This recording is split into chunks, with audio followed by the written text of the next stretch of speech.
key to business success is having an advantage, plain and simple. And as a business broker with our network, there can be no greater advantage that you can give your business. Now, this is our business broker opportunity. Is not just for people thinking of starting a business. You could be someone looking for a business to begin, and becoming a business broker with us would be, perfect for you and wonderful.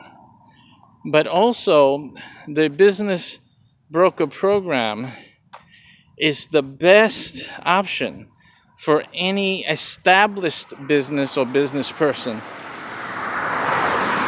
to really get an unfair advantage, really, in your city over everyone else.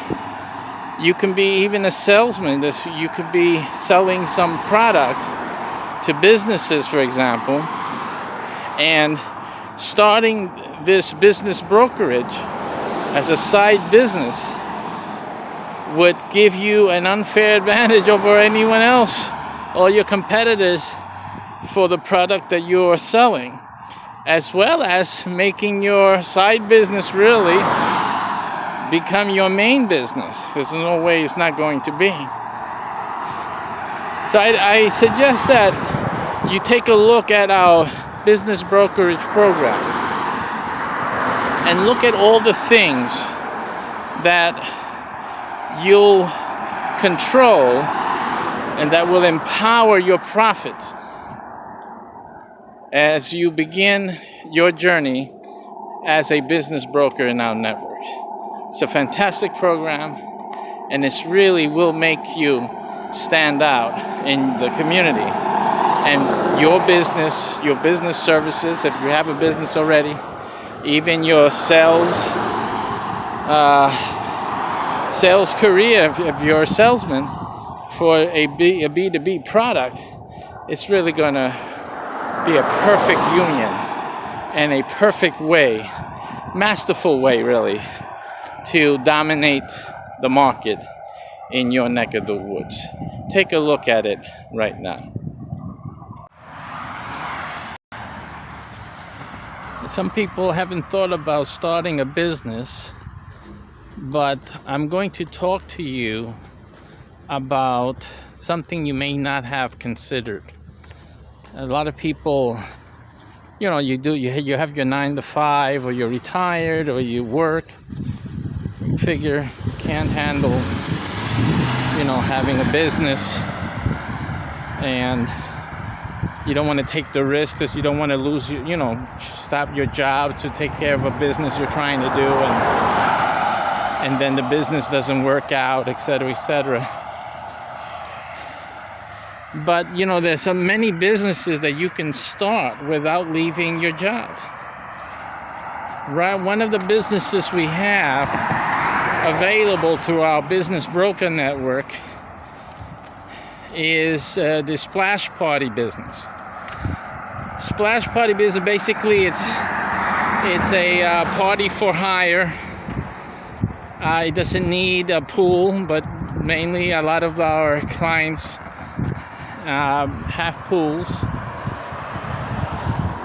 but the party can be had without a pool. It's not necessary the pool, but in either case, this is basically a party that comes to the client's home here in Florida, for example, and other places in the United States. There are vacation rentals, Airbnbs. So you want to have a party, they'll come and bring the party. This is a business that is perfect for someone who has a 9 to 5, doesn't want to leave their job, because basically all you need to do is hire the entertainer, hire the person that goes and brings the party to the client. Basically what you're doing, it's almost like what do you call that? Like being a broker. You have independent contractors who bring the party to the clients, and it's just a simple set up an ordering, a scheduling type of software. You can have a website that does that, and your associated independent contractor entertainers, they simply check the schedule, see what the schedule is like, and just perform the services. You still go on your 9 to 5, you still have your job, you're making money from your job, and you're making great money from your business as well. And that's just one of the quite a few types of businesses that you can have without stopping your 9 to 5 job, and doing without that income. So, and even the brokering business itself, that is also one of our business opportunities. The business broker opportunity, you don't need to leave your 9 to 5 either. And it's basically selling businesses from a website, and everything can happen quite automatically. You can do the consulting, I should say, or you can have that connected with us, and we'll handle the consulting, as we do for all of them. Actually, all of our business brokers have us handle the consulting part to one degree or another, and that frees you up to do your business, to do your job, your 9 to 5. So you don't have to quit your job to start a business, and it actually makes a lot of sense to do that. Now there's a thing called like tax refunds, tax benefits for starting your business. Now, how much do you pay in taxes every year? You can do a Donald Trump, which means that you can get more money from your tax refund every year by adding a business that you're doing. If you show that you're doing a business and you have XYZ expenses for that business, you can get that money back from your personal taxes. That means your refund check will be bigger. So these are things to consider. I mean, you can get a lot more money back. You're making money during the year. You get more money back on your tax refund. Perfect. And there's other benefits, business benefits, vehicles, vacations, things like that you get by having your own business and, working with your tax accountant, making sure that you get all the benefits that you're entitled to. So I think that's something you need to think about when considering starting your own business, or you haven't thought about that, but you should. It's really good for you all around. It's the best decision you can make. So the best way to add more money to your bottom line is not bothering your boss for a raise and not hoping that the country adopts a standard minimum wage. But actually, the best thing you can do is start your own business, and without leaving your job. And you can do that. So connect with us. Connect with your local business broker from Mycbh. And if you don't know about that, or see if that's available, because that would be, in my honest opinion, the best business for you to get started. Even if you have another thing in mind that you would like, if there's no business broker from our network in your city, then that would be the best thing for you to be. And then you can do the other business you're thinking about. You can do that. But being the business broker, That's a shoe-win. Not a shoe-in, a shoe-win for you business-wise all across the board. Look for those videos and take that opportunity. Take care.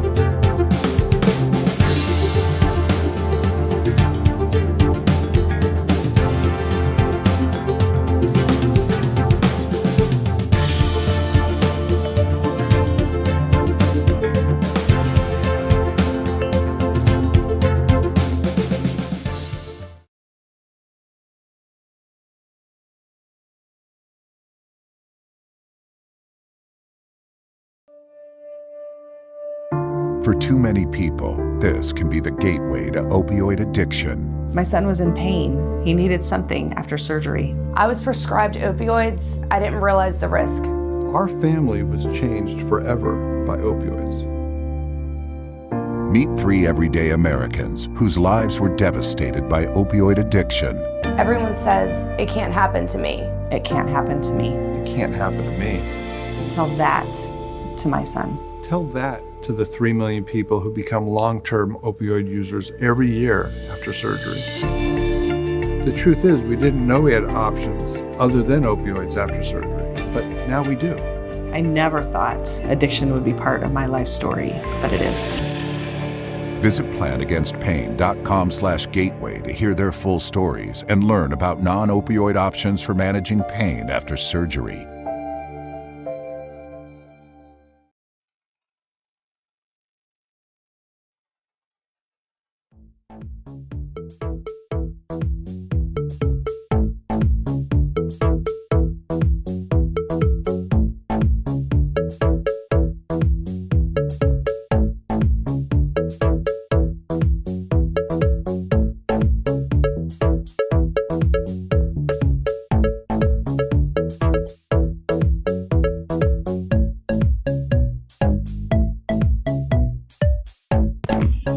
I'm going to teach you what Harvard School wants. School is in session. 4 things. 4 things you won't learn in Harvard Business School. Get ready. Share this out. Share. Let's go. Do something. Make your life worth something. Share and like. Follow. Like. Pin it. Whatever it is you guys do. Pin, share. Talk about it, tweet it out there. Do it now.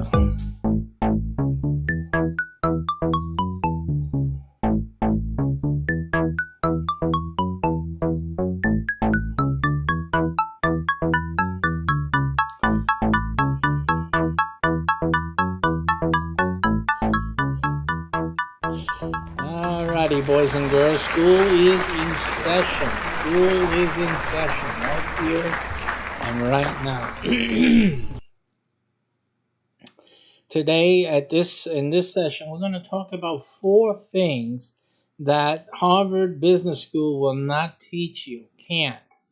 And this is one of the most vital things that you really need to know to have a success in business, in the business career, in the business field, or as an entrepreneur, especially as an entrepreneur.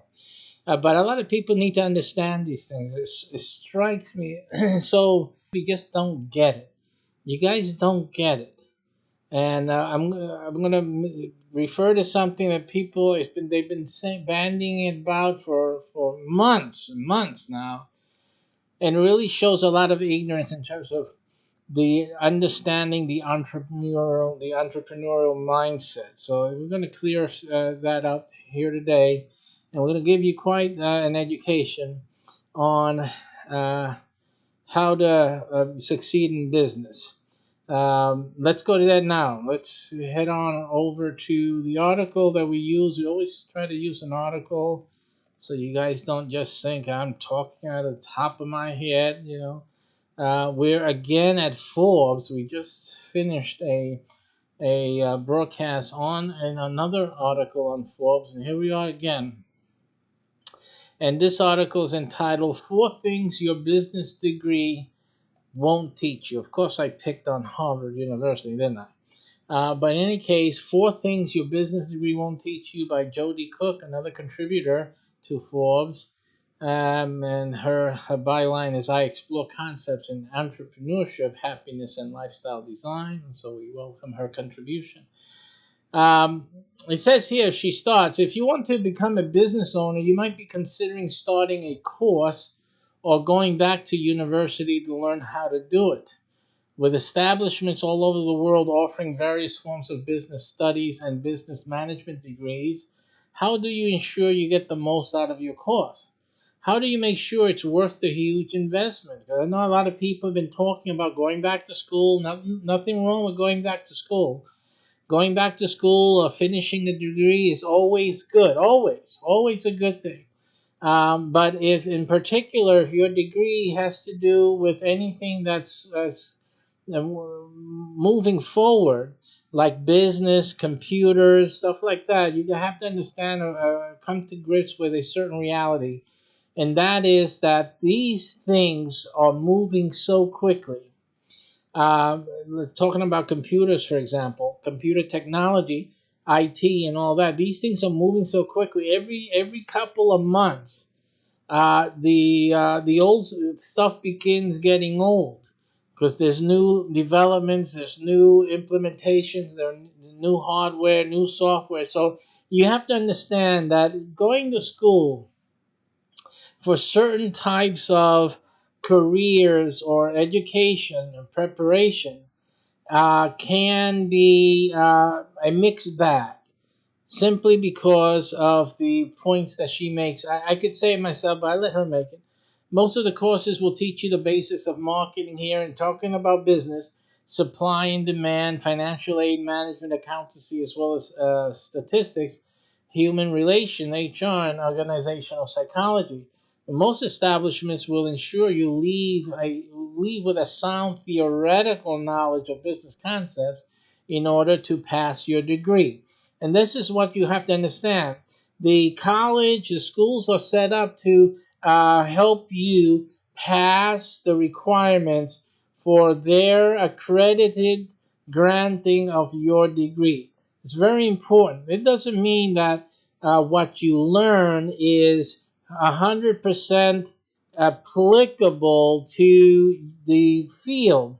In this case, the business field. In the IT case, into the IT field. A lot of people went to school. I know a lot of people went to school thinking that computers was the thing to study. First thing they did wrong was thinking that the 4-year course was all they needed, which is obviously not all that you need. And anything now that you go to college for, you're going to have to go to college for 6 years, folks. Don't just settle for the 4-year. You need the 6 years, so that's number one. And really, those last 2 years are the more practical ones because the first 4 is historical and sometimes is archaeological, okay, in some cases. And speaking precisely here about the business degree, so that you can learn how to run a business and maybe start your own business, you have to understand that the university has to spend time in creating courses. This is what she says. She says, "I graduated." The number one thing she says, number one, what constitutes a viable business right now? Okay, so again, that's the first thing that they won't teach you. Okay, because for some reason they don't want to let you know that what you're learning here will not help you out there. See, that's something that has to be understood. I can't believe what happened to all the artists, the graphical artists out there when computers started coming out. You know what I'm trying to say? Because there was a lot of changes that went on. But these guys that were in school, they were still learning the old-fashioned way. You understand? So think about it. Think about that things are changing. There are certain fields that will change because of computers, And now with the AI is the new thing. Is your pursuit in college going to be affected by AI, artificial intelligence? Think about it, because you need to understand these realities. So the first thing you have to, that you won't be taught, is what constitutes a viable business today. Okay, I graduated in 2010 and started a social media agency in 2011. But social media marketing wasn't mentioned once in my business degree. Course material has to be thought up, written, compiled, and turned, because social media was the new thing. They weren't covering that in college when she went, actually, and that became in her area one of her most important activities. Yet she didn't learn that activity in college, so you have to understand that. So course material has to be thought up, written, compiled, and turned into lectures and tutorials. That means that most of your stuff that you're learning in a university, you have like a big deal. Oh, it's accredited university. It's my the accredited university. I have an accredited course. Most of that stuff is old. It has to be old, because how else can you have the accreditation without all these things? And on top of all these things that she says here, what she didn't mention because she doesn't know it, I do, because I'm creating my own university, right? I know the information. She doesn't know it. I'm going to tell you what it is here. After all this is done, they have to submit the course for accreditation. So who is reviewing this? People who are out there now in social media marketing? No. These are the old fogies who are doing it the old way. This is what you guys have to understand. Accreditation is good, but realize what it means. It means that people who are old in the business, in this field of knowledge, they're checking to make sure that the old information is there. That's it. It has nothing to do with new stuff, because the new stuff cannot be accredited. Hello? You see, the new things cannot get accredited because the accreditors don't know about it. It's as simple as that. People, I try to educate people all the time, but it's just a hard sell. It's a hard sell. It says here, it then has to be adapted into assignments and mark schemes. This all takes time. You might find that your lectures and assignments are based on concepts and trends from a few years ago and aren't reflective of what is going on right now. It says this is reality. This is what you guys got to understand. So there's a big time lag in business education as well in other fields. The best universities work closely with real businesses in business currently, and they will be able to at least try to bring up-to-date information or include it into the material, but it really cannot be done that simply because of the accreditation issue. Here's where accreditation doesn't help you, because it doesn't give you the most up-to-date information. It can't. So that's the way it is. Forward-thinking, progressive companies are working on innovation to benefit their products and customers, not to inform higher education. And this goes into another point, the number 2. What's the second issue? The second issue is thinking on your feet. What most people don't understand about business people. You have a president, President Trump. This is not Political Mondays, but I have to mention, in terms of the business sense, people not understanding President Trump's, instantaneous changes in behavior and, brash decision making. You have to understand that is the entrepreneurial mindset, is the business mindset. Is what made him successful and makes any and every businessman successful, is who's entrepreneur, not a manager, entrepreneurial. And that is the ability to turn on a dime, to change directions. Very important for success for the entrepreneur. That is what you have in President Trump, and that's why most people don't get him. They don't understand him because of that reason. Simply, you don't understand the entrepreneurial mindset. And it's not too far to see the similar treatment that entrepreneurs get from people, right? You understand? This is like, go get a regular job. Quit that. It's not going to work. It's you're dreaming. It's a dream. You're not going to get anywhere. These are the comments. Again, they're antagonistic to the entrepreneurial mindset, and they're negative. And this is what you have also fueling the attacks on people like Donald Trump. Like it or not, people have to face the facts. How to think on your feet. The second thing you will not learn at Harvard Business School. As Mike Tyson quote goes, everyone has a plan until they get punched in the face. You might be able to compile Gantt charts, spreadsheets, and PowerPoint presentations about activities and goals for Q1 quarter, the first quarter, second quarter of your hypothetical organization, but do you have a plan B, a C, and D outlined too?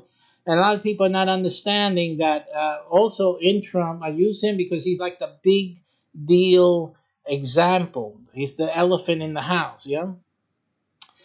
Because that's what he does. People they criticize him for making these crazy decisions. I mean, why are you doing that? Why are you doing that? Then later on, we can see why. Later on, it all starts making sense. Even now with the economy booming as it is, or booming, people are, I hope some of you are finally getting to realize, wait a minute, maybe all his crazy thinking is working after all. Well, the issue, you have to realize that it's not crazy thinking. It is thinking on your feet.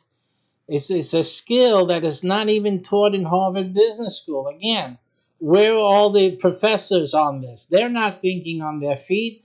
Where are all the other MBAs on here? All the pros out there, they're also not thinking on their feet. So, you guys like to say things like these professors all agree that, listen, your professors are stuck in not being able to think on their feet, and they're criticizing someone who does. So this is the point. So all of that commentary and attitudes and opinions people have is really, just silly. It's really silly. And it doesn't matter to you unless you're trying to build a business, unless you're trying to be successful, doing something, accomplishing something like building a business. It's not easy. But one of the things you have to love and have the ability to do is thinking on your feet. See? And that is something that no serious entrepreneur could ever criticize that in anyone else. So that's food for thought. What if your customers don't like what you've made? What if a competitor opens up next door? What if your shipment gets stuck at customs? So again, business degrees might teach you the best case scenario, but business owners are constantly dealing with fresh information and edits to plans. So there's always changing strategies. Always the strategy is going to end up being changed. The issue is that the entrepreneur is able to deal with it, is able to go with that flow. It is not a catastrophe that everyone in Congress doesn't agree with President. That's not a catastrophe. He is able to go with the flow. Simply, he makes changes. What he doesn't get now, he'll get later. He'll make a change later. Things that he implements now may not be instantaneously obvious to anyone of its salient benefits, or that it was the right or wrong decision. But later on down the road is when you'll see. So again, these are the things you have to factor in. Third, how business works in practice. Because one thing is studying theory in a school, the other thing is actually putting it to work and seeing how it performs in the marketplace. And here she gives a story of about Sarah Davies let me get this done here. What is going on here? Video capture device. Let me just... They're not seeing me there. 920. Is that the right one? Should be the right one, but it isn't. So I guess I'll try the other one. And that is there. I don't know why that was. Okay, guys, sorry about that. We are starting up our morning show, by the way. Yeah, a little rocky start to this week's shows. We still have some remaining artifacts from the change of the OBS software, broadcasting software, off to another drive. As I had suggested everyone, just avoid downloading stuff to your C drive because it makes your computer fat and crippled in a shorter amount of time. These Windows updates keep fattening the computer, and the C drive is always the smallest drive in the house, you know. So if you don't want to kill your computer off too early, every single download you make, you need to put it on a different drive. I cannot overemphasize. I mean, I've had computers for 20 years now or so. Is that too much? I'm just throwing out a number there arbitrarily. Yeah, it should be good enough. And it's been 20 years. I've never downloaded as a practice to anything but the C drive. And it's about time we get this down pat. So for now on in your entire life, download only to another drive, not to your C drive. It'll keep your computer lean and mean for a longer period of time, because these Windows updates, they just fill your computer up, your C drive, and then I have an empty D drive. My G drive is pretty full because it has all the videos. That's where I archive the videos. So I had to get another little drive. That little drive is a terabyte drive. Fantastic. So that's empty. I still got a lot of room on the G drive. The D drive is practically empty. There's a lot of room on there. C is full. C. That's the problem. See? That's the problem. So I've been trying to move programs I had installed on C. I've done most of the bigger ones already. But even then, it is still not enough. It's not enough. So I doubt that, at the end of the day, these computers are made for you to replace every 2 years, 2 to 3 years, and that's never failed to be the fact. So you buy a computer. It's another reason you should do a business. You shouldn't have computers, guys. If you don't have income coming in and a business to do with your computers are not something, because you spend so much on a computer, and then every 2 years you got to replace it. You really have to replace it, almost religiously, like your phones, right? You guys like to get the new phone, the new iPhone when it comes out, so you just go and replace it. You need to do the same thing with your computers, and more importantly than the phone, because you guys are silly with those phones. What you need to replace is your computer, and keep that going, especially if you want to keep up to date with the latest in blockchain technology and stay ahead of the game. Okay, so that's my recommendation. Everybody, that's the morning recommendation here in the morning show. Alrighty.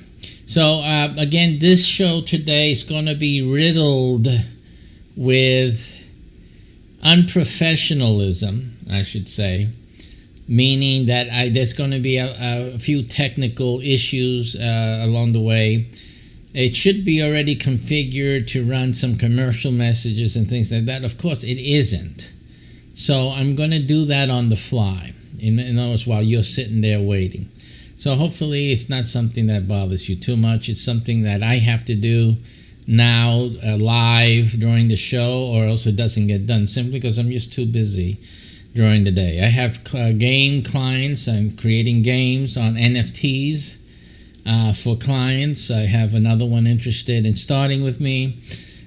So I'm getting very busy here. I'm the creator of the first NFT that is a game in itself, not that it's used in a game, but it is the game itself.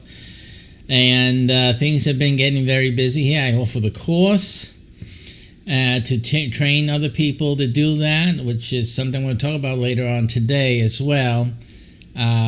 That if you are into any thinking about NFTs at all, you got to realize that just a picture is not it's not worth $1,000. Okay, a picture's not worth $1,000. It may be worth 1,000 words, but those words are not dollars. If you're looking to make money with your art, so-called art, and if you're not an artist, don't worry about art. Learn how to do games like I do. They're very simple to do. I'll teach you. It's very easy. Learn it. It costs you some money. But once you learn it, you'll be making money. Okay. Once we started doing these games things on the NFTs, people have been coming in. Money's coming in. You see, you have to be on top of the game and be in front of the game as well. So you have to stay in front. One of the businesses, since I was showing you the business brokerage, one of the businesses that we sell through our network of business brokers, which is a fantastic thing to be. Or if you're looking for the perfect business, be the business broker, because you have your hands in all of them. Okay, and if you're a person like me, that's really your cup of tea. Well, how am I? I like all types of things. I get bored with just one thing, and that's why you see me do so many things. This guy's doing everything that comes by. Right. But that's the way I am. I do a lot of research. I like to look through a lot of things. I don't like to get stuck just in one thing. So the business broker is right up my alley, and it should be, if you're a person like me, it should be right up your alley too. You're a jack of all trades. The business broker is your business, okay? And right now, one of the things that we have developed, we developed it before the pandemic thing hit, was the DApp agency. The DApp agency, Decentralized Applications, is the one that does the NFTs. You guys are making mad money right now. You see, you guys got to think. I released the DApp agency business opportunity months ago, a year ago, more than a year ago now, and you guys should have been doing that. You see how much, look at the $69 million Beeple artwork that was sold. $69 million. Come on. And people look at the agency, DApp agency, they look at the money, monthly fee that's charged, and you thinking that's a lot of money. You guys got to be crazy. You have to be lunatic. You sign up for the institution and let them take care of you. Believe me, I'm a psychotherapist. I know.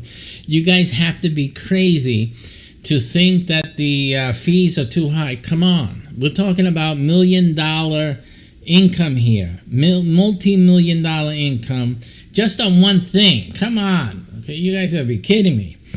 It is simply, you have to change your perspective, folks. Really do. You guys think small. You don't think forward. You think backwards. You're afraid to take a jump into something. I'm telling you, I'm taking you hand by your hand, taking you step by step. You're still afraid. There's no helping. There's no helping people like that. I'm saying you guys stay stuck because you want to be stuck, but don't complain. The thing is, don't complain. You guys are complaining. You got the face on. You're whimpering. You're sighing. Woe me! Why did this happen to me? Why am I always doing this? Blah blah blah. This is that. Woe is me. And it's because you keep doing the same darn thing over and over again, and you keep resisting the truth, and you keep resisting those who are moving. We're moving. We're progressing. We have fruit. We have evidence that that we're doing the right thing. We're progressing, and it's simply because we're moving. It's not anything else. We're moving. Don't think it's like I'm smarter than you or this and that. Don't think that. Really, I never consider myself, when I'm dealing with you, smarter than you. I say in general. There's a lot of dumb people in the world, but that's only because they don't jump on this moving cart. That's all. I'm saying, come on, get on the bus and you're there, looking like this, well then, you're the dummy. That's all. It's not an issue that I'm smarter than you. I'm on the bus. And I'm inviting you to come on, and you're like looking like I don't know. The bus looks scammy to me. It's just a miserable state. It's a miserable state. Okay, you have to shake yourself. You have to do like Samson did in the Bible. You shake himself. Get all out of that hay. Shake yourself from the stupor, and do something. Which is what Samson finally did. And his last breath was doing something, and it was a victory for him. But it was his last breath, admittedly. But at least go out with a bang. That's what Samson did. Gee, you know what? I'm getting near my bang, and I'm going out with a bang. I don't have any more time to be fooling around and be wondering. So that is why I'm telling you, I'm giving you the wisdom. What's the wisdom when you're running out of time? Is get up your butt and do something. That's it. Stop with the Get up and do something. By the way, it's the morning show, so I still have my coffee in hand. I would offer you the synchronous sip like Scott Adams, but that's his thing, his trademark. I'm not going to steal it. But it's not a bad thing after all. The coffee really makes a difference. All right, so I'm going to talk a few things. We're going to go over some news. It's just the morning show is just my chance to talk in the morning. And just to cover a few things here and there and give you some updates. As you know, yesterday we did the Sunday teaching. Yesterday we started the 343 initiative. We were talking about that at our Sunday teaching yesterday online, so you can find that video from yesterday. We as a church and my person, we were just talking about the dApps and the game that I invented. I'm the creator of the first NFT that is a game in itself. It's called me.spy in real life, IRL, in brackets. And now that's a sign. When you see the title of Me Spy and you know something about computer programming, you'll recognize that. It is purposely done that way. Okay, so there is a hidden sign to those who don't know. So those who don't know, not aware about computer programming, won't realize that the name of the game is it's in the form of a computer language, okay, a software language. So, but in any case, that spy game is the first of its sort of kind, and it is the first, and it's an NFT. So the person who owns that NFT owns that game. And when I say owns that game, it means that they can play the game, but more importantly, other people can play the game if that NFT owner sells them access to the game. So they have the game and access. They make money. The NFT makes money while the NFT owner holds it. Now, the guy who brought the $69 million picture NFT, non-fungible token, this morning's not making any money from his NFT. He spent the $69 million, but yet this morning, he makes no money from that NFT. Our NFTs, our game, the first NFT that is a game in itself, makes money for you. So you develop the game, you get other players to play the game, you are making income. So you're making money. It's better than the $69 million NFT. So then how much is our game worth, really? You understand? Is it worth, $69 million for no income? And how much for income? Actually, it creates income. You can create more income.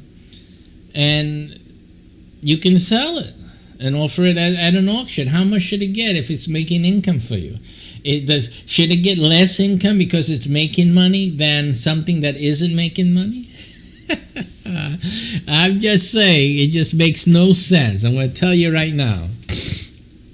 But in any case, the game and the course, how to make that game or games like that in the series, I will be teaching you. There's a course that I'm teaching where I teach you how to create these games. And then in that course, after you do one version that I approve of, so I'm going to work with you till it's done right, then you will have an official version or official game chapter that can be released, under the Mycbh family and brand. So, but it's yours. You own that NFT. Then I teach you to take some of your ideas and create your own game.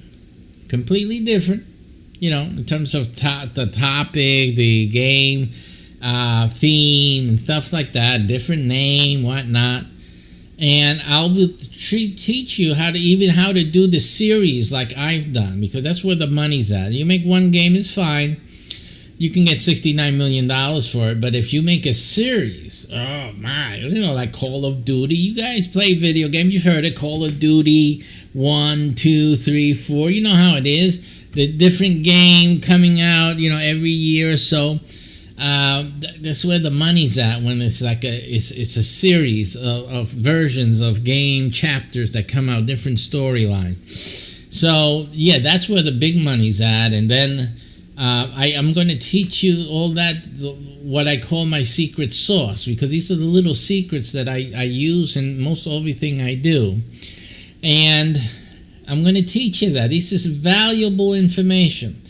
And then, so that you'll have one version, one gameplay of Mycbh, and then, which enjoys, why should you want to do that? Because first of all, it is the first NFT that is its own game, so it has value just for that, as people collecting these NFTs, and they want to collect the first NFT that is a game in itself, and that you are one of the first versions of that game. It's only going to increase the value of your NFT. So that's why it's like the best thing to do. The second thing is that you'll be creating your own game, another game that you'll be able to create and have its own debut, and it will be also collector's item, because those will be the first game or games, if you use my techniques, under that brand name. And again, collector's item, and that's where the money's at, the big money, because when it becomes a collector's item, then you're looking at, $69 million or something like that. I'm just talking about the highest NFT that, that highest auction result that came for an NFT. It's just a picture. For a game, it should be a whole lot more than that. And especially a game that makes money for you, right? So anyway, so you'll have that, but then you will also be able to create different things, not just games. You see, what happens is that when I'm talking to people, this is what happens. This is a really interesting phenomena. And you guys really need to understand, because I see it. I see it because I'm a creator. I'm also a minister. I teach scripture. I debate with other people's word and doctrine and stuff like that. But there's an underlying thing. As a psychotherapist, I observe, and I'm able to extrapolate certain key empirical evidences. One of the things that I've noticed is how people filter. And they filter things, and they don't see the reality. They don't realize the reality. It's the same as what Jesus was saying when he says, before you judge it said, I think it's a twig or a little. Let me see because I haven't used that scripture in such a long time. So let me just get that. It's basically when you're looking at the branch, you say in the eye, the mote, I think it's called in the King James. And you look in the mote in the eye of your brother, which it means that they have like a little piece of hay, a little grass or a little something that's in their eye. You say, you got something in your eye, and you're looking and judging at the other. And Jesus says, but you don't see the trunk that's in your own eye. But basically what I did, I analyzed that to show that what Jesus is actually saying is that what you're not realizing is that is what you're seeing in your brother's eye is actually a reflection of what you have in your own. It's not an issue with your brother's eye at all. The issue is that you're not seeing what's in your own eye. And that thing that's in your own eye is what you're condemning your brother for. What you yourself have that you are reflecting and you're looking at your brother and judging him by. So let me get that. I think it's the mote. Now that I think about it, I gave it some time to sink in. So let's just to confirm, let's go and look for mote, M-O-T-E. So I'm pretty sure that's what it is. And they got 5 results. And beholdest thou the mote that is in thy brother's eye, but considerest not the beam. So it's the beam, the big wood beam, that is in thine own eye. So if you have a beam in your own eye, but you're looking at your brother's eye, you're going to see the reflection of your beam in their eye. And that's the mote that you see in their eye. You understand? You guys have to catch that, but I'm not here to teach you Sunday school. But it's just the point is that I've noticed throughout the years that people have this tendency to filter. And then what is happening is that you don't see the truth of a thing. You don't see the truth of the thing, and you're filtering out based on your own inadequacy. And those are the things that keep you down. No one's keeping you down. There's no one keeping you down. And I say this to all the brothers out there. You know who I'm talking to. They're all the brothers. You know what I'm talking about. You're always saying the man is keeping us down. You have leaders that keep saying to you, the man is keeping you down. There's nobody keeping you down except yourself. You have here Bitcoin, you have here cryptocurrency, you have here NFTs. Right now, all the black folk could have been liberated,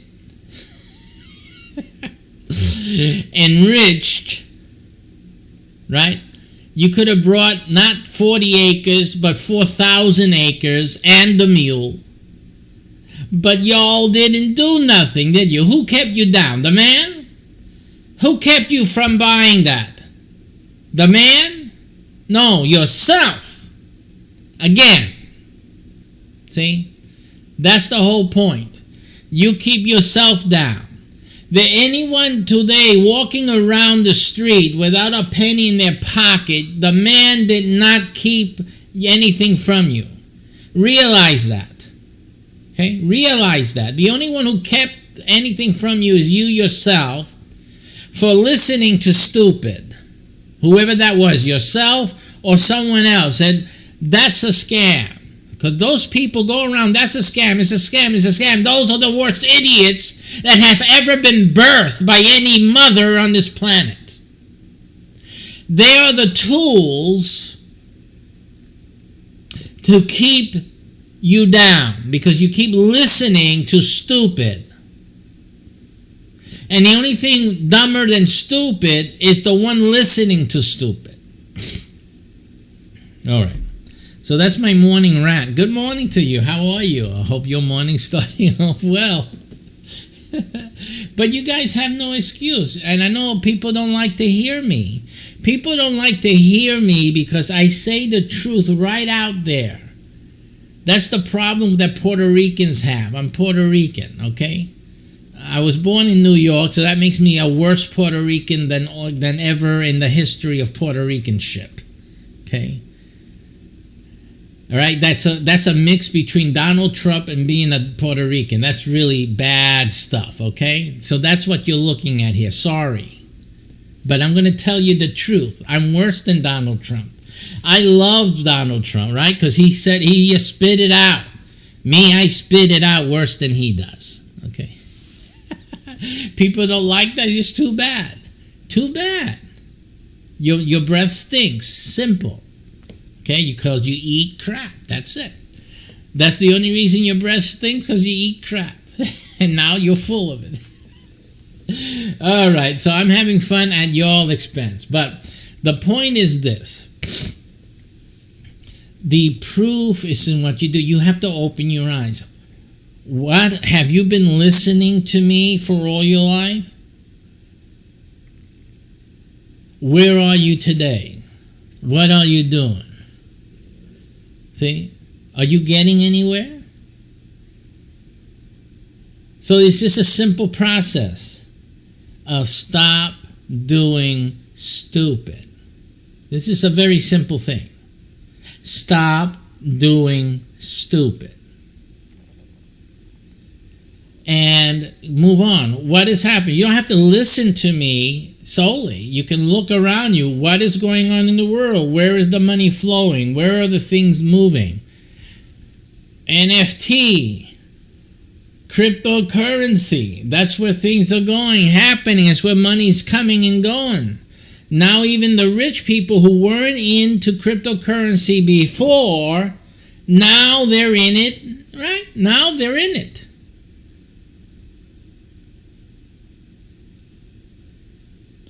But you're not. See? That's the problem. You could have been, but you kept yourself from doing it. I didn't have enough money to do it.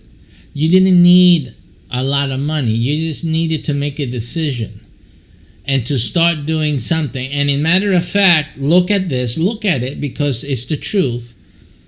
The NFT thing, you didn't need any money for it.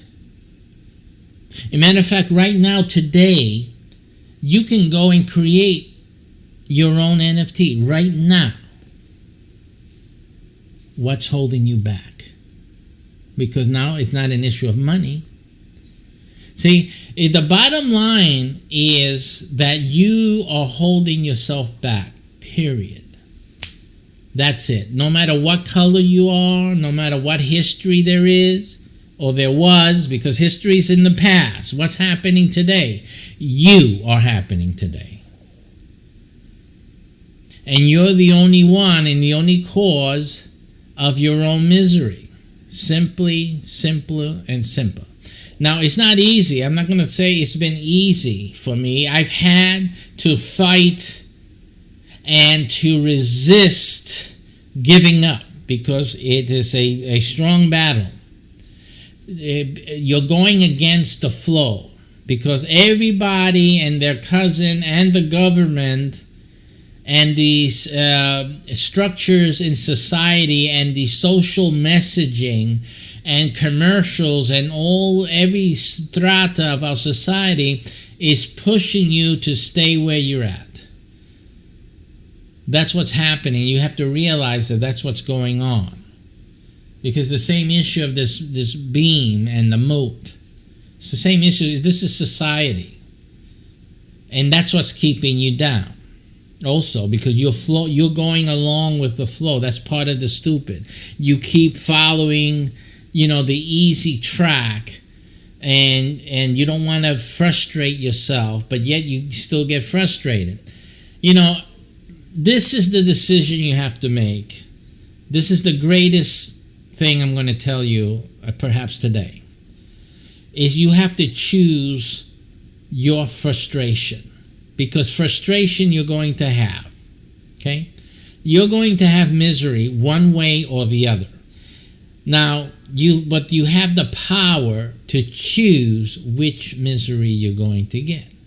You either have the misery that keeps you poor and down, or you choose the misery of struggle to achieve.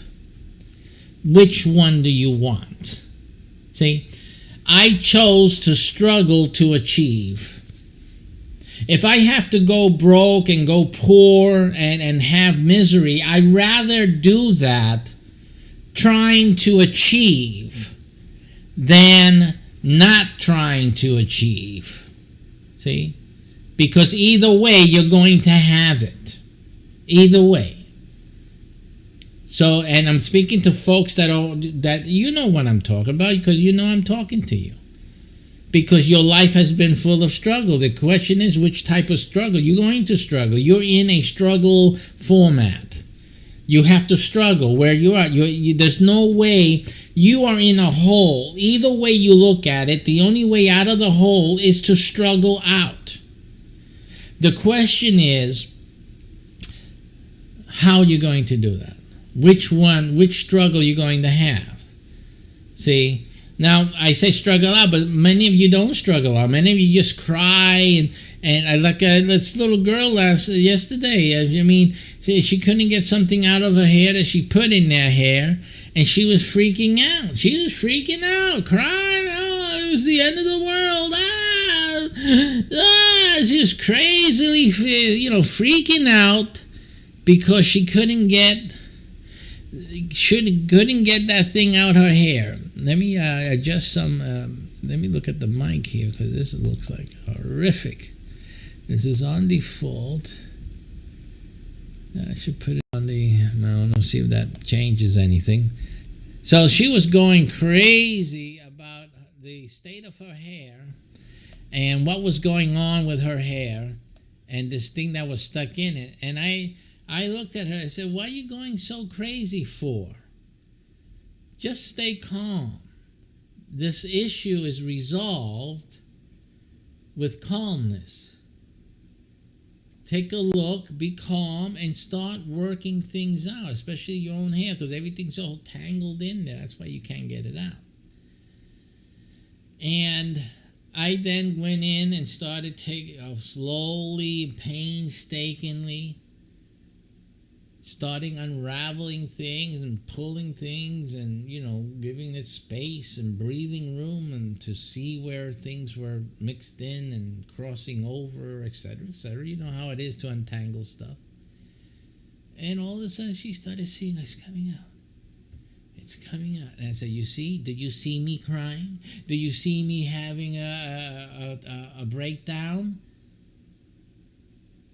There was struggle. Okay? But I chose to struggle towards an end, towards progress. Then for you, your struggle was just frustration and misery. So this is what people do. This is a child. What do you expect a child to? But to have a grown adult who doesn't know how to shut up and be quiet and think and unravel themselves, this is sad.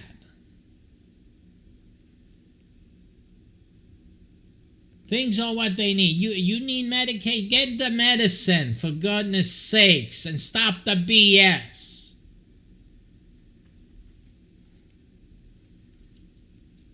But you don't want to listen.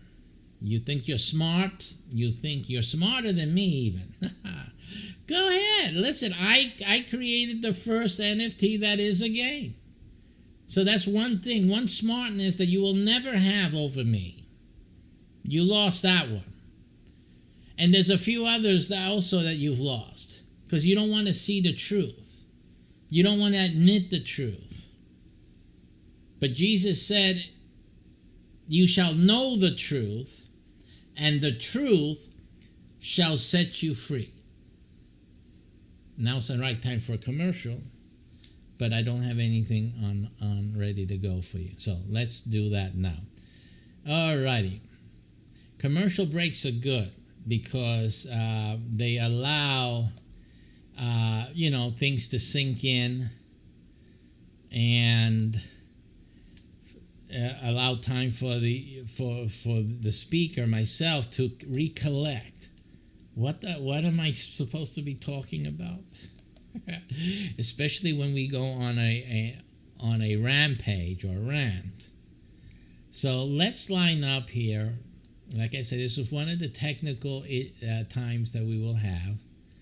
And what I'm looking for is a folder where there would be some commercials, which I prepared the folder, I see it here, but I never prepared videos for it. The videos that are for it are not in here. So let me do that. Let me go looking for some of the videos that would go into here. Let's see. So let me just go into this thing here. What is this? Oh, this is a folder selection. Okay, that's fine.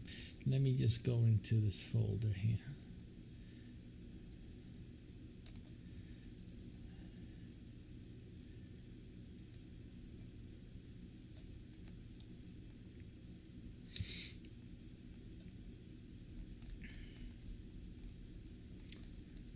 Okay, so I just need to select a folder. So I'm going to have the folder selected.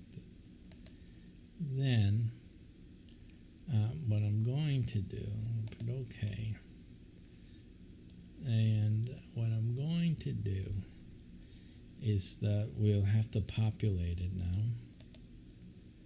And this is the example what I mean. I'm going to have to do it on the fly.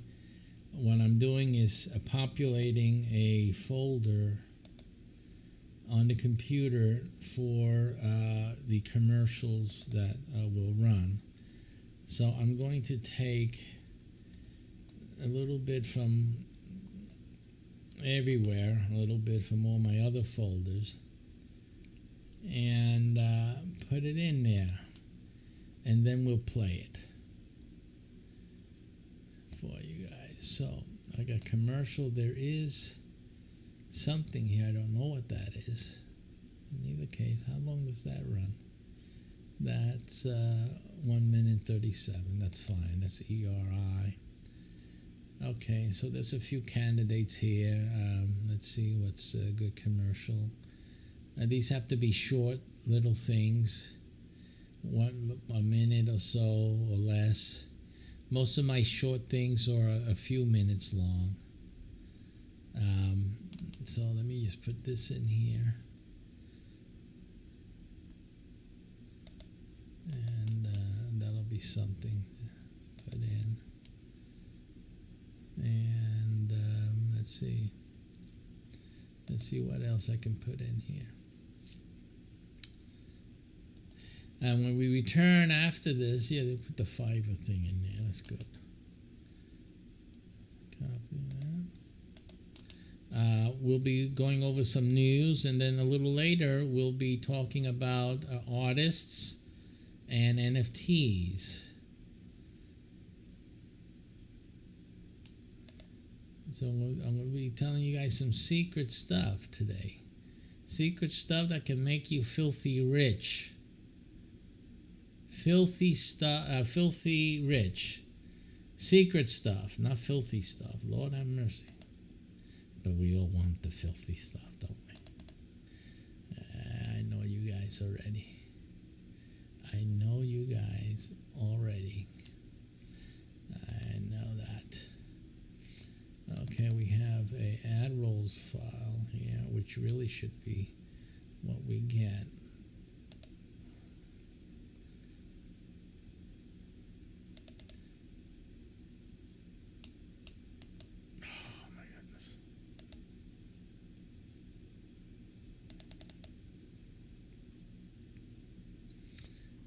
That's good.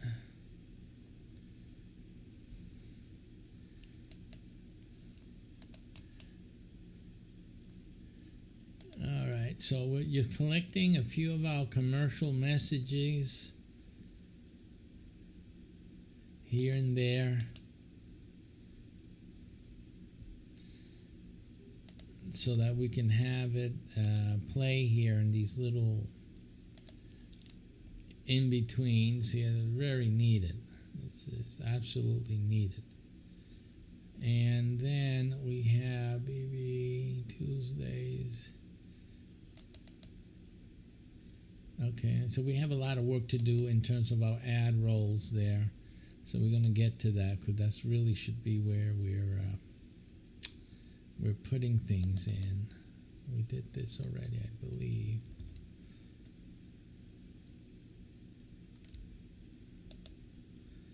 And most of these are big files. Let's see. This one's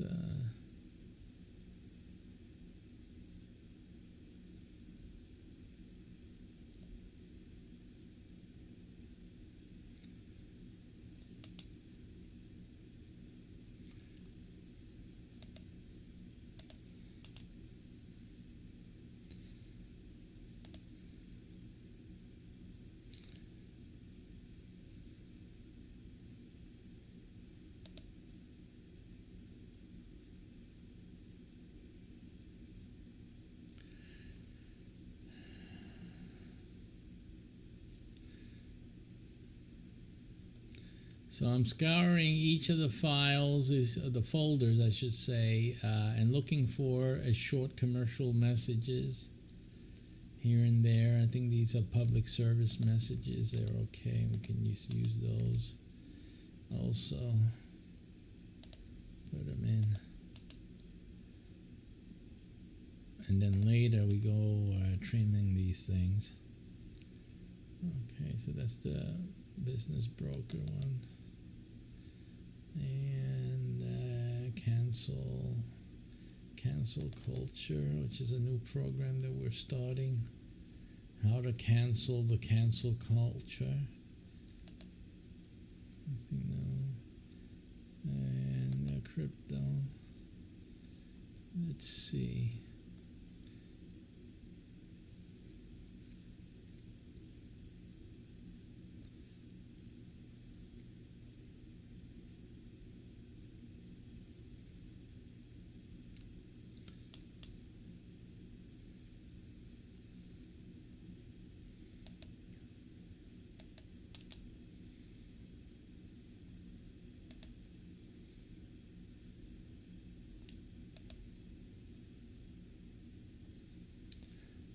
Alrighty. I'm just looking for short commercial-like announcements, because most of the stuff is a little more than a commercial message. They're more like little infomercials, and so it's not, wouldn't be good. REI, let's see what we have in there.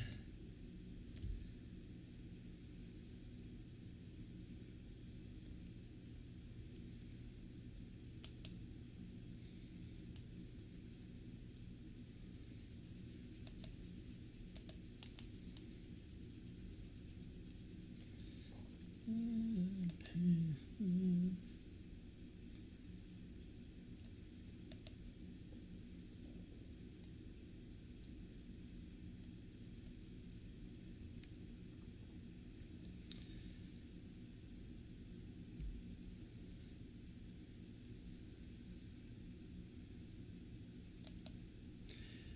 Looking through each file, each folder, I should say, and picking out the short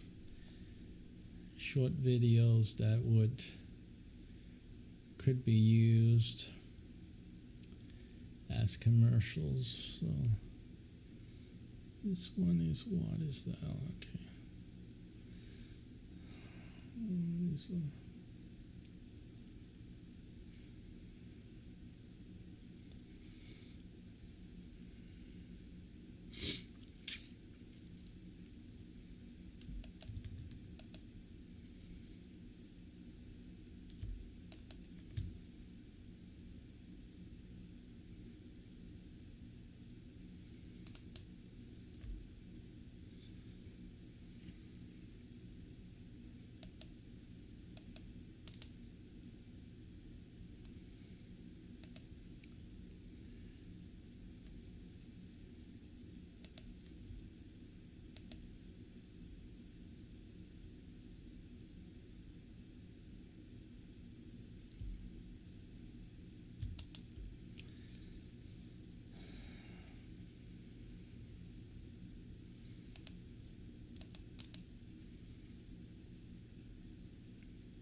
right, we're almost halfway through this. We'll get back to you in a few moments.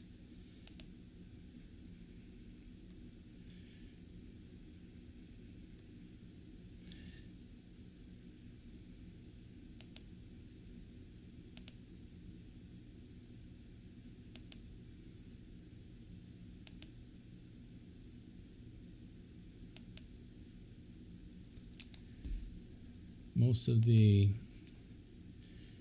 video categories that I have do not have commercial length announcements in them. So I'm looking through, and I can see that we're lacking commercial messages. I mean, most of the stuff I do is a commercial message, but it's not a minute. So it's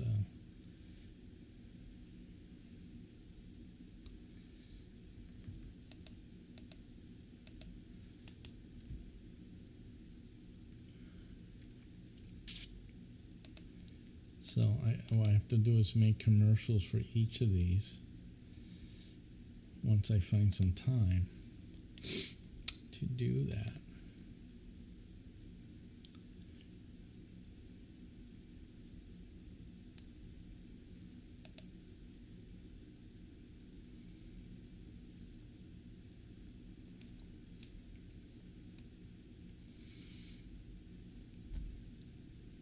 And the infomercials are good, like when I do the day-to-day thematic shows, because you have like 3, 4, 5-minute shows where, I deal with a specific little topic, but they're not like a 30-second or 1-minute commercials that you're used to watching on TV. I can do those. It's just I haven't had yet the time to make those. This I'm not sure if this is a process. I don't want to use that. I don't think that is a finished show.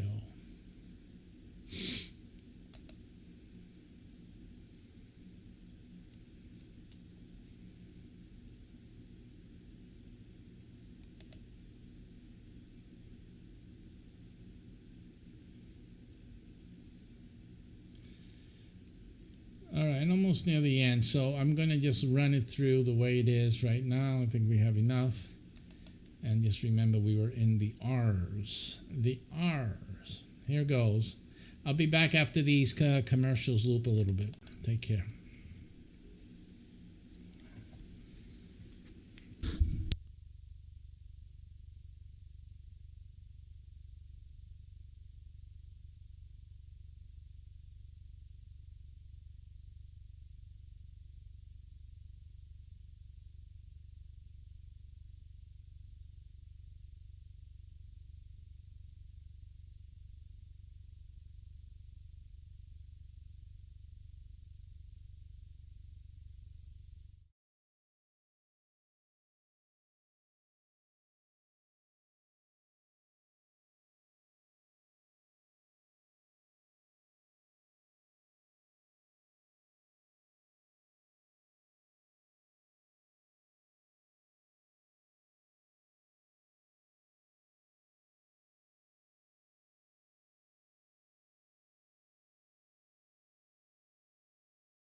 I used to drive an ambulance as an EMT, and I've always tried to be a safe driver. If people knew what I know, lives could be saved. In my car, if I see a truck or bus taking a turn, I know to take my time. When big vehicles turn right, they may swing wide to make the turn. If you try to sneak in, well, it's a lesson you'd rather not learn the hard way. When trucks and buses turn, let's you and I wait. It's our roads, it's our safety.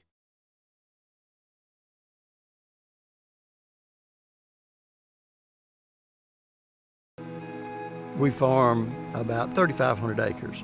There's pipelines everywhere. The contractor working on my property did not have the lines located before he began work, and it resulted on a strike on a natural gas pipeline. Fortunately, no one was hurt, but it could have been much worse. Calling 811 or visiting clickbeforeyoudig.com in the U.S.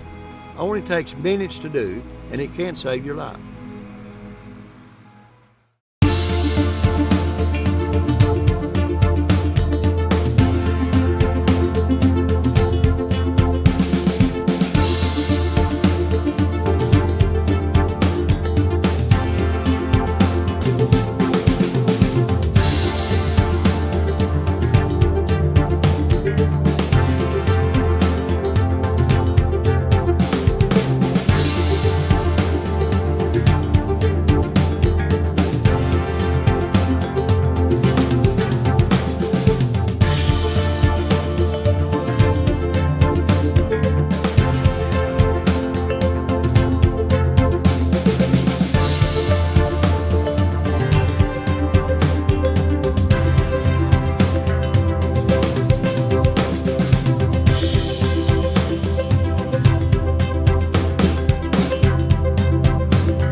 Number one, obviously, is safety.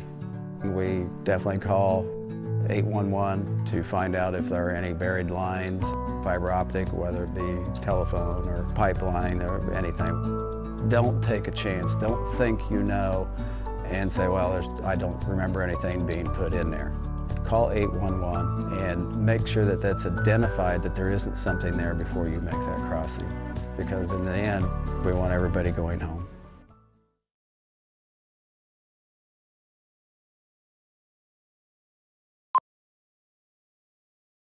The bond we share with our pets, it's undeniable.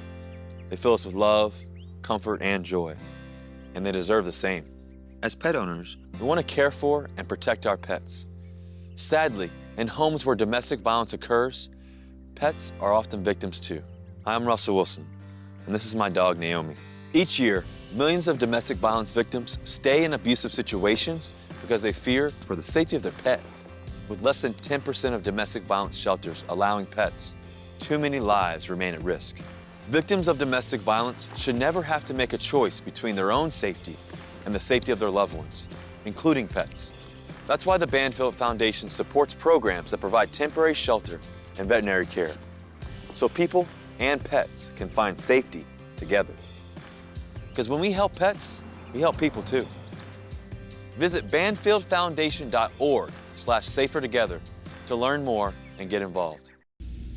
And I'm mentioning this thing because the latest development that I have created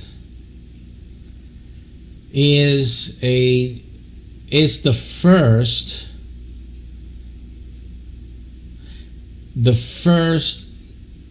game NFT. So here's the game. Information about the game, there it is. It's called me.spy. IRL, which means in real life. That's why they got the subtitle in real life. And it's the world's first NFT that is also a game. So I make the right decision. And this is now available on Fiverr.com. Automated profit at Fiverr.com. Come over. Get your NFT right now. What makes more profit faster? Buying and holding, day trading crypto, or having your own crypto earning app? Owning your own app, of course. Users pay you crypto to get your app. Users pay you to get game assets. Users pay you to gain abilities. Users need to maintain their progress. And your crypto holdings keep going up, up, and up. Identity of a really good opportunity is appealing product, cryptos, and games here. Developer makes money with good user base. I keep updating your game, improving experiences while earning from game usage. And one-time payment, your game keeps growing. So do profits. No further cost to you. Why wait for your crypto to moon? With your own blockchain game, you can be earning massive crypto and be on the moon while others are still waiting forever. Take care. Thank you.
It's difficult to find a person in America right now whose life has not been impacted by the opioid epidemic. In fact, a recent report found that enough opioids were prescribed in 2016 for every man, woman, and child in the nation to have 36 pills each. Addiction is taking a toll on millions of lives across America, but together we can reduce the devastation and work to end addiction. And it all starts with prevention. Now more than ever, it is important that we educate and empower patients to talk to their doctors about their post-surgical pain management options. If we could reduce the number of opioids prescribed after surgery by just 10%, it would mean almost 332 million fewer leftover pills available each year for potential diversion and misuse. These prescription painkillers are not our only option for treating pain, especially after surgery. To learn more, visit planagainstpain.com.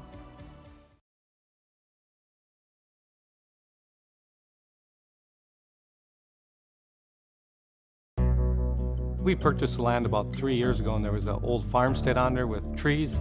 We were going to clear the land so we could farm through it. We thought we knew where the pipe was and it wouldn't be a problem, so we didn't call to get it located. The work on our property led to the damage of a light crude pipeline. Fortunately, no one was hurt, but it could have been much worse. Calling 811 and clicking before you dig are free services. It only takes minutes and can save your life.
I drive 65,000 miles each year in my bus.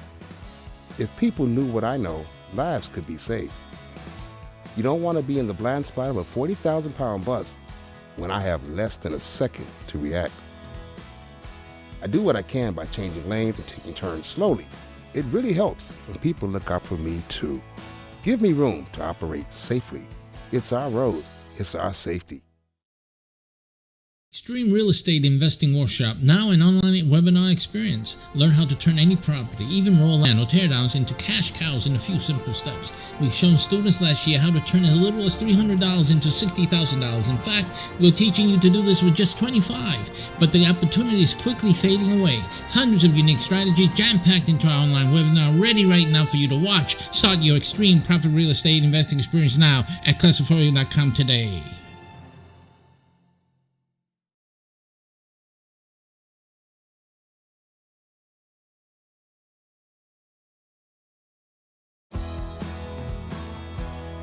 been driving a truck for 40 years now. If people knew what I know, lives could be saved.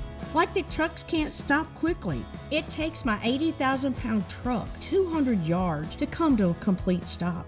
So I always do my best to give a lot of cushion. It helps when other drivers realize that and do the same. Please give trucks the space we need so we can all stay safe. It's our roads, it's our safety.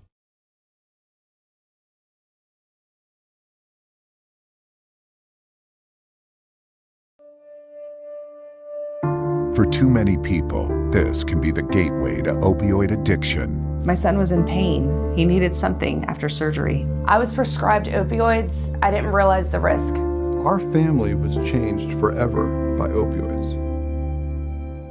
Meet 3 everyday Americans whose lives were devastated by opioid addiction. Everyone says it can't happen to me. It can't happen to me. It can't happen to me.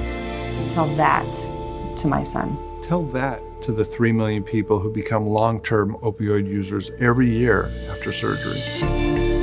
The truth is, we didn't know we had options other than opioids after surgery, but now we do. I never thought addiction would be part of my life story, but it is.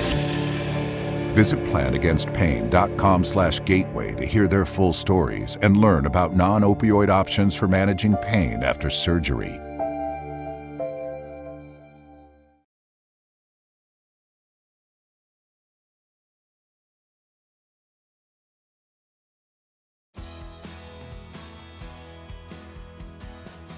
I used to drive an ambulance as an EMT, and I've always tried to be a safe driver. If people knew what I know, lives could be saved. In my car, if I see a truck or bus taking a turn, I know to take my time. When big vehicles turn right, they may swing wide to make the turn. If you try to sneak in, well, it's a lesson you'd rather not learn the hard way.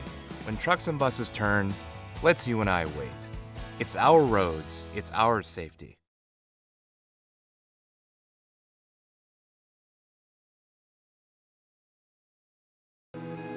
We farm about 3,500 acres. There's pipelines everywhere. The contractor working on my property did not have the lines located before he began work, and it resulted on a strike on a natural gas pipeline. Fortunately, no one was hurt, but it could have been much worse. Calling 811 or visiting clickbeforeyoudig.com in the U.S. only takes minutes to do, and it can save your life.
welcome back. Yes, we took a big break and we had a big you know what. And so nature called, so I had to take care of that, or else it took care of me and took me out of commission for a little while. Okay, so it's 10 o'clock. It's time to change topics now. We're going to talk about... we're going to get into some of the news, just to do a review of the news, see what's happening in the world today, now that Biden is the president of the United States. Usually this is my viral political Monday. And we're going to have a little bit of politics on Mondays, at least just to get us back on recovery mode in this country. Lordy, lordy, lordy. Anyway. What we have here is time back home with voters only emboldens Republicans to oppose Biden's agenda. No kidding. Okay, so basically, what do we have? What is Biden doing? Listen, you guys, you gotta admit the truth here. Admit the truth. You guys hated Trump so much that you just made this world a dangerous place. This world was safer with Trump in. I'm just gonna have to say it. It was safer. I know you guys felt uncomfortable as heck. I know that Trump made you uncomfortable. Okay, I'm a psychotherapist. I understand this. I understand the psychology here. You guys were unsettled with Trump in office because you felt that he was his tongue was unrestrained. And you feared that the unrestrained tongue would cause issues in the world. And now that Biden, the restrained tongue, is in the White House, and now we see what the rest of the world does when Trump is not, the baby in the White House, right? So when the baby, the infant, was in the White House with the rest of the world, now that the adult, the real adult, the past adulthood adult is in the White House, what is the result? What do we see Iran doing? We see Iran stonewalling. We see Iran trying to dictate terms to the United States, right? We see Iran insisting on creating these nuclear armaments, right? You have North Korea also already started their missile testing program. See, when Trump was in the office, I guess they didn't want to disturb the baby. They didn't want to disturb the baby's sleep. Okay, but now that the adult is in the White House, now back to business. Iran is doing their business. North Korea wants to do their business because, let's face it, it is a business for North Korea. Making missiles. I mean, they have to make money somehow, these folks. So they make missiles. They're building these arms for selling. They sell it. That's how this guy makes his money over there, so he can feed himself. And pay for his own military machine. So that's back to business. China also is back to business. Biden is in the White House, not Trump. So China now is emboldened now that after they released that pandemic on everyone here, deny it if they will, and the corporate America and the technical companies with all these social media platforms can ban me if they like. I mean, you guys can ban me, okay? Because you deserve the BS that you create. You don't want to hear the truth, and you don't want the people to hear the truth, and the people are too stupid to stand up for truth, then you guys deserve it. I don't care. I'm living my life. I got things to do. Okay? I'm doing my own thing. So I don't need, it doesn't need, these people here with this pettiness. Oh, you have XY viewers. Nobody likes your stuff. I can care less. A rat's butt if anyone likes my stuff. It just happens that I've been warning about China for years, and it's true. See, that's all that matters to me, that what I speak is truth. That's it. You don't accept it, that's part of the game. I don't expect you to accept it. It doesn't matter to me. And it's silly because the people who criticize me, you people don't listen to you, they don't follow you. These people are religious, right? So what business are you in anyway? Like everyone is following God, everyone is following the truth, and then you have the audacity to critique my viewership. I mean, what the hell's wrong with you? You have to be retarded. I have to use that word. I'm sorry. It triggers you. It's too bad.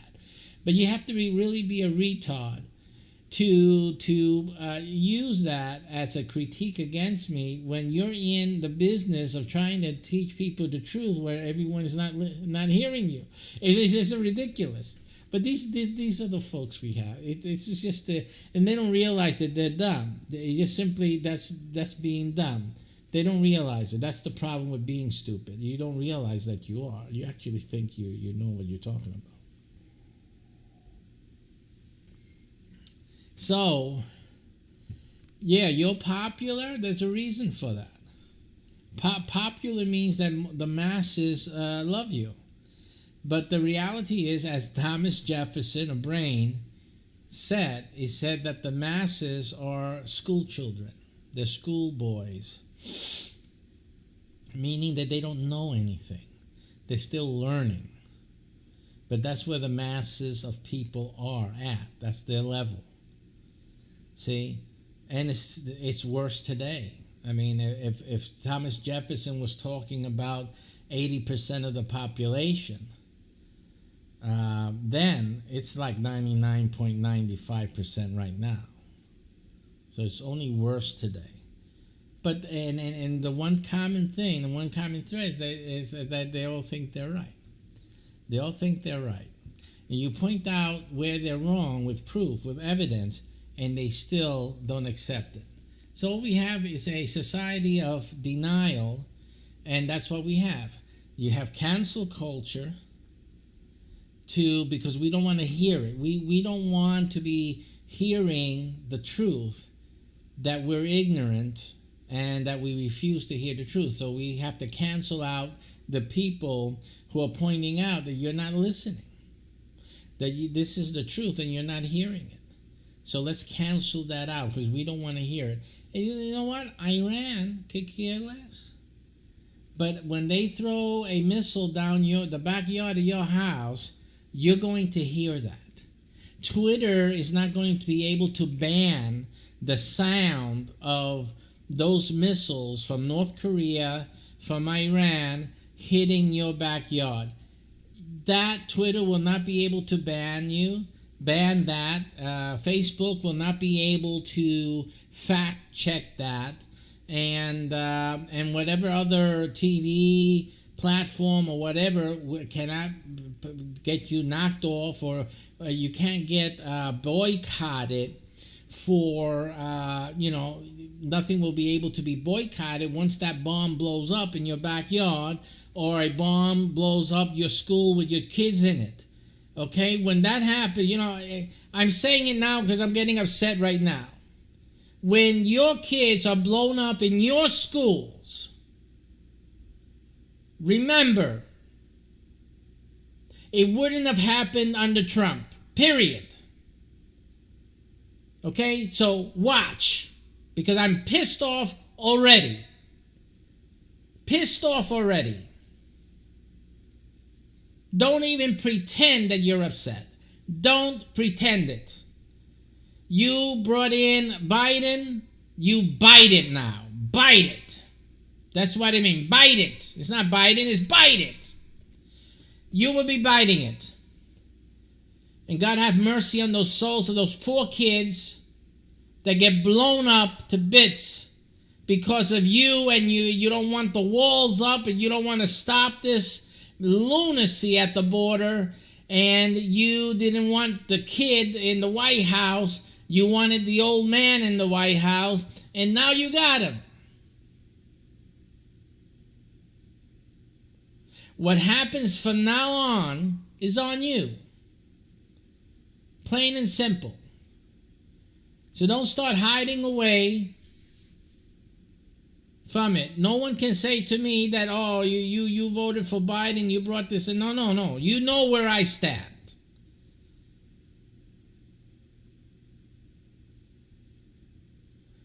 What's going on in the Middle East is on you, because you don't know what you're doing. You went into that poll booth and you flipped the wrong switch. I don't care what. Everybody in this country should have voted for Trump. Every single one of you.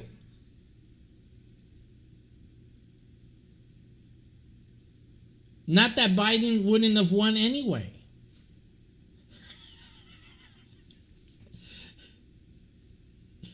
Every American would have voted for Trump, and Biden would still be in the White House now.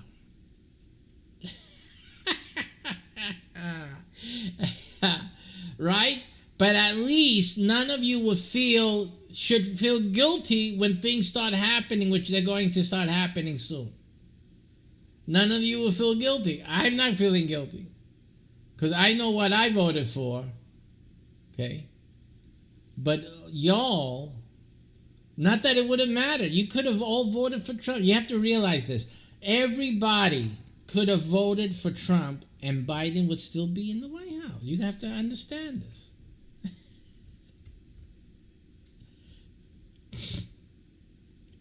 But what would have changed is that none of you can take the blame for what's going to start happening. Okay? Everything is starting to unravel. Here you got Russia starting over the Ukraine again. Why? Because they respect the man in the White House? Trump was feared. He was feared not just by the Democrat and the left. He was feared by North Korea. He was feared by Iran. He was feared by Russia. He was feared by most of the world leaders.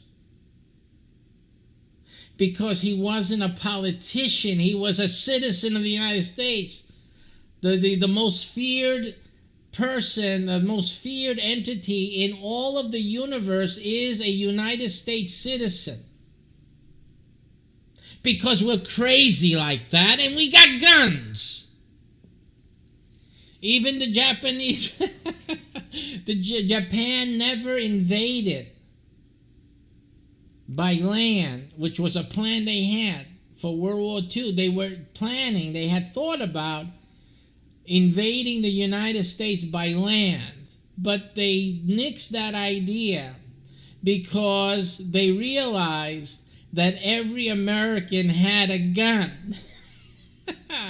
And that's the only reason we didn't have a land war, and probably the only reason we don't have one still up to today. We haven't had a war fought on our land.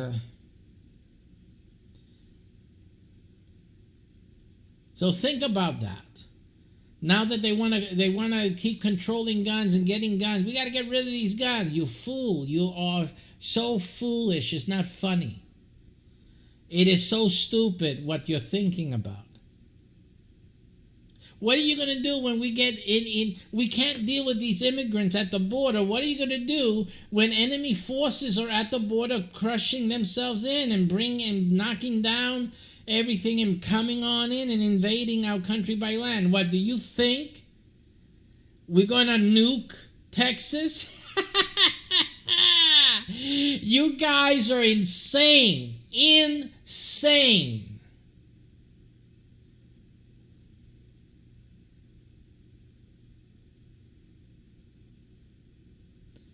The only thing keeping military forces away from, you see what's happening in Ukraine and Russia, That could happen here with Russia, with China, with North Korea, with Iran. They can come and invade here. Why not? They're probably sending bombers right now. That's what I'm saying. They're at the border right now,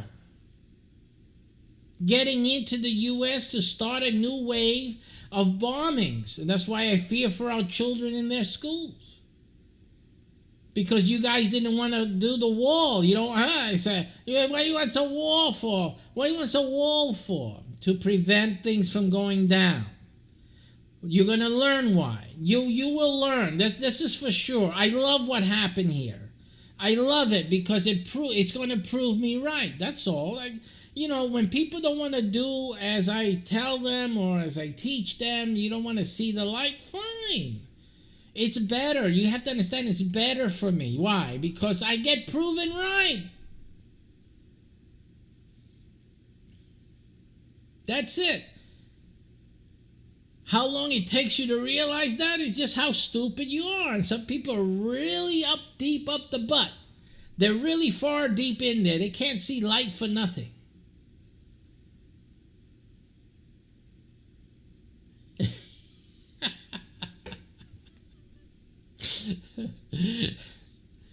You guys can comment, You guys don't understand, so you will understand sooner or later. It doesn't matter to me, and that's the at the end of the consideration, at the end of the conversation, it doesn't matter to me, nor should it, because the bottom line is that you're going to learn. That's the bottom line.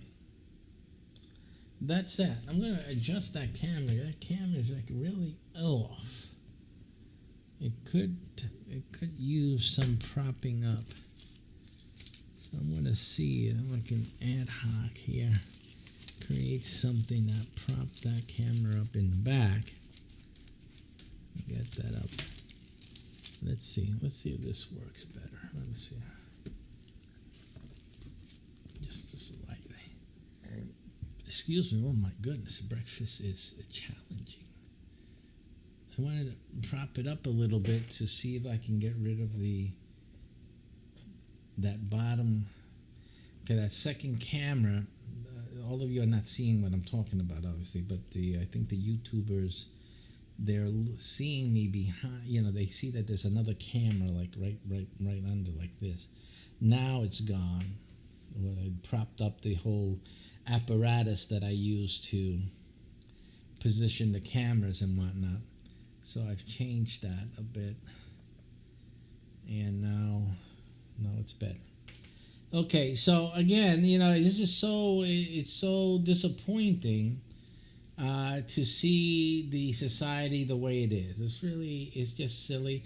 Politics sucks too, both sides, because again, no one's really dealing with the truth, which is what I do. Enviropolitical machine, it isn't that I am pro GOP necessarily. It is that way because I'm against the Democrat, what they're doing with the poor folk and with blacks and all that, and so I come out strongly against the Democrat. If that means supporting GOP, and that's what it means, because usually when you're in the GOP, you start using your brain. That's why the GOP has factions in it. GOP does not agree with GOP. So yeah, there's criticisms about the GOP.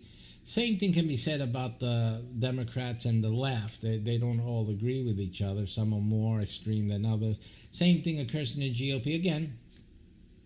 But definitely the Democrat Party system, their platform is, compared to the GOP, is anti-biblical. So that's the first thing. So that's why if you're going to be in a party and you're a Christian, it shouldn't be the Democrat Party, because it is anti-biblical. You can see that in Scripture. Now, a lot of the ministers promote the Democrat platform under the mistaken guise that they're doing Christian things. So you have to understand something. The mistake that everyone is making is thinking that God was speaking to the Democrat Party. You know, when the Bible's telling you to be a Christian, or even for a Jew to follow Torah, it's talking to you. It's not talking to the government. What's happening is that all people, like the Jewish people and Christian people, they have transferred their responsibility to Torah or to the Christianity, to Jesus.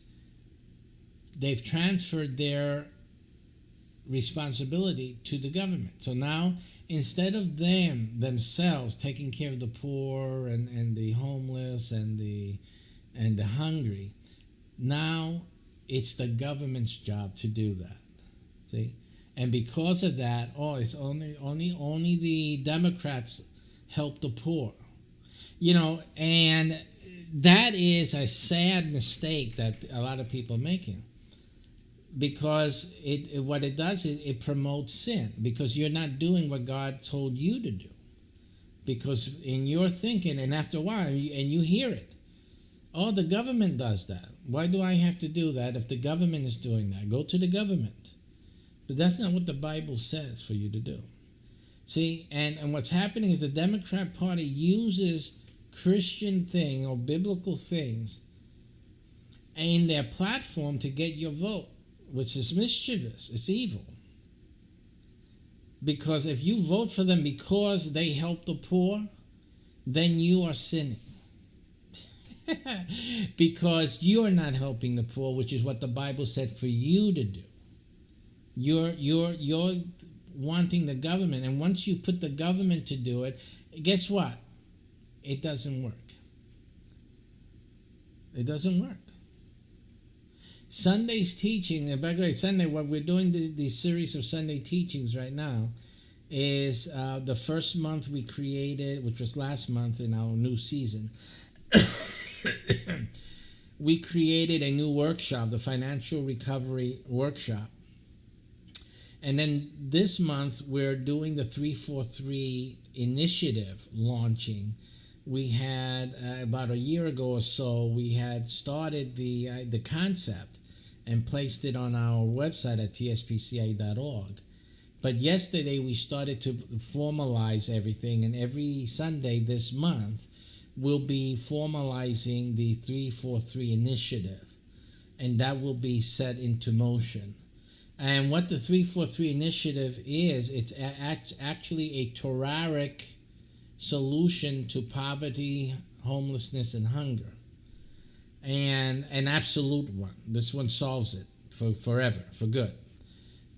So that's what we have. Again, our ministry is a ministry of education, of cognitive mentoring as a church, and we have developed these things, but with the grace of God, always give God the grace. But it's funny how the Torah has been around for a long time, and yet no one has come out with a solution until we brought it out. There's so many people who believe in Torah, but then nobody brought out the solution for poverty, for homelessness, and for hunger. They didn't do it. And the reasoning for that is because they're looking at the wrong things. They're misunderstanding Torah totally. And thanks to God, well, he brought our attention to that, and we were able to bring that out. Now our church is going to be a consultant to the governments of the world who want to deal with their situation and eliminate these things. So we will be here available. Again, the solution was in Scripture all the time. It was God's Word has the solution. But no one was taking care of applying the solution that God had, simply, and or even to see it, because their mind was set for law, religion, and not solution. So again, we had, that's another thing. I not only claim the first NFT to be as a game itself, as a creator of that's what I've done, but I'm also now, through the church ministry, the first church to solve the hunger and homelessness and poverty issue. First church in the history of mankind. That's it. So that's another first. We're celebrating the 50 years of my Christianity. I've been in church for 50 years already, straight through. No, I went to the world, I played around, didn't get back in, or bouncing from here, there. No, none of that. Just straight through. Of course, I transitioned into ministry with its perils and its resistance. But 50 years, and this year I'm doing things that we never did before, and putting things together that we've never really put together before. And it's so far has been a year. This year has been a year of firsts, starting with my personal first in the crypto space of creating the first NFT that is itself a game. That is the first one to be done. I am the creator of that. I blow my whistle and blow the horn, and that's that. And then now with the church, we have the first program initiative that actually solves the issue of homelessness and hunger and poverty. Solves it, eliminates it completely. Again, what does it take for this thing to be resolved? For people to accept the truth, and the people to start adopting the structure and the system that we're putting together. So every Sunday, I'm going to be talking about, I'm not giving up the beans on Sunday. Those who want the beans can call us, communicate with us, governments, leaders, communities, and other organizations, churches. We're not keeping this like for ourselves only. No, this is open for the world. It's just that you have to communicate with us and invite us and bring us over there, because I'm not going to spend my money to, you guys got to call me and send a plane for me, you guys with the jet planes over there, and get me over to wherever you're at to teach your people. As simple as that. And feed me, for goodness sakes. And so, and we'll do that. That's fine. The church will offer, or through the organization, we're setting up another organization just for that initiative. And then, you can pay the consulting fees, and we'll actually train up the people, the departments in your government, and resolve your problem. It's as simple as that. Your problem will be resolved. Period. Okay? Now the question is, do you want it done? Simple. Communicate with us, and we'll get it done in your country. If you're a government, if you're an organization, then contact us, and we'll set this thing up through your contacts, through your network, and get something to work finally. This will solve the issue. It solves it. Okay? So simple as that. Again, these are times where things can get solved. Actually, the technology and the advancement in society is to a degree that most of these issues are solvable. And we need to solve them before we even think about colonizing Mars and the moon and whatnot. These things have to be solved. These are things that can be solved. Okay, but we have to get our heads out of our rear ends. Stop being selfish. See, I'm not being selfish. I'm opening up to all the organizations, all the other churches that I don't agree with in doctrine. But I agree to help people if you are into it. I don't know.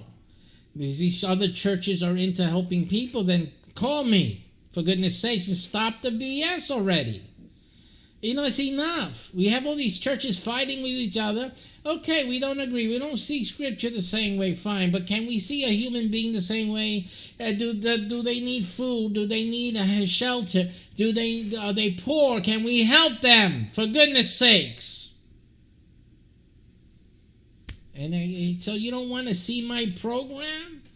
You know, I should have an audience of thousands right now. Thousands. But this is the problem with society. It's not my problem. It's not my fault. It's society. This is the reason this world is the way it is. We share nude pictures. We like them on Reddit, right? Reddit, you get the boobs there. You like, you upvote that. But upvote this, for goodness sakes. This is the problem that man has. And we expect to survive in space? Really? God, you got all the odds are against us, man. All the odds. We can't even fix ourselves here on this planet.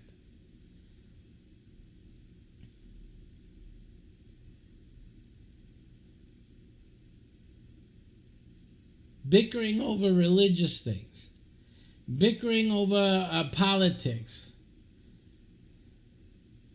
Bickering over nuclear armament. It's just ridiculous. It's ridiculous. If you believe in nuclear armament, then blow yourselves up. You guys need to blow yourselves up. Because you believe in it. You believe in having nuclear armament, and that is the solution. So blow yourselves up and solve. Go ahead.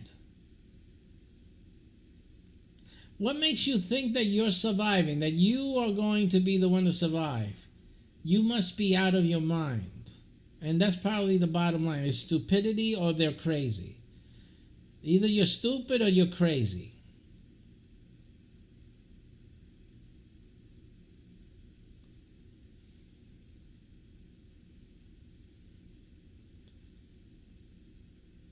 But outside of politics, we can solve the hunger issue, we can solve the poverty issue, and we can solve the homelessness issue.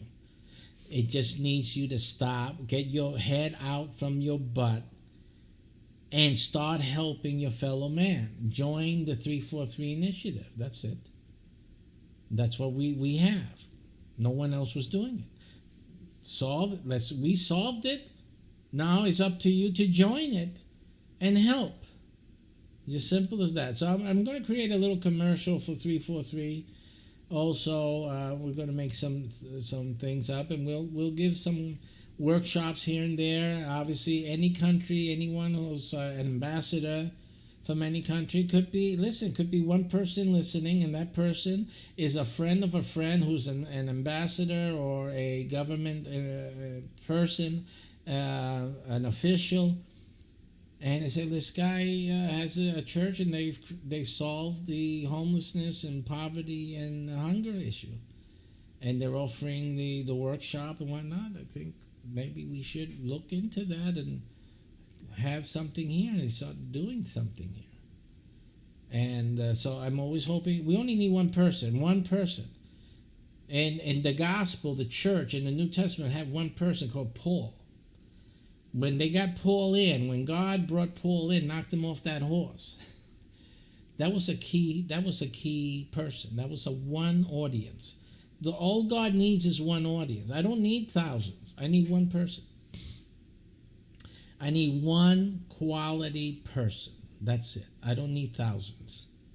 One quality person can get millions, can do things to millions and have an impact.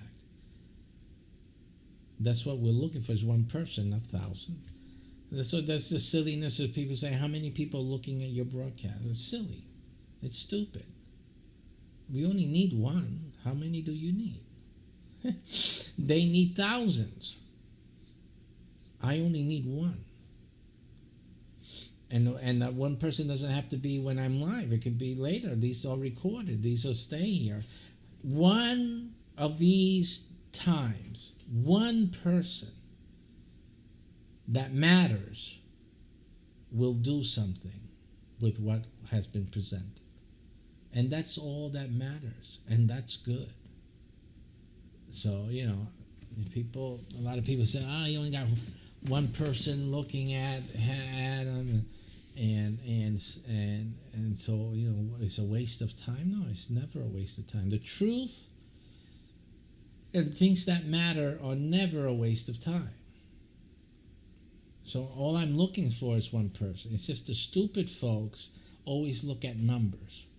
Oh, you know, you don't have people liking. You don't have people sharing. You don't have people viewing. I got one. Right now I got one person looking at this. One. That's all I need. Now, depending on that person's quality,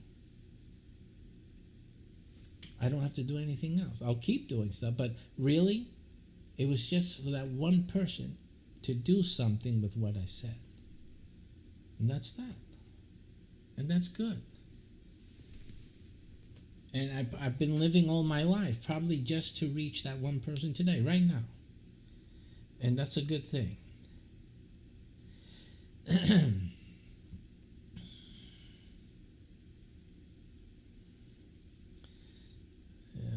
I'm just catching up with my little baby's messages.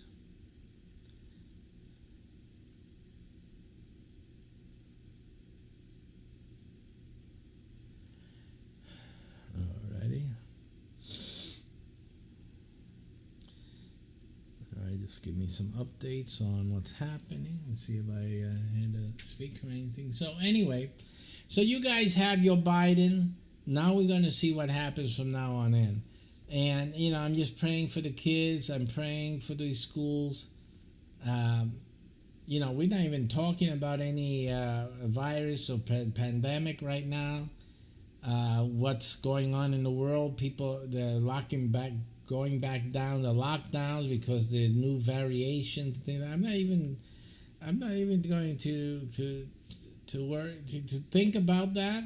And I know most Americans are not thinking about that or are not concerned or don't want to. We want to live in denial, not worry about that. Again, now that Biden is in, you know, if things go worse, Biden is your worst choice to have in the White House. I'm going to tell you right now. Because people think he did well with the swine flu and he didn't. Yeah, okay, listen, well, stop playing with it. If you stop touching it, it'll hurt less.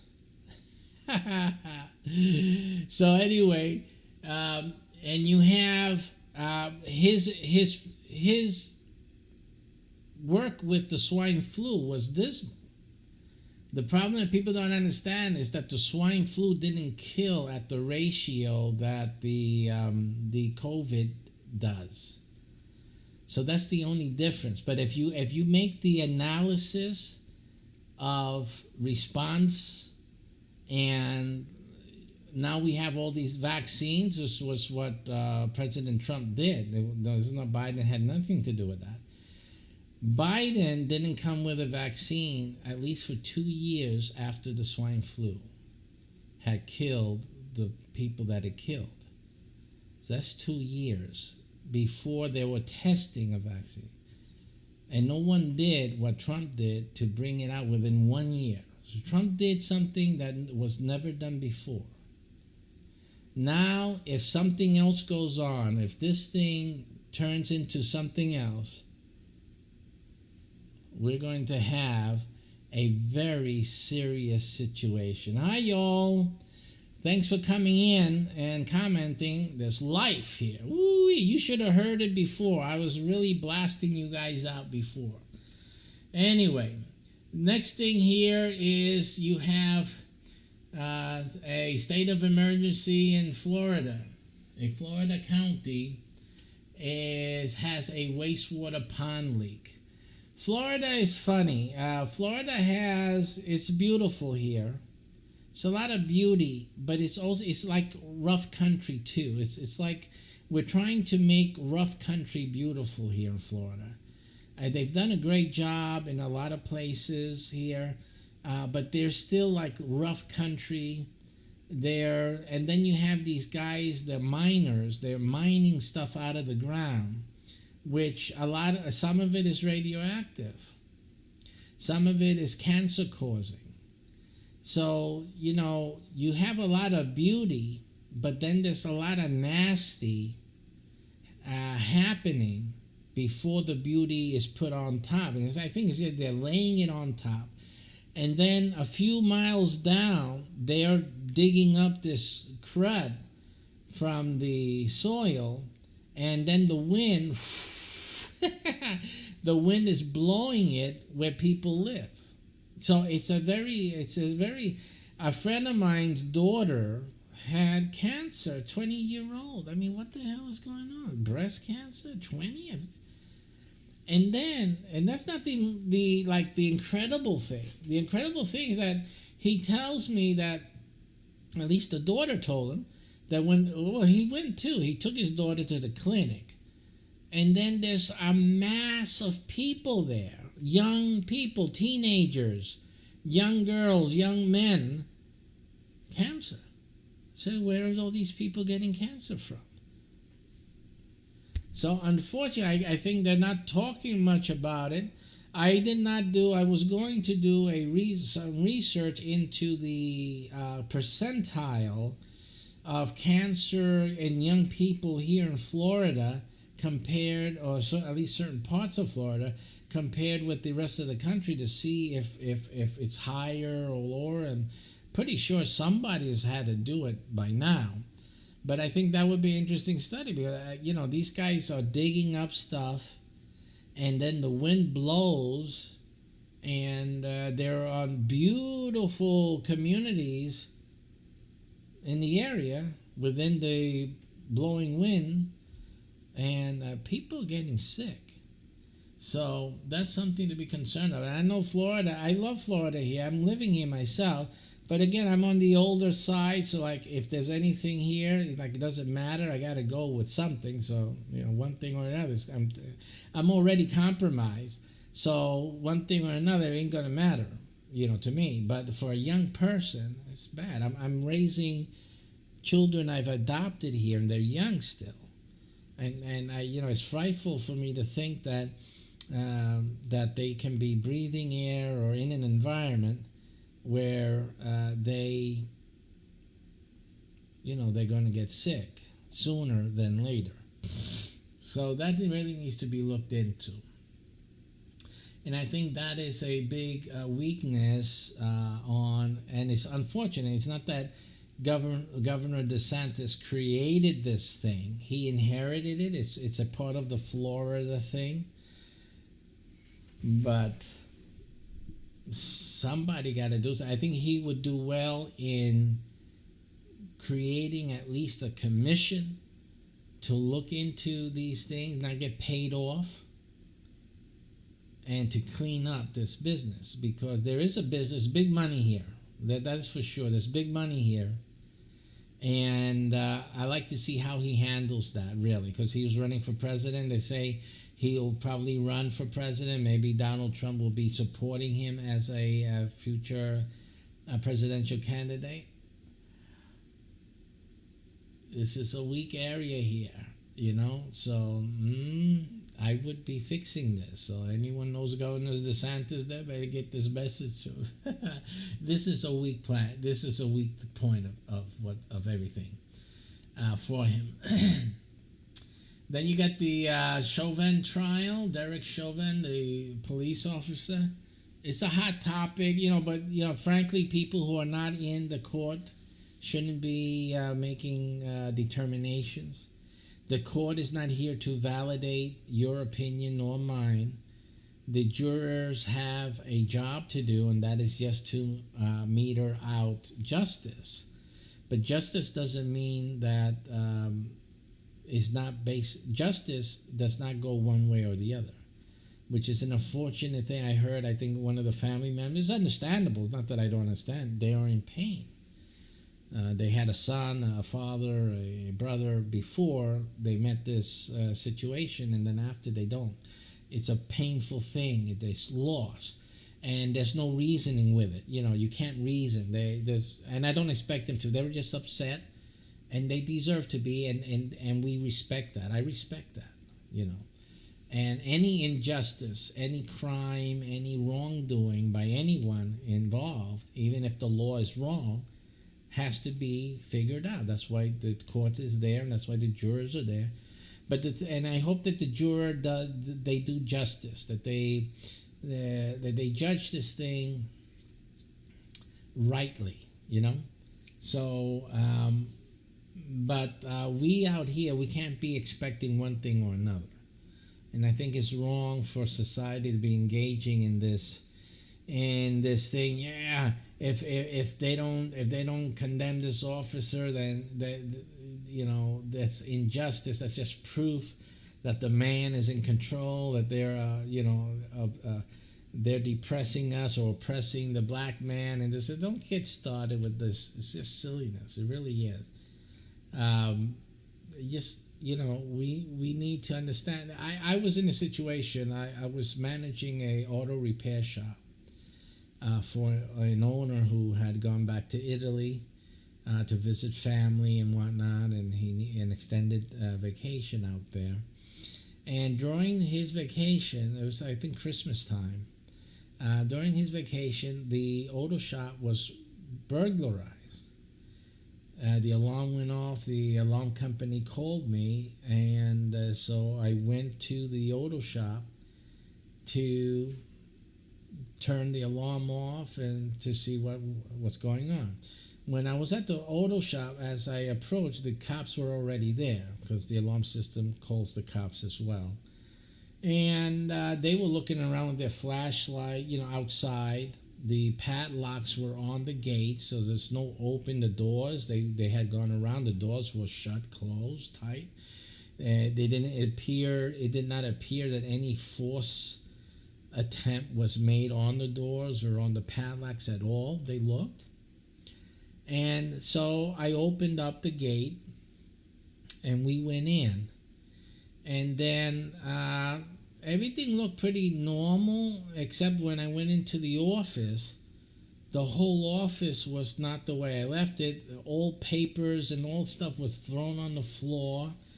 And I said, somebody came in here. And they said, what, it isn't always like this? He told me it's like almost like a joke. I said, what, you joking?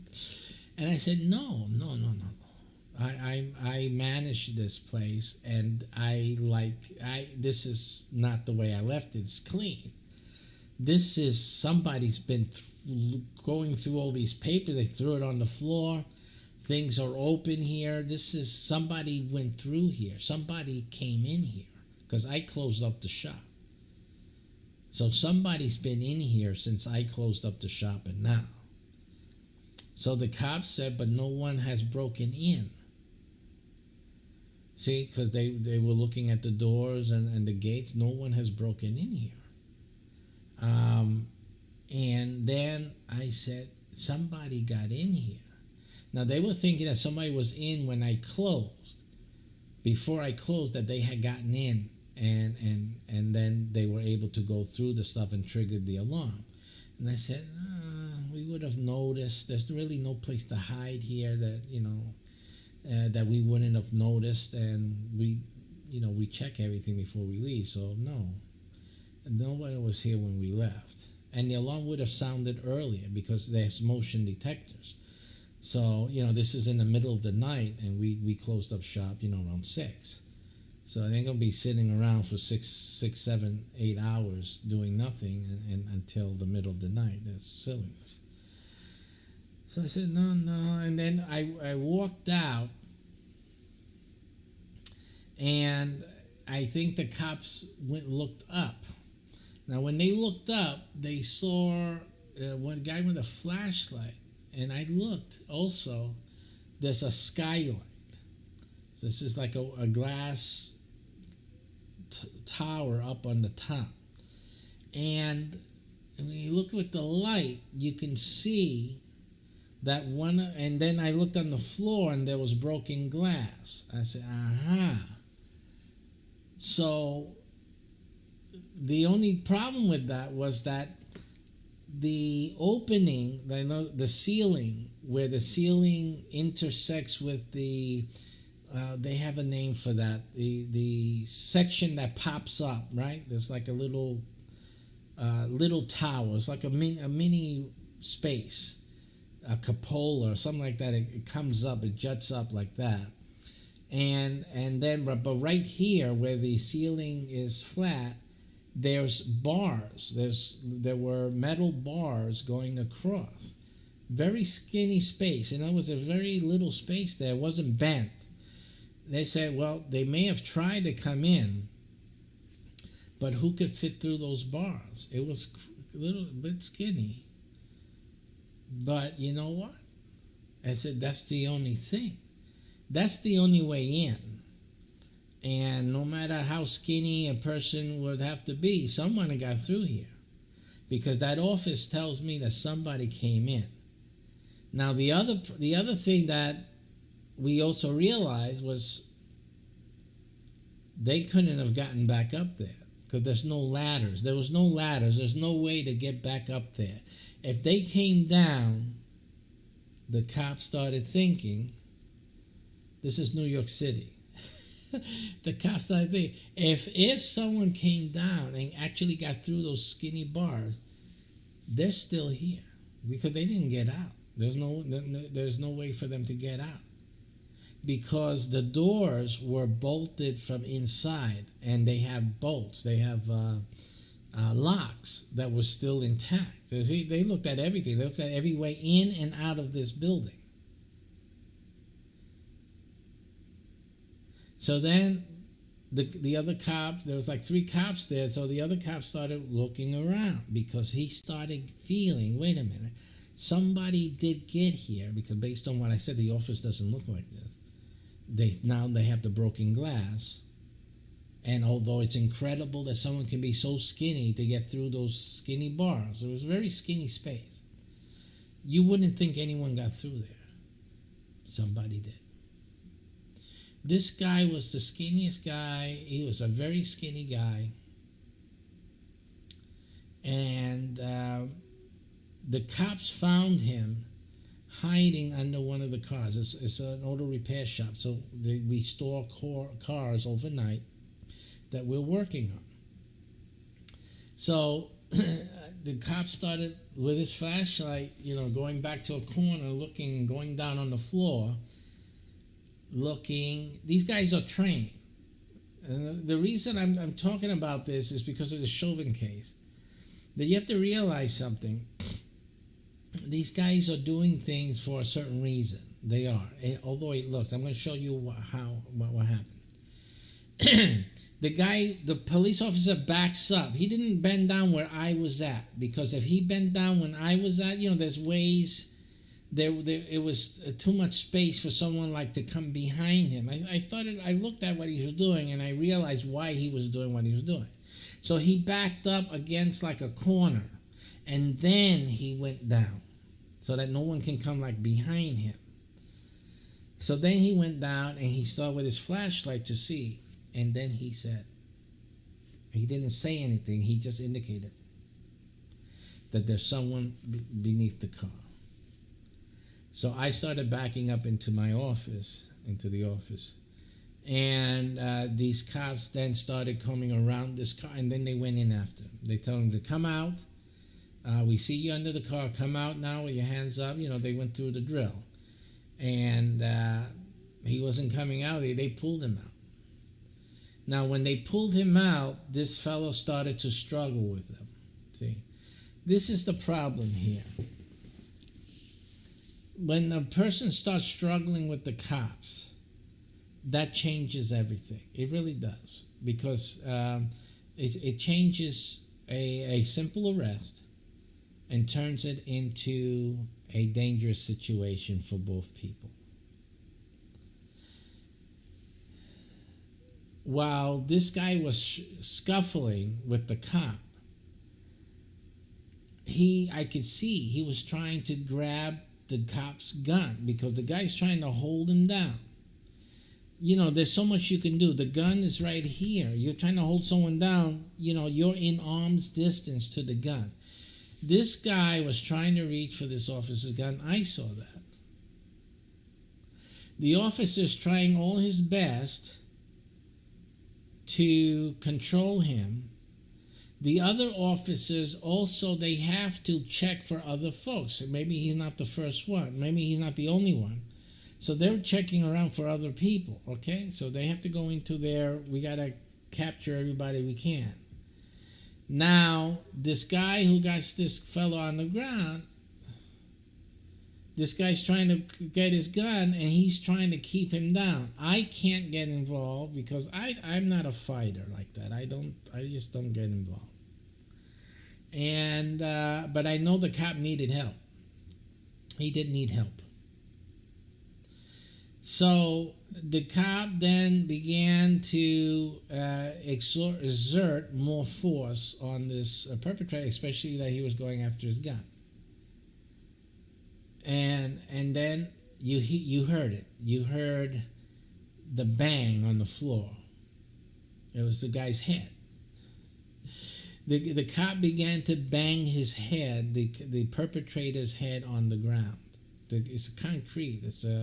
It's a auto repair shop floor, so it's just cement. And you heard his head. It echoed because when it's the middle of the night and all you have are these one-story, warehouse type of brick buildings. There was Long Island City. So all you heard with the gates open, both gates, there's a gate on one side and the gate on the other side, so you can hear the ambiance in the middle of the night. It was silence, except for the guy's head banging on the floor. The cop repeatedly banged this guy's head on the ground, okay? And this guy kept moving. The guy kept moving. You say, well, he's trying to breathe. He's trying to, the guy's getting his head busted in. See, that's what happens. Because we see something, we see it a certain way, but we don't see what happened before that set up what's going on now.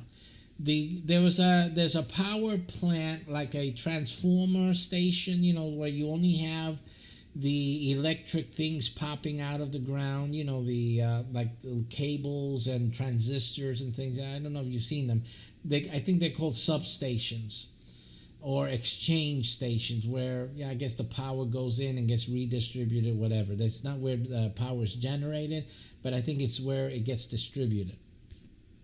So it's one city block, completely fenced in, and there's usually a Con Ed in New York. There's a power plant worker there, 1 or 2 or 3. There was like 2 or 3 guys there.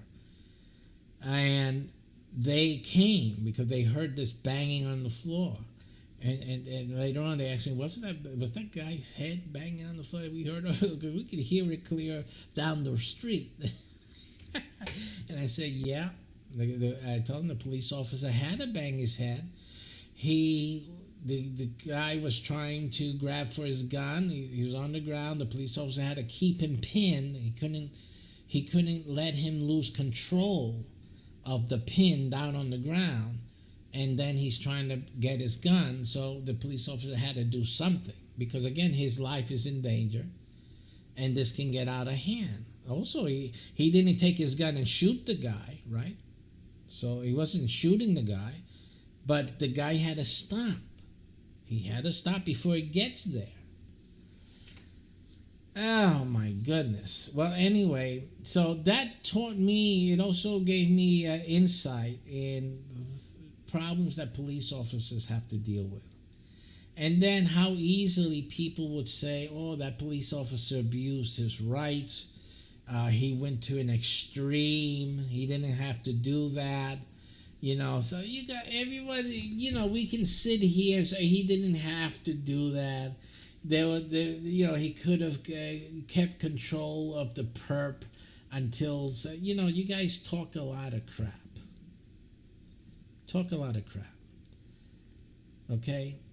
You become a cop and you deal with these druggies and these people out of control out there who haven't taken their medication. Go ahead, try that for a little while. As simple as that. I'm not saying that this Chauvin guy didn't do a wrong thing. I'm not saying that. I don't know what the facts of the case. I'm just saying that we have a whole lot of people out here that like to talk about police abuse and this and that, and you guys don't see the things that go on. I do know that Chauvin was fighting with the police before this thing went down.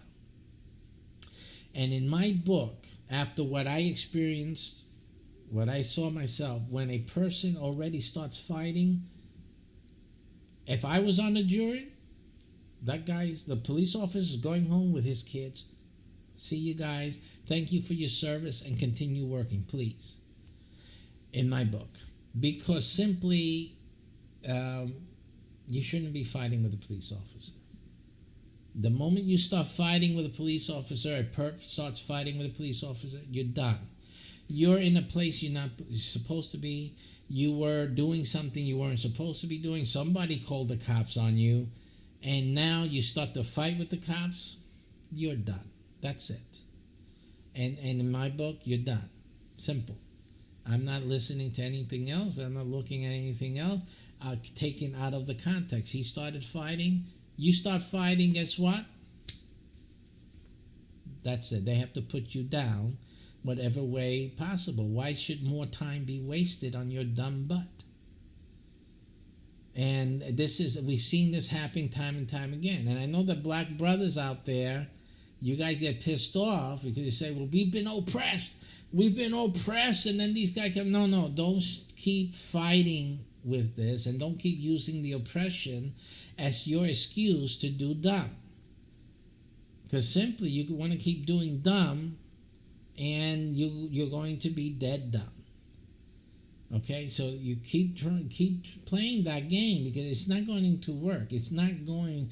The society is not going to go down because you feel oppressed. You're going to have to get help. The only person oppressing you is yourself right now. And you keep this thing going, right? You keep it up because that's what your leaders are telling you. Oh, this is oppression. They're trying to oppress us. These police are abusing us. You know, they're using you like pawns. You have to understand that. If somebody starts fighting with me, you know, I'm going to push back. Okay? But, you know, again, these are police officers. They're here to maintain peace. So simply just give yourself in. If you get somebody calls the cops on you, then, well, somebody called the cops on me, so let's go. Yeah. Take me in and let the judge see the facts of the case, and let's see what's going on here. But you think you're going to get away from that by fighting with the police, or you're just sinking yourself more and more? You're not going to get away from the cops. What are you going to do? You're going to go to China? It's just, you know, just the thinking of it. What are you guys thinking? Anyway, what do you think the end result is going to be? Chauvin doesn't mean anything to you guys. What does putting Chauvin in jail mean that you can then do whatever you want with the next cop that comes to you? Do you really think that's the way it's going to work? Yes, Dad. So, you know, it's like a lot of silliness for no reason. A lot of silliness for no reason. Now, and you like all these people claiming justice for this guy. Let justice work. Let's see what the facts are. It's not for us to say. We got a jury for that. Okay? But the bottom line is this. This is a country, we have laws. And the police are here to enforce the law. Are they perfect? No. Because the same law they're enforcing also applies to them. Right? The key is to go to jail. I know a friend of mine was falsely arrested and they gave him $1 million. Not bad for a night in jail. Okay? Again, did he fight against the police? No. He just said, oh, here I am. You know, I didn't do anything, but you're accusing me of something I didn't do, but take me in and we'll settle this in court. And that's it. It's just a simple thing. It's civilized. We're civilized here. And he got $1 million for a night stay at the local prison. That's it. Fine. He bought a house for him and his mother. They're living well if they'd made the good decisions. But the one good decision he made was just to give himself to the police and let them take him in. Why are we causing strife here and making the police officer's day miserable? He's just doing a job. That's it. He brings you in. He got better things to do. And I can only imagine if I was a police officer, I have to deal with this crap. This is just crap. You can't do your job because then people accusing you of what? Abusing? Like if you don't have better things to do? If you wanted to abuse people, you will go into the army, get sent to Iran, and do some business out there. You know what I'm trying to say? That's the thing to do. Send me out to the front. I want to go to the front. I want to bash some heads. That's it. That's how we do that. Or better yet, become a mercenary and work for some other government there to bash some heads around there. I'm sure there's other governments like Somalia and whatnot, some backward country out there in Africa that'll hire you to bash some heads. Come on, man, let's do this. Woo! Get your rush. See, there's a place for any American who wants to bash some heads. You can make some money. You don't need to become a police officer for that. Police officers are for folks that want to go home and see their kids growing up and send them to college with the money they made as a police officer. That's all. You know, it's like being a fireman. What does a fireman want to do? He wants to put out some fires, bake some barbecue with the guys, and go home and send his kids to college. You know? Yeah, man. It just gets silly. It really gets silly. You can't be a police officer. You can't be a fireman. You can't be a garbage truck guy any longer. It's all racism. It's just racist. It's just disgusting. This is just terrible, folks. You guys got to really, change. Now, all of this is being done to destroy the country. That's what you guys are not understanding. What they're trying to do is disrupt this country.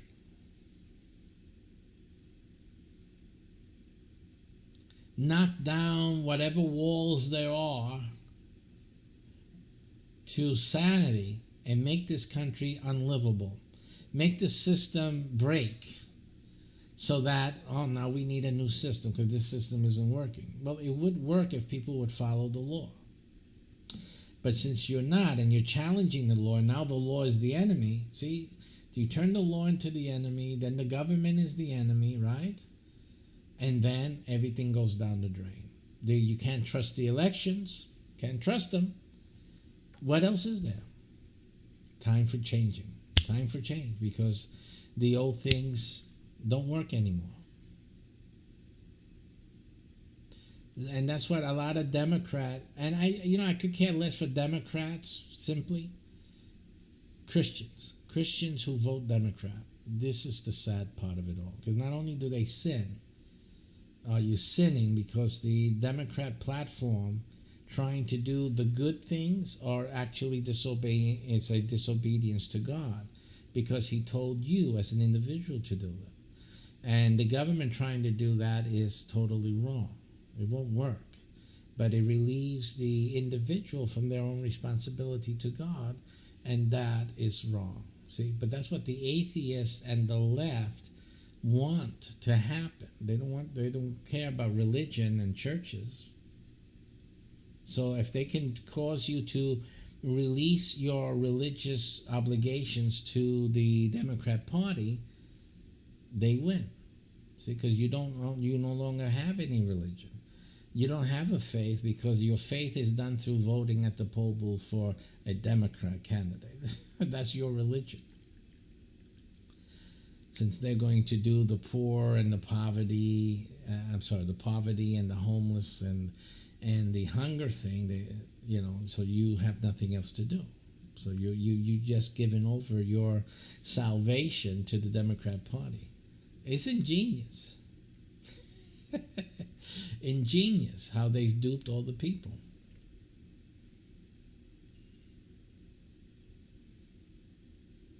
And I have friends, I have people who I grew up with who vote Democrat.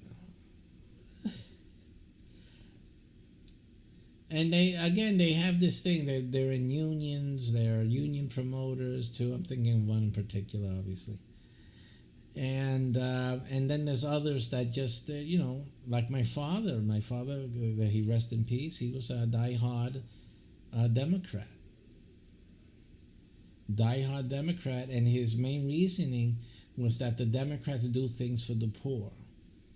See?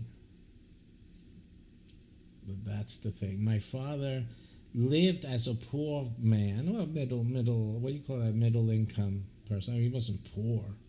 He worked, But again, the Democrat policies keep you working all your life, and at the end, there's hardly anything to bury you with. Because that's the reality. At the end, when my father had his union, what happened with his union? At the end, the union just had a little bit of money for his heirs, just a little thing.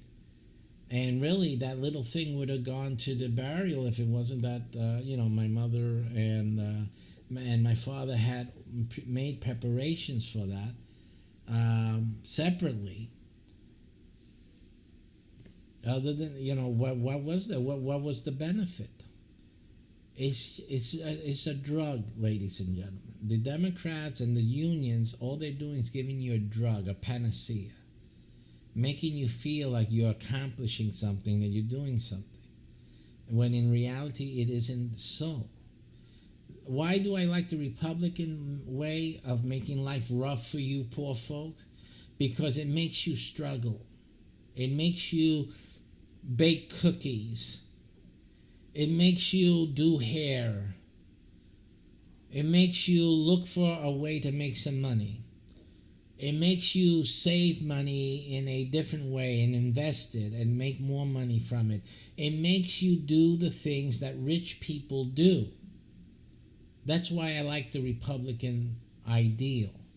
I'm not support the GOP for its political ideology. I support it because it gives you as a human being the right and the impetus to succeed, to express yourself, and to do something with yourself. The Democrats don't do that. They squash your creativity. They squash your productivity, your individuality,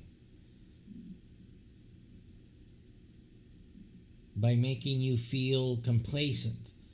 Don't do anything. Don't open a business, because opening a business, it's not going to work for you. You just sit there. We'll send you cheese and bread. We'll send you some money. Well, what they want to do is send everyone some money. Don't do nothing, though. I'm a son of a Democrat. And if I had sat home and done nothing, I would never have created the first NFT that is a game in and of itself. See, I did that because I have the impetus that I have to do something. I have to create things for myself. I can't expect the government to do X, Y, Z for me. I'm sure it's nice. It's nice to have the government do certain things, right? It's nice. But the human being needs to be able to do something for himself.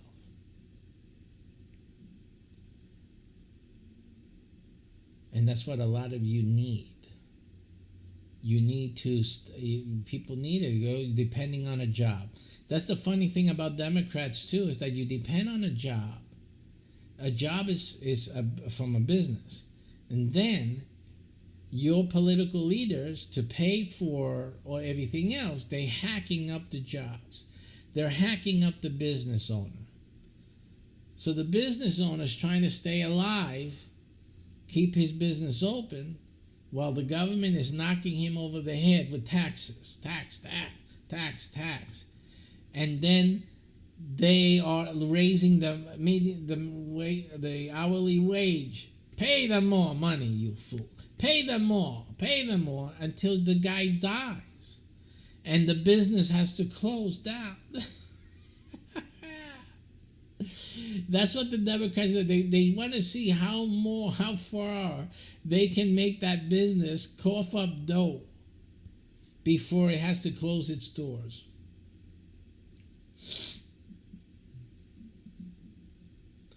And then, while they're raising your hourly wages, that's good. The union's making sure you get more money. That's good. But then when you go to the store, fool, things cost more money than before, don't they? Why? Because they have to pay their union workers more money. So the more money you made goes to pay for the more money they need at the supermarket workers and all the way down the line, or whatever, services, electricity, utility, whatever, everything starts going up. So the money that you get more hourly wages because Biden executive ordered it into law is going away now because everyone else also has to make more money, so it costs you more to get whatever you want. Who's the dummy? Okay, so that's all. After this thing, when my father passed away, and I saw everything that he was working for, and the union and all of that, they didn't do anything for him. He could have done better doing Republican ideas, strategies with his money than giving it to the union. He would have done far better. That's my point. Like you guys are not learning from the Republicans the one thing that you really need, and that is that the Republicans know business and they know how to invest money. They know how to make money work for them instead of them working their butts off all their life for no reason, for nothing, only to end up with nothing. They don't do that. Republicans, we're in an environment and in an ideology of creating income. The Democrats, you guys just want to siphon income. You guys want to get it from a job if you have one. If you don't have it, then the government has to give you money. Yes, the whole mentality is totally unsustainable. And that's what it is unsustainable. And again, it's not easy. I know that it's hard for a lot of you to think about business, but listen, I made it easy. I made things very easy for you guys. You still don't move on it. A lot of you don't move on it. You know, my offers should be flying off the hook. Right? They should be coming in like, you know, I have that $99 NFT. That's a game that you guys can own your own game and then sell it as an NFT, where there's one guy made $69 million for just a picture. This is a game that I actually make for you. And all of you poor folks should be getting that. Everybody.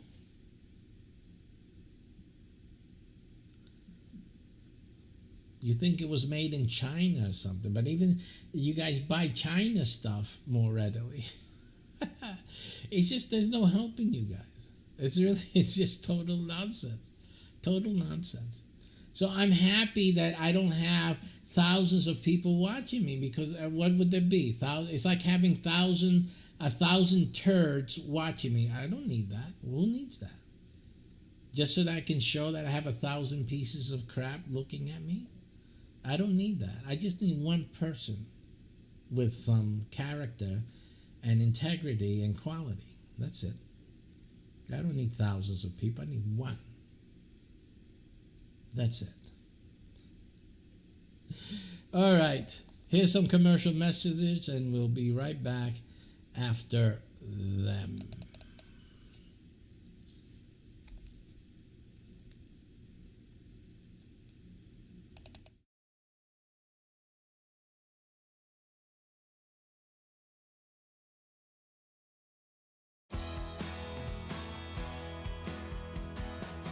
I used to drive an ambulance as an EMT, and I've always tried to be a safe driver.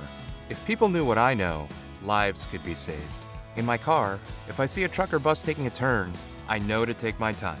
When big vehicles turn right, they may swing wide to make the turn.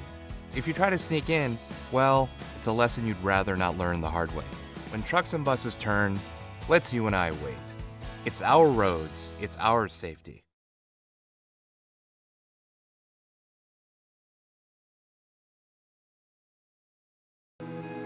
We farm about 3,500 acres.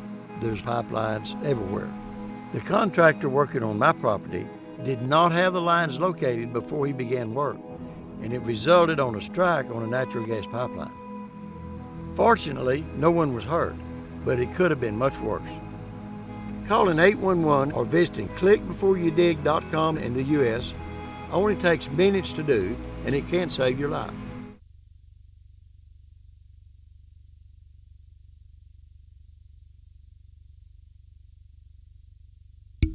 YouTube, you guys, listen, you guys take some time and subscribe and like the video and follow and to be given updates as to when our next shows come up. Right now, I'm taking the time because the other stations are still running a commercial. When that's over, I'll be starting again with our live programming just a few seconds from now. But in any case, take this time to like and follow our channel and learn more about what we do. Mycbh, this is Global Mycbh. We're broadcasting on YouTube. We have a few other channels of interest, crypto and other things. So we invite you to also join in that.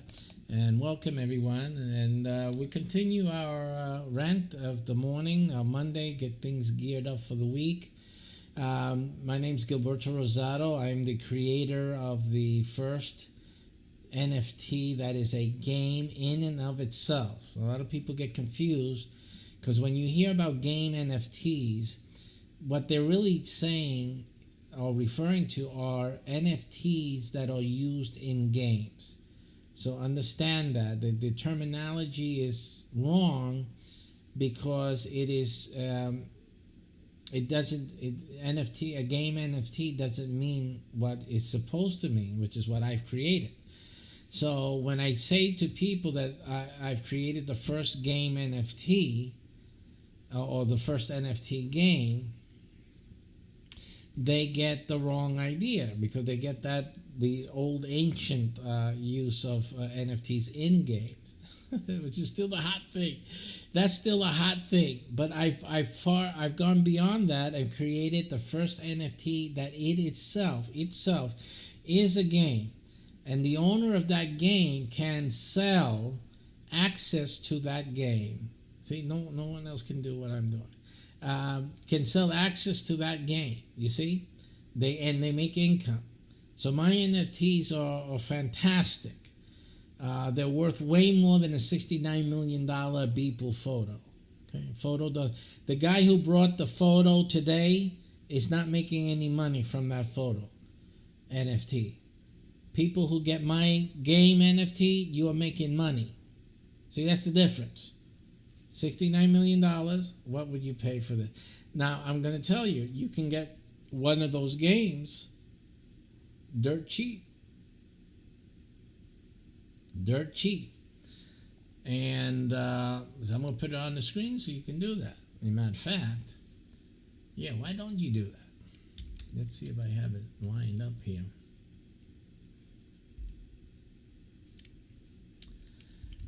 So you can get that cheap right now. So take a look at this and go to the URL that you see on your screen. Let me get this up and out of here. Oh, that's the wrong one. That's alrighty. Let me just get this in here.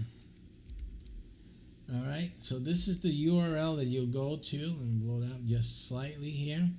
So you go to this URL right here, take a pencil and paper and write it down. Oh my goodness, I keep forgetting that everyone didn't hear that. So how you guys doing? This is the game URL that you can go get a game right now, one of my games, okay, for dirt cheap. Now, this is an NFT. This game is an NFT, okay, just like the Beeple NFT. The Beeple NFT sold for $69 million. It's just a picture. This is a game. It's an NFT just like the Beeple NFT, the $69 million NFT. The difference is that this is an actual game, not used in a game, an actual game in itself.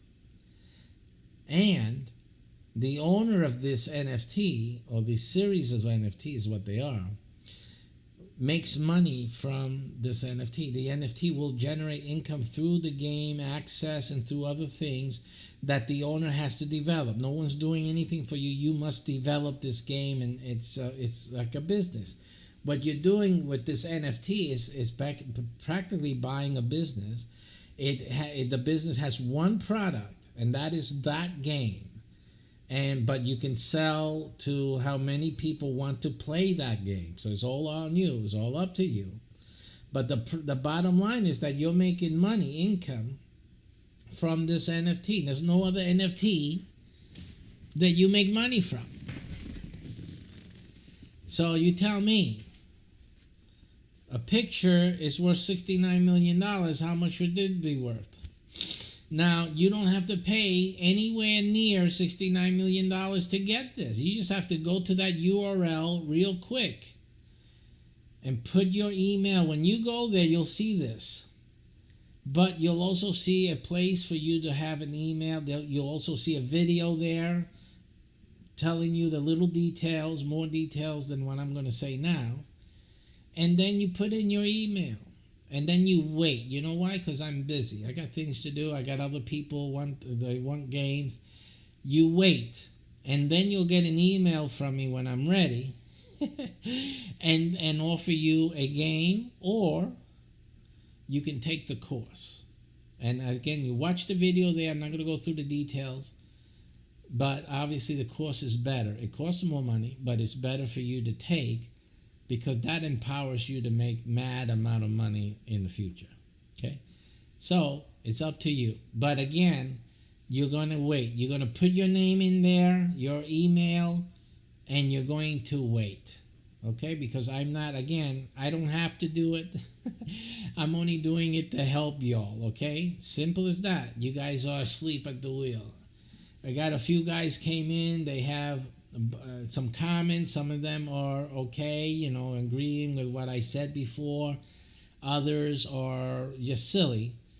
But again, this is what people rather spend their time doing, instead of being ahead of the game and ahead of the masses and actually doing something that will really change their life forever, for the better. So it's up to you. Simply, I'm making it available to you. So no one can say I didn't help you. I did. I put it out there for dirt cheap, right? All the Democrats, all of them should be, and all the left should be heading over there right now and getting one of these for themselves. But again, the facts are what they are. Okay? So do yourself a favor and do something good for yourself. I was talking, someone else had saw this, and they were so amazed at it and impressed. They went and they immediately put their name in. The guy took action. There's many people that have a brain that take action. See? That guy is well on his way of making millions of dollars. It's just as simple as that. Right? You have to take action. You have to take action. And he's looking at the course. See, because he knows the value. See, certain people understand the value of the difference between getting one of the game versions or learning how to make that and many more. See, there's a big difference there. And he wants to do the many more. See, and there's people that I don't have to repeat things over and over again. It's just as plain as simple as can be. And I guess you have to live and go through life 50 plus years for you to start realizing that, damn, you know, I really have to get ahead of the game because you guys are playing catch up. There's people right now that the only way you could be a millionaire is if you went back in time to 1859.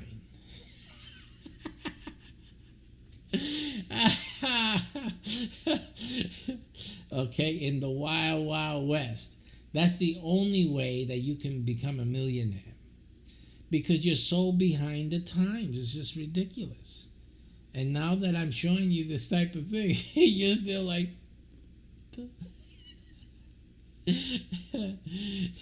You just have to grab it, man. Grab it. Lord have mercy. What is wrong with y'all? My goodness. I'm just sorry. Like I said, listen, between this Me Spy game and the other ideas I have and the Spaceparium, you know, you guys are not going to deal with me much. Not at least in this way. I'm not going to do much anymore. This is pretty much, I'm really offering you the final things. And after that, you know, you're on your own, man. You're on your own because, you know, we're at the cusp here of you know, the money that's coming in and it's going to come in. I'm just going to do my church thing. We're going to do the 343 initiative worldwide. I'm just going to live my final years with the foundation, setting up the foundation with a whole lot of freaking money in it to carry on the church work and the 343 initiative for eons if this world lasts that long, and just do that and fishing. I'm not going. You guys are not going to see me offering to help you in any of these business matters or anything else any longer. It's just simple as that. You missed the boat. This is one boat that you're missing, and that is that. So you know.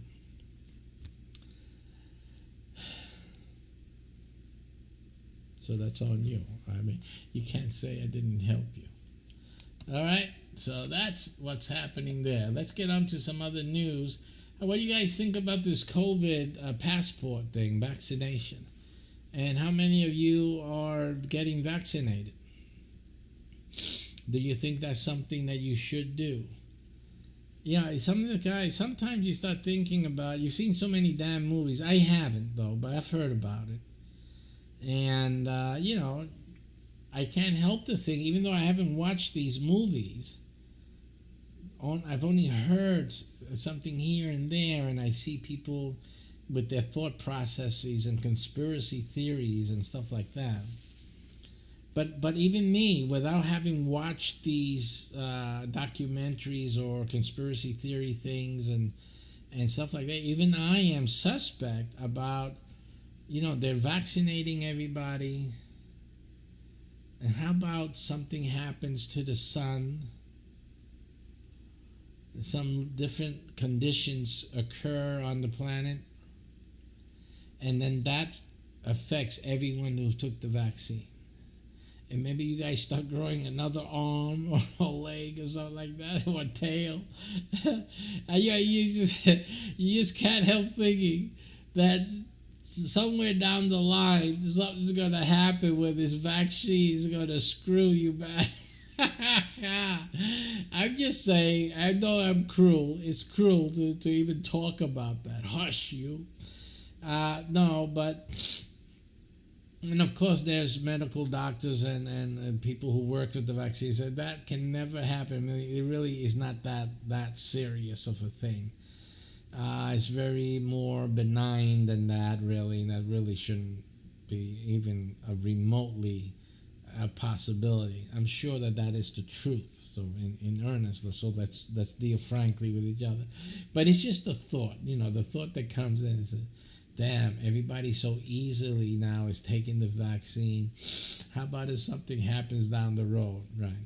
So, but, you know, it doesn't lead one, you know, that we're getting, even though this vaccine is all good and benign, in terms of any other effects down the road.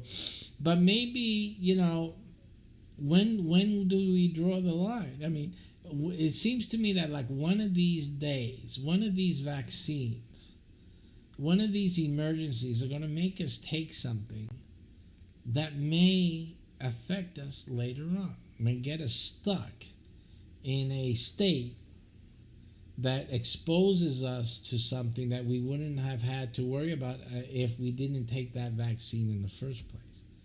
You understand what I'm trying to say? So it's just like life. There's things in life that are you're damned if you do and you're damned if you don't.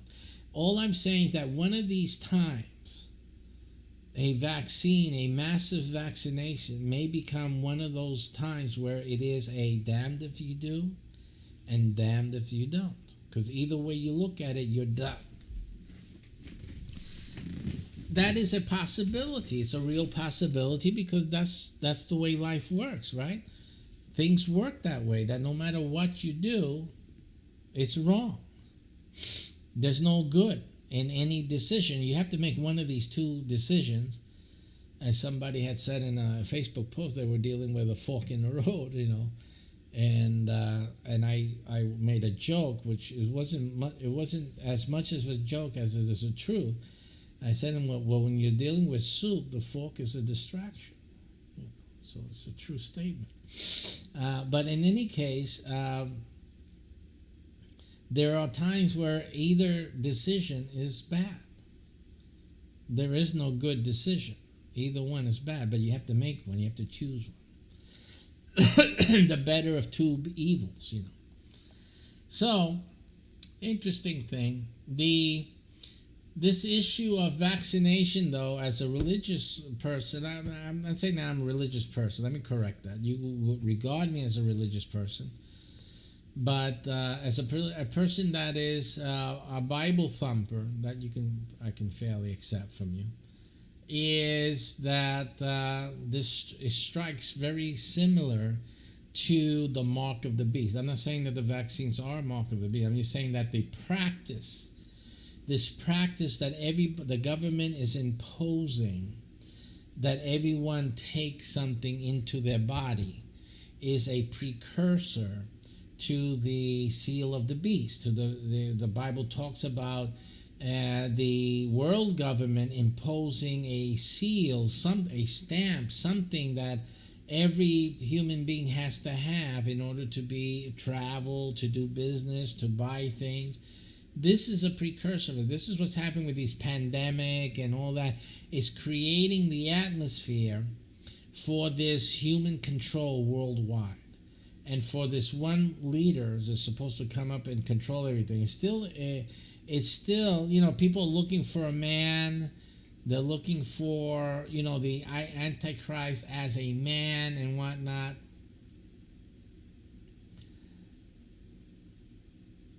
And I have reason to believe that it is a man. It could be a man, and at the same time, it could be a way of thinking. A way of thinking. And so that is also possible. A man and a way of thinking. Both of those things. And the seal, since it's the forehead and what you do, your hand, I think those are symbols, really. Those are symbols. People waiting to see a symbol here on the head and on the hand. I think that can be a symbol of the way you work, do things, and your thinking process. So, people looking for the physical thing. And I think you may be off track on that. I think it's a way of thinking. At that we see. We're seeing that already. And it's a way of thinking anti-Christ, anti-biblical, which I've already been pointing to. A lot of Christians are not realizing that if you're voting Democrat, you are already voting an anti-biblical stance. It's that easy. It looks Christian to vote for Democrats. It looks like. See, but that's the same problem with the Antichrist, that he will look Christ-like. It looks like the right person and the one that we've been waiting for, the answer to all things. But it isn't. So people have to pay attention. You have to be very careful. And so, I don't know. Things are getting tighter over there. Okay, I get into my science section. I got to talk about Spaceparium a little bit. Spaceparium is a space game that I'm developing. We're recruiting crew members. Again, and game masters, those who want to become game masters, should come into that. Let's do a Spaceparium edition right now. Let's go over there and let's do some Spaceparium stuff. So let's go and load that in. Let's see. I'm sure we're going to have some issues, which is I'm expecting. If we have some issues, because I've updated the OBS, I've changed it from its location, so a lot of the resources I expect will not even load up. So that's what I'm expecting, but that's why I want to do this now, to get it out of the way. If I see that things are all wacky, I will go to some commercials, and then I will play some, I will end my talk, but I'll play some pre-recorded material and work on the thing in the background. I'll probably end the broadcast and we'll start up again later on. In either case, let's see. We'll see.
Liftoff will start in T-minus 10 seconds.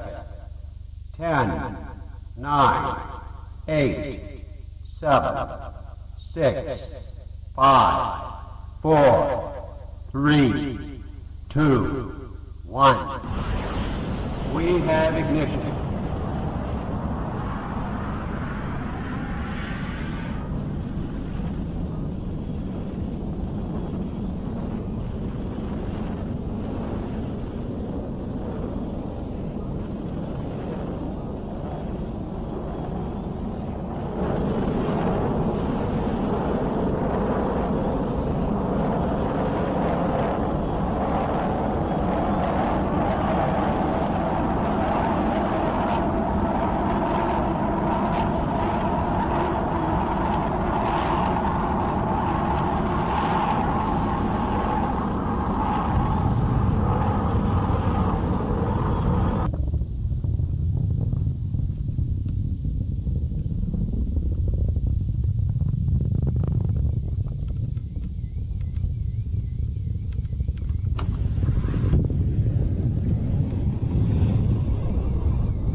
Liftoff will start in T-minus 10 seconds. 10, 9, 8, 7, 6, 5, 4, 3, 2, 1. We have ignition.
Okay, we were able to make our technical corrections there and adjustments. Again, what happened is that OBS, I started this whole program this morning talking about not downloading stuff to your C drive because your C drive will fill up. Microsoft makes sure that it does, and then you start having memory difficulties and updates that they constantly send, and then there's no room for them, so it's ridiculous. Anyway, I moved the OBS, among other programs, to another drive that's empty all these years. So, not that many years, but it's been, I guess, a year and a half or two. So then, I guess because OBS has changed its original position, even though it still read the archived videos, you still see it on the screen. For some odd reason, you don't hear the video. So this happened Saturday during the Sabbath archival playbacks, that no sound was heard. No sound. The videos were playing. I could hear the sound here, obviously, because I thought everyone else could hear the sound. But it turned out that no one could hear the sound because of this some technical snafu when OBS was moved over to the new drive, right? So anyway, I don't get it how you have video showing but no audio. It doesn't make any sense. If the video's playing, then why don't the audio go through? But anyway, so what I had to do is recreate another video input. OBS has the the sources, and just redo the source again. Basically duplicate the source. I haven't duplicated the source. I should try that at another time to see if that fixes the issue. All I did was recreate it. And so then when I recreate it, then you have the video and the sound, and so that fixes that problem. So I did that for the Sabbath archival show. And I figured I should do it now for Spaceparium before I wind up on doing Spaceparium programming, and then we still have this issue because Spaceparium uses a few resources that are videos that are recorded already, and then we would have this issue. I did expect some other issues here at the displays and all that, but no, all of that is working fine, thankfully. Just that liftoff sequence is the only real video with sound that has to be used over again, and so that had to be reset. So now that that's working fine, that's good. So this is Spaceparium. It's a gigantic project, basically. We're recruiting crew members and also game masters. Game master is the businessman or businesswoman. If you want to be involved in a game business, then Spaceparium is what you need to do if you like sci-fi. So we encourage you to go to that URL and sign up. If money is an issue for you, just realize that you get some friends to join you, and because they can make a lot of money with the game. You have to understand that. So get some people and split up the payment in amongst them, and there you go. And then you have your game master opportunity. You start your business, and everyone makes money, and everyone's happy. So don't let money ever stop you. Always find a way to get money or get others to pay for something that you really want to do. So just get it done. And there's only 100 players allowed for every location. So you are one of 100, and that's it. That's the cap, because those players make money as well. So we have to cap the entry on the crew members. crew members get paid like crew members should get paid. So again, this is something for you guys to look into and be a part of. It's now growing and opening up in different cities around the nation and the world. So Spaceparium is already launching, so you need to get in as soon as you can. But the first thing, the best thing is to come in as a game master. So it's really what you need to do now. Come in as a game master, and then if you find that the game master position is taken already in your city, then try the zonal ships, because there's 3 levels, and then try become a crew member. Okay, so we're going to take a break now that Spaceparium is working. It's fully operational here. We're going to take a break and I'll probably play the holodeck. Let's go to the holodeck.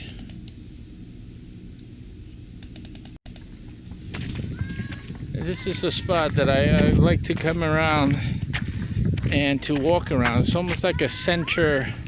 I call it the center of my universe here. And it's just a nice circular thing here, circular feature.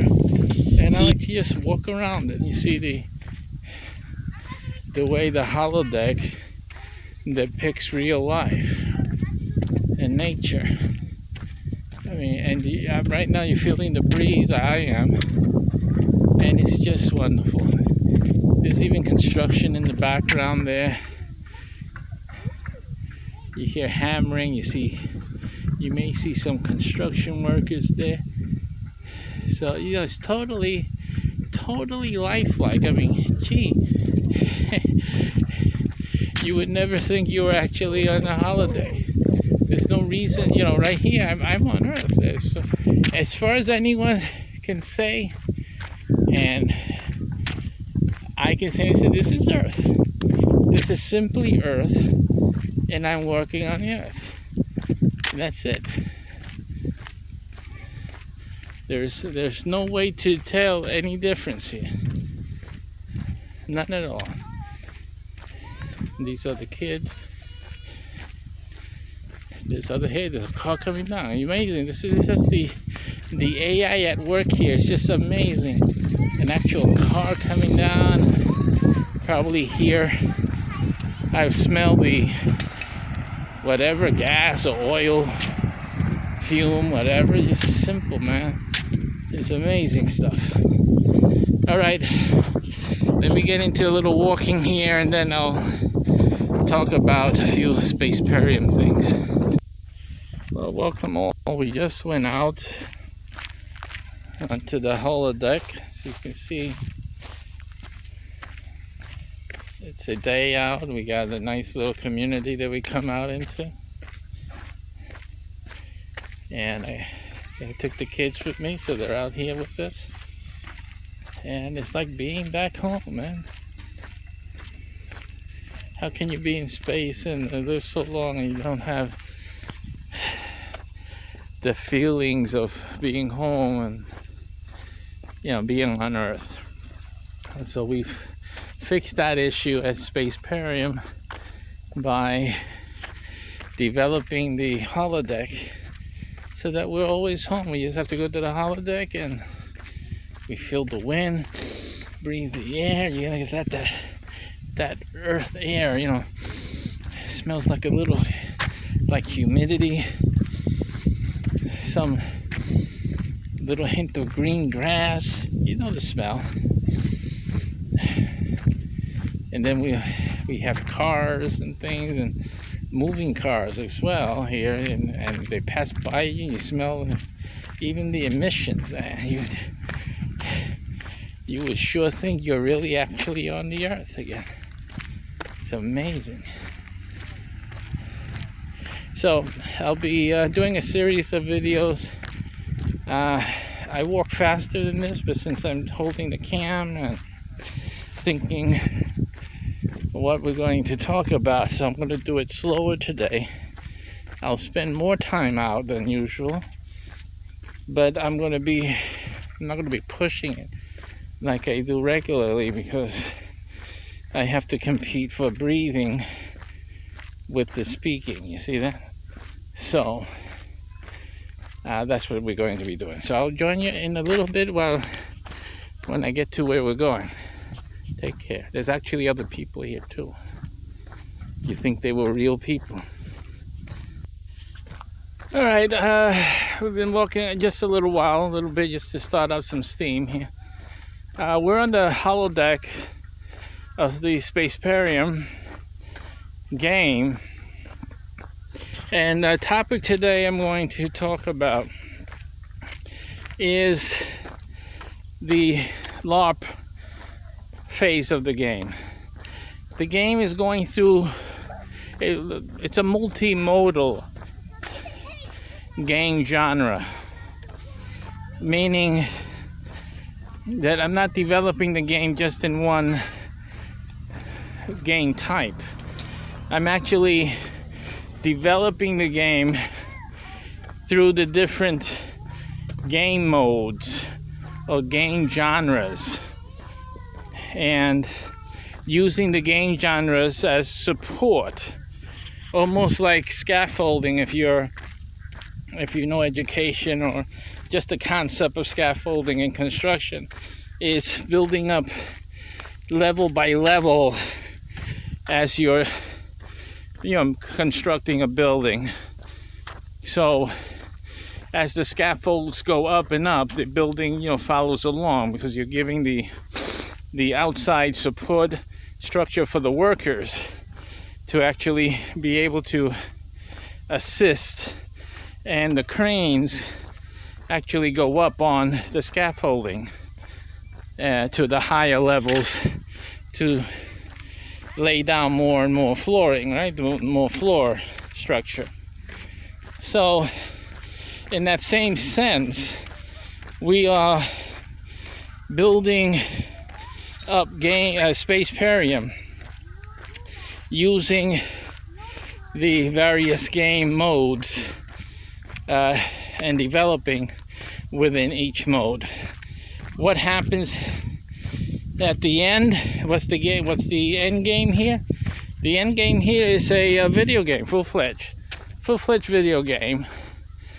That's the penthouse at the top. But that's not the only thing that Spaceparium will have. It will have had fully developed the other game modes along the way. So at the end, we have a full edifice, if you will, involving all the game modes and capping it on top with the video game. Now each level has different capacity for players. The first level being the LARPing phase, which is the live action part, and it's mixed. It's a mixed level because it does incorporate the video aspects of the video game, because the video game is being developed. Then certain aspects, the video aspect, is actually now playable, but it's only playable in a developmental stage, and to that degree, and mostly by game masters and a limited crew. The crews are limited to 100 per ship, and the ships are geo-based. They're tied to geolocations, and then 100 per ship. So even though a 100-member crew is generous, it is very limiting given sizes of certain cities, of many cities. So that being said, let's go into the LARP phase now. So we know there's limited participation, so you shouldn't spend the time looking at the project, because you're not going to get any benefit looking. What you have to do is participate. And once the 100 slots are full, you're out. There's not going to be any opportunities outside of the ones that I'm going to talk about in this video right now. So you have a very firm 100 in the ship. Now, the future of the ship crew is the following. There is a military phase that will be added once most of these ships are populated. That military phase opens up 100 crew member again. But what happens is that the first people who get a shot at those military slots are, you guessed it, the 100 crew members that have already signed up to their local citadel. So this creates an opportunity only at that time for the possibility, and I'll explain that, of someone who waited to be able to join Spaceparium then. But the first issue is this. The military phase, which also has a LARP involved with it, the military phase is first open to existing crew members. And in many cases, those 100 slots, many of them will be taken by those crew members, leaving maybe a handful of openings in the military division for each ship. So, but the problem with that is this, is that each crew member that elects to join the military branch, they are themselves, part of the requirement to become the military branch is they have to seat their replacement. In other words, for them to qualify, the first qualification, or at least one of the first requirements, is that they have a candidate for their seat in the regular cruise ship. So that means that basically it's almost locked in, because as the military division begins to announce that it's going to open, the crew members interested in becoming military division personnel, they're going to lock in who's going to replace them. So again, the situation is going to be that if you're sitting around just looking at my videos and, oh man, this sounds like an interesting game, I'm going to keep watching it, checking it out, you're just wasting your time. Okay? Because once you finally say, yeah, I want to try this game out, you won't be able to. It's as simple as that. Okay, so that's why you gotta move on this. Right now, really, the game is really being fashioned and molded by people who come in and play it and participate. So, you know, what are you waiting for?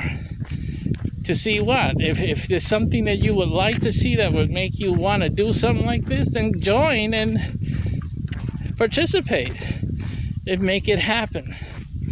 As simple as that. So that's the first thing. I think the good thing about this is that you're making it what you want it to be, what you would like to play. And this is the main focus of Spaceparium, because that's the reason I made it. I developed this game, I conceived it, because there was really no game out there that really interested me. I find that all the games, you know, okay, they have good graphics, some of them, and some of them in engaging gameplay. All of them time wasters. And then time for me is money. So that's another thing about playing games that I always had. What do you call that? I always had quarrels about. And that was for the time people spend on playing games, they could be making money. You know, I'm an entrepreneur. Every moment is precious, and money's not too hard, not too easy a thing to come by, you know, when you're trying to make it on your own. You know, instead of depending on an employer, it's difficult. So to spend all that time and get some type of fake coin, it's ridiculous. And then they want you to pay money, real money that's hard earned, if you do earn your money, on fake stuff. To me, it's ridiculous. I'm sorry. I just look at stuff like that and I say, that's a ridiculous waste of time and even more waste of money. So I created Spaceparium as a way for me to play a game and make money.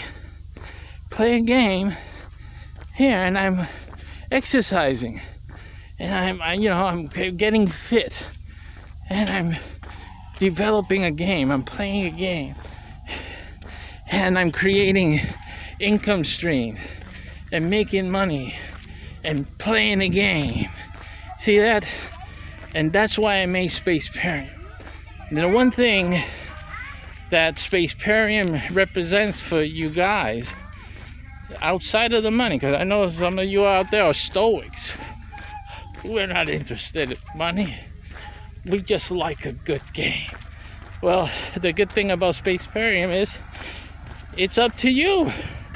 You can make it the greatest game ever that you've ever played. Just come in and participate. Make it work for you. The main focus that you should have is becoming a game master. Just my little 2 cents worth. It's more than 2 cents. But the game master in the game is the one who's really central and key in terms of income creation. So if you're looking for something to spend your time with and help fashion, and gives you support for your bottom line financially, then becoming the game master is what you want to do. It's really what you want to do. Players do make income. Okay? They don't make as much as the game master does. And there's 3 levels of game mastership, by the way. You have the zonal commander. You have the citadel commander. He's a general. The zonal commanders are captains. Captain level. The generals are the citadel commanders. And the admiral level are the statal commanders. They have the statal ships, of course. And they represent the state for your geo-based. Remember the game, everything is geo-based. Everything in the game is geo-based. So, yes, the answer to that question, do I have to live then or be recruited to the ship of my local residents? And the answer to that is yes, mainly. But remember that even doesn't mean you have to be in your zonal ship. You can be in the citadel ship and not the zonal ship, and vice versa. You can be in the zonal ship and not be in the citadel ship. So at least for most people, and you can be in the statal ship. Again, there's only 100 statewide, and that's really up to the Statel Admiral, the game master who takes the Statel ship in their state, to determine, because he'll really want to assign who his Statel crew is going to be, because the Statel Admiral, who's really smart, he's going to want to get crew members from across a spectrum of members from across the state. And he's also going to want to have more members in areas of heavier populations. Okay? And that's only to help the Statel Admiral organize the Statel things, the things that pertain statewide, the statewide events, gatherings, meetups, stuff like that the Statel Admiral has to be responsible for. And the smartest thing for the Admiral to do is to recruit his crew members from across the state and make sure that they are proportional to the in favor of the heavier population, because you're going to have more citadel ships, you're going to have more zonal ships in those areas. There's a lot of people to run and manage over, and you only have one or none or no crew member to assist you, and so it's not recommended. Plus, the Admiral the person who takes the Admiral position there, Game Master Statel ship, has to basically travel across the state. Obviously, they're the ones making most money. Easily 6 figures. Easily 6 figures. If you're a Statel commander, you're not making 6 figures, you're not doing anything. You really should be in the 6-figure range as an Admiral. As long as you do what you're supposed to do, that's not an issue. Okay, so, and again, everything holds true what I said before about the military branch with the crew members. And that's the other thing, that you don't want the Statel crew members to so to speak defect and become military division. That's another reason that the Admiralty, the Admiral of the Statel ship, should choose their Statel ship crew, because the Admiral will want them to stay put. They're the ones that need to stay put and toe the line and not shake the Admiral's ship too much by transfers into the military. Okay, so we'll be talking more about that later on. I think it's too much for the Admiral to recruit people in that'll want to do the military. So basically, that's the only difference in choosing to be the Admiral position in the state. Your ship really has to be more administrative, and your recruiting staff that are more administrative mostly, and who are going to stay put as game players on your ship and do the reverse. They will be the ones to actually recruit for the military division. All right, and there may be further developments in the future. It may become a thing for the Statel ship crew members, meaning that it may become an income source for them to recruit military division members. That may become a thing, but not right now. but it could become one. As a compensation, of course, for those who they can't join the military in that sense, and at least they can have a part in, they can become recruiters. Simply that'll be their income stream. But everybody who plays Spaceparium in these early stages, the 100 crew members, and then the military branch members, those two branches of game players are money earners. They are producing income. They will be creating income for themselves. And when I say income, I'm talking chump change. I'm talking about income. We're talking about paying the rent here. Maintaining your family. So I'm talking about real income, not fake income, not fake money. Real. Okay? But again, because it's real, it's very limited. It's another reason for the limitation. Because we have to keep things real, make them viable financially speaking. And so that means just a few people can participate, and we have it pretty much good for 100 in each location.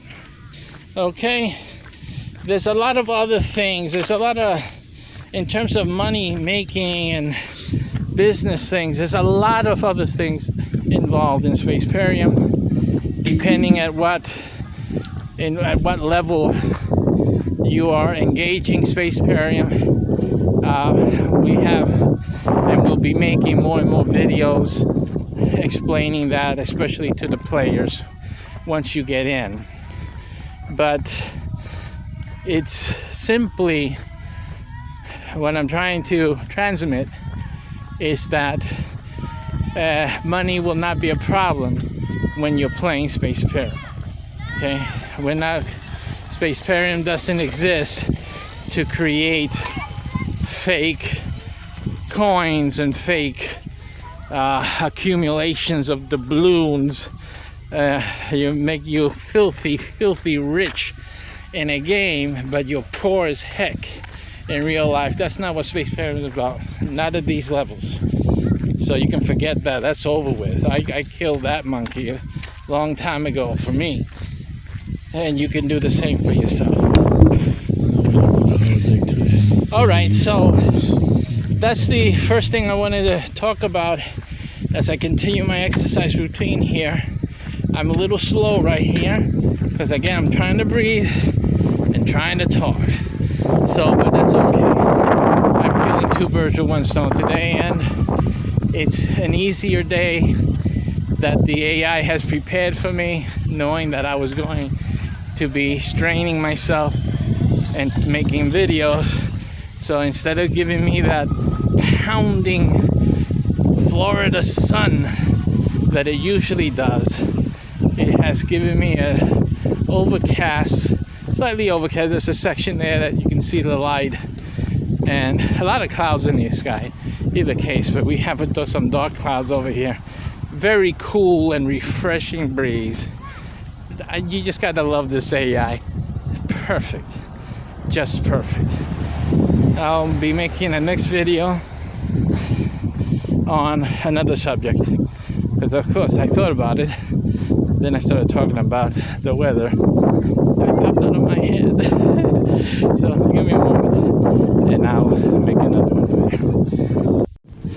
Okay, next video is about...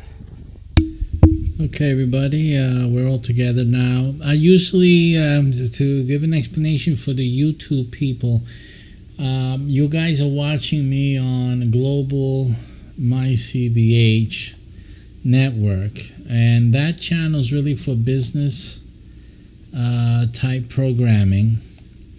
And I have, even though I started the Spaceparium program on it, I'm not doing that any longer. So you haven't seen Spaceparium on that channel for quite some time, simply because I moved it over to Play Paybox. If you go do a search on YouTube for Play Paybox, that's the channel that I usually put Spaceparium on and some other games. Okay, so that is my gaming channel.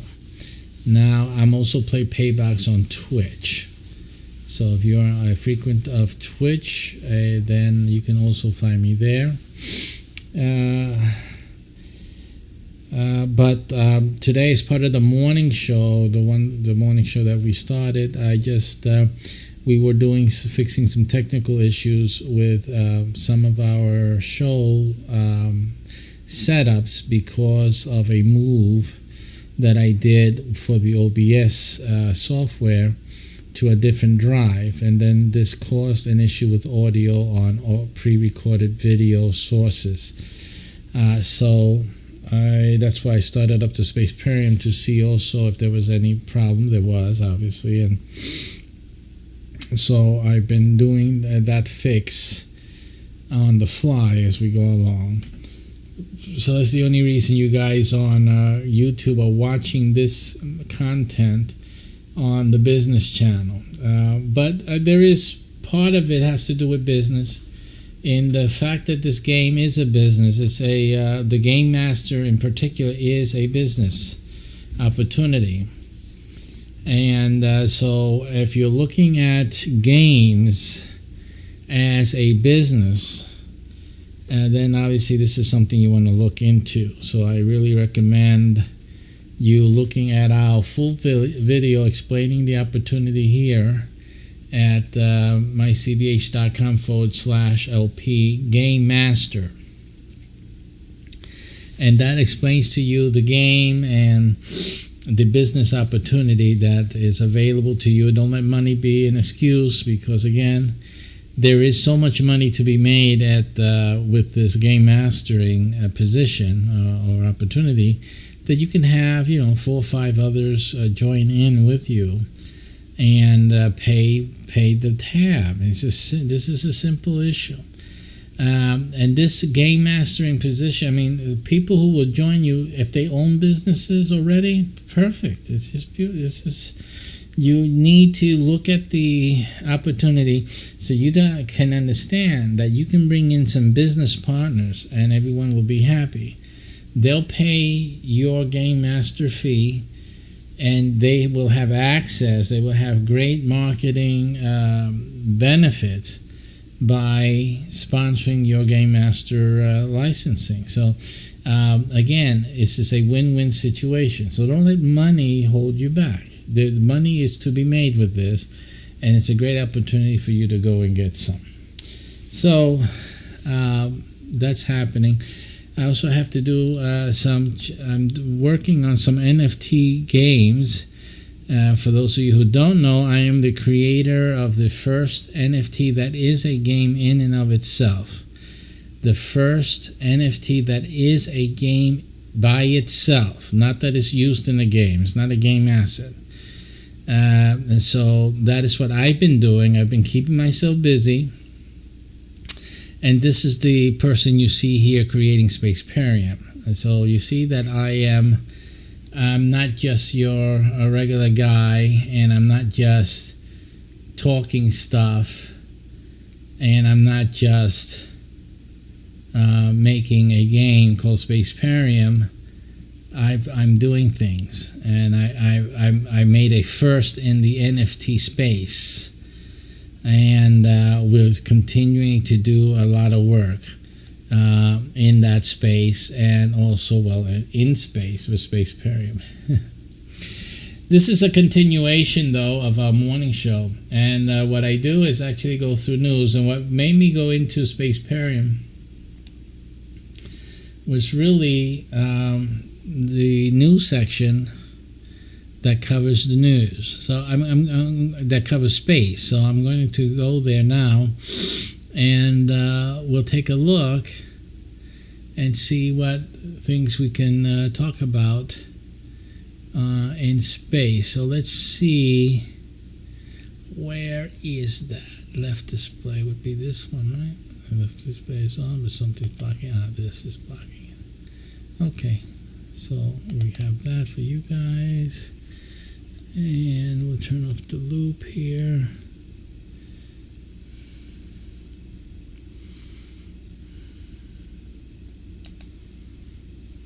And remember, the screen in Spaceparium is a actual computer screen. It's a monitor, and in space there are no windows. You can't have a window in space. So the spacecraft with windows is baloney. Now, but you can have the computer image of what's happening outside. So that's what we do.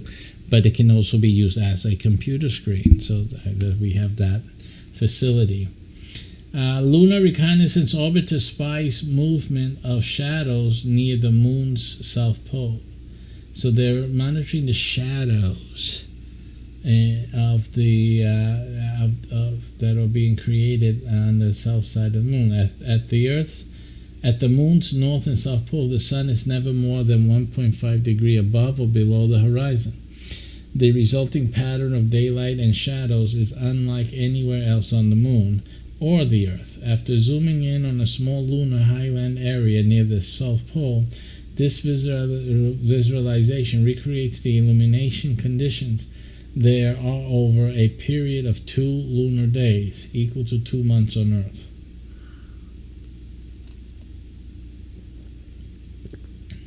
This close to the pole, the sun doesn't rise and set.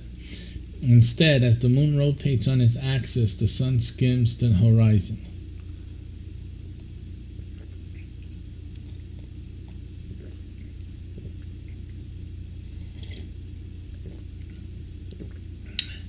The sun appears to travel in a circle at the Earth's poles too, but it also travels through a range of altitudes. The sun is climbing. That's because the Earth tilts, right, for the seasons. So as the Earth tilts, the sun rises and lowers as it still goes around in the circle. See, so it goes higher, and then it goes lower like that. So that's what's happening in the South and North Pole. So that's just like, it's an interesting thing to see. Nothing to write home about, but it's okay. An exploding star 65 light years away from Earth may have triggered a mass extinction. So let's look at that.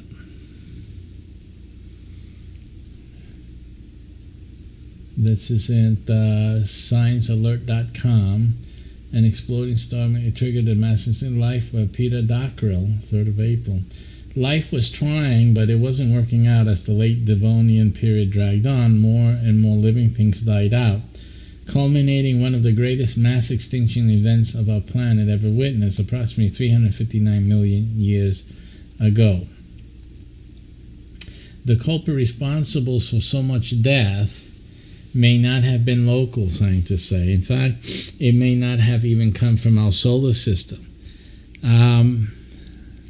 I don't want to get too biblical religious on you guys, but I do teach this stuff. The Bible talks about Genesis 1:2. The Bible talks about something that shouldn't have happened or shouldn't have been. A lot of people miss it, they skim over it, they don't realize what's happening. See, and the reason for this is that the rest of the Bible tells us or shows us that God makes everything perfect. He just makes it perfect. It's complete. That's what perfect means, completely made. Okay? But the only instance where we see something created that is not completely made is in Genesis. So that breaks the rule, if you will. Now, that's only though understand what I just said. You see, this is how easy for people to get fooled by false religion. So you understand. I just told you that the only time that you don't see that God makes everything perfect and everything is perfect that God made is in verse 2 of the Bible. What I didn't tell you, what I didn't say, was that wasn't what God made in Genesis 1. See? That isn't what God made perfect. Allowing God to be God and making perfect things would then tell you that verse 2, something happened that is separate from verse 1. Because then that would explain why things are in chaos and empty and void and everything doesn't make any sense and has to be reorganized. Because actually when you see the rest of Genesis verse 3, 4, 5, 6, we see that God is putting things back together. He's calling things that already were. Okay, I'm not going to give you a Bible study now. I've done this on Sundays. Join me on Sundays and you'll get your brain full of Bible truths. But the point of it is that you see God putting everything in order, and then you see verse 1 that says, Genesis 1, that says, in the beginning, God created the heavens and the earth. So he knows how to put things together. So how come verse 2 is there? Then we see later on in the Bibles, we see this story about the devil and the angels that fought a war against God. And you see it again in Revelation. It's twice in the Bible. An inference that the angels fought against God and they fell. The Bible refers to them as falling stars. They come down. Those are angels. And so something catastrophic occurred in the Bible, or in the historic existence of the universe, okay, during that time. And then now you see signs. This is the thing. It's just the funny thing about it is that now you see signs discovering more and more that there was some things happen in the universe that had an impact on the earth. So here we see that the culprit responsible for so much death may not have been local, because we know that there was an extinction event here on earth. The issue is what caused it. And then we see that, in fact, it might not have come from even our solar system. This is beyond our solar system. So science is already telling us that something happened in the universe that impacted the earth and caused a mass extinction to occur. It caused a lot more than that. But anyway, don't worry, science will catch up. Don't worry. The Bible is there. The Bible has already said what happened in general terms, very general, because of course, giving details to primitive man wouldn't make much sense, would it? It's there generally, but as more and more science will discover, more and more, as time goes by, everything will fit into what I'm talking about. Everything will fit in perfectly. There was a war in heavens against God and the angels of the devil and the angels of God. It happens to be that the angels are what God uses to control things. That is everything I'm telling you is in the Bible. So you go in the Bible, you'll see that there's an angel for the wind, and God sent his angels to do this, to do that, to destroy Sodom and Gomorrah. You remember that story? God sent angels to destroy. So, well, how did they destroy? They sent fire. Fire came down from heaven. So what is this? These are fire can come down from heaven. They could be meteors. They could be other things going on, bringing down from the heavens, from space, and crashing down. But the point of the story, whatever it was, the point is that angels were controlling what was happening. That's the point. You see where Israel was in Egypt and God was dealing with Pharaoh and Moses, right? Let my people go now. You're staying here. I need more bricks. And then God again sends these pestilences, and then the final one that broke the camel's back was the killing of the firstborn child in Egypt. But that was done by what? By an angel, the angel of death. So the angel comes down, see, another angel, and does stuff. So you have to understand, if there's a war in heaven, in the heavens between the angels, and God created in the beginning, Genesis 1:1, God created the heavens and the earth. And you see then the angels are involved in controlling things. So what would they do first? I mean, if you were involved in controlling something, you had a fight with the other angel over there, what is the first thing you're going to do? I mean, this is just simple thinking, simple reasoning, right? So again, catastrophe. The physical things, the universe, the earth, gonna get hit. And, the things that God, and we know that the earth was important to God. This is the funny thing of it all. When I say funny, it's just the thing you need to pay attention to. And again, I'm not going to show you the Bible. Just open your Bible. Genesis 1, verse 2.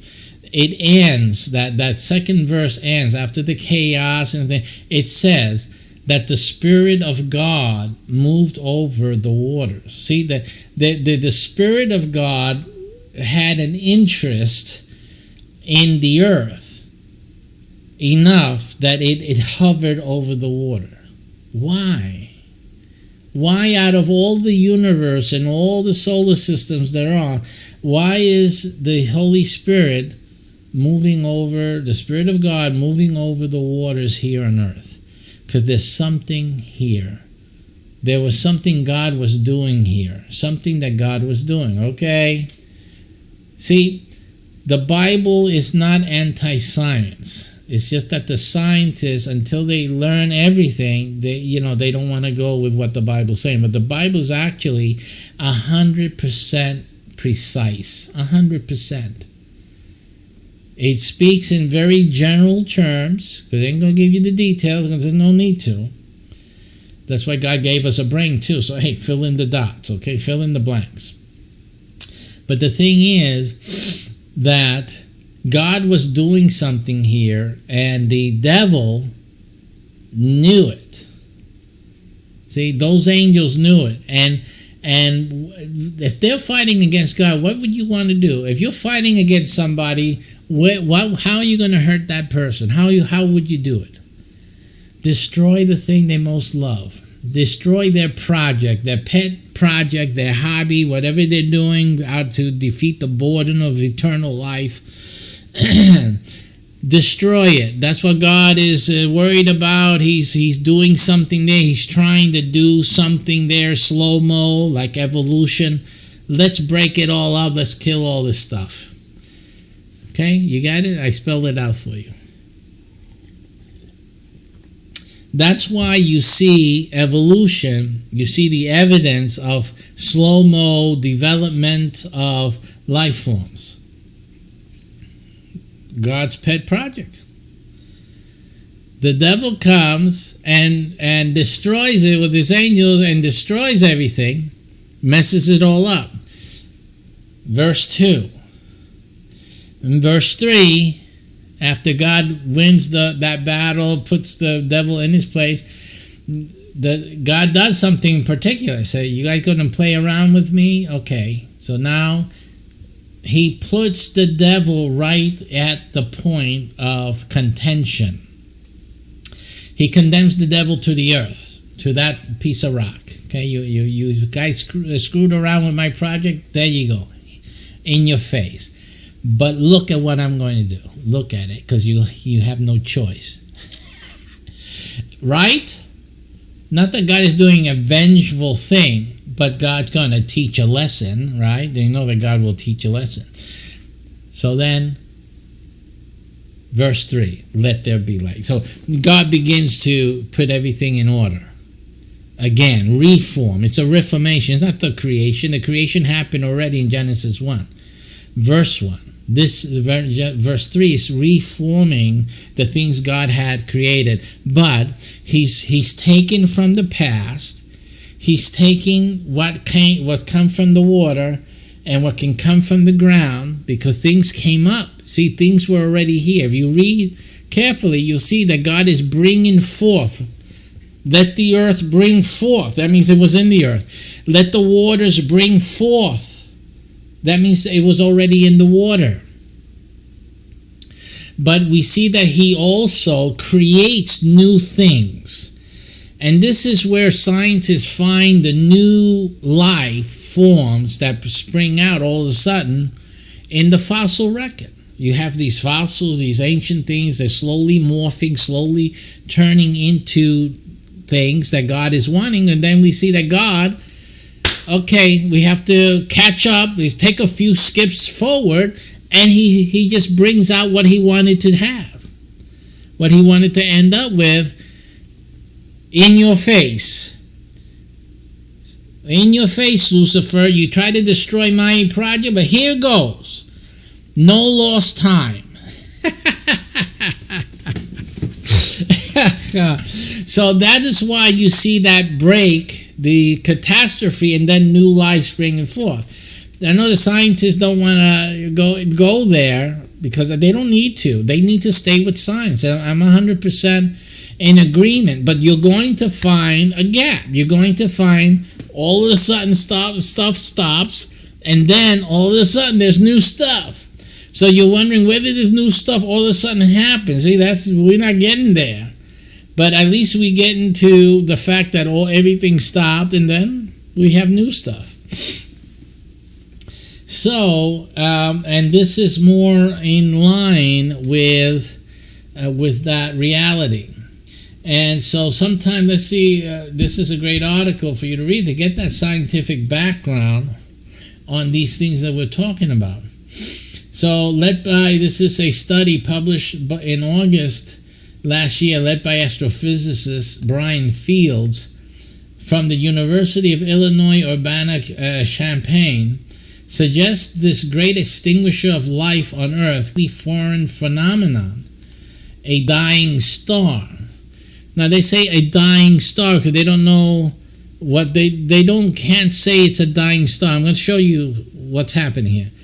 What it is was explosion, an exploding star. This, see, they don't know if it was a dying star. They're assuming that the star was dying. That's an assumption. This is I'm showing you how to look at stuff critically, because if you can read things and you just accept, it was a dying star. Well, how did they know it was a dying star? That's an assumption. They don't know it was dying. You see that? You see people follow science, but they don't follow things critically. You do not know that was a dying star. You do know that a star exploded. It was an exploding star. That we do know, but that was dying is an assumption. You know, if you believe in aliens, the aliens could have blown up that star just to kill the neighbors next door. You don't know. We're here saying, it was a dying star. No, it ain't no dying star. That star could have lived for another billions and billions of years further, except for the fact that this guy was angry at his neighbor, these two alien races, and they blew up their star to wipe them out.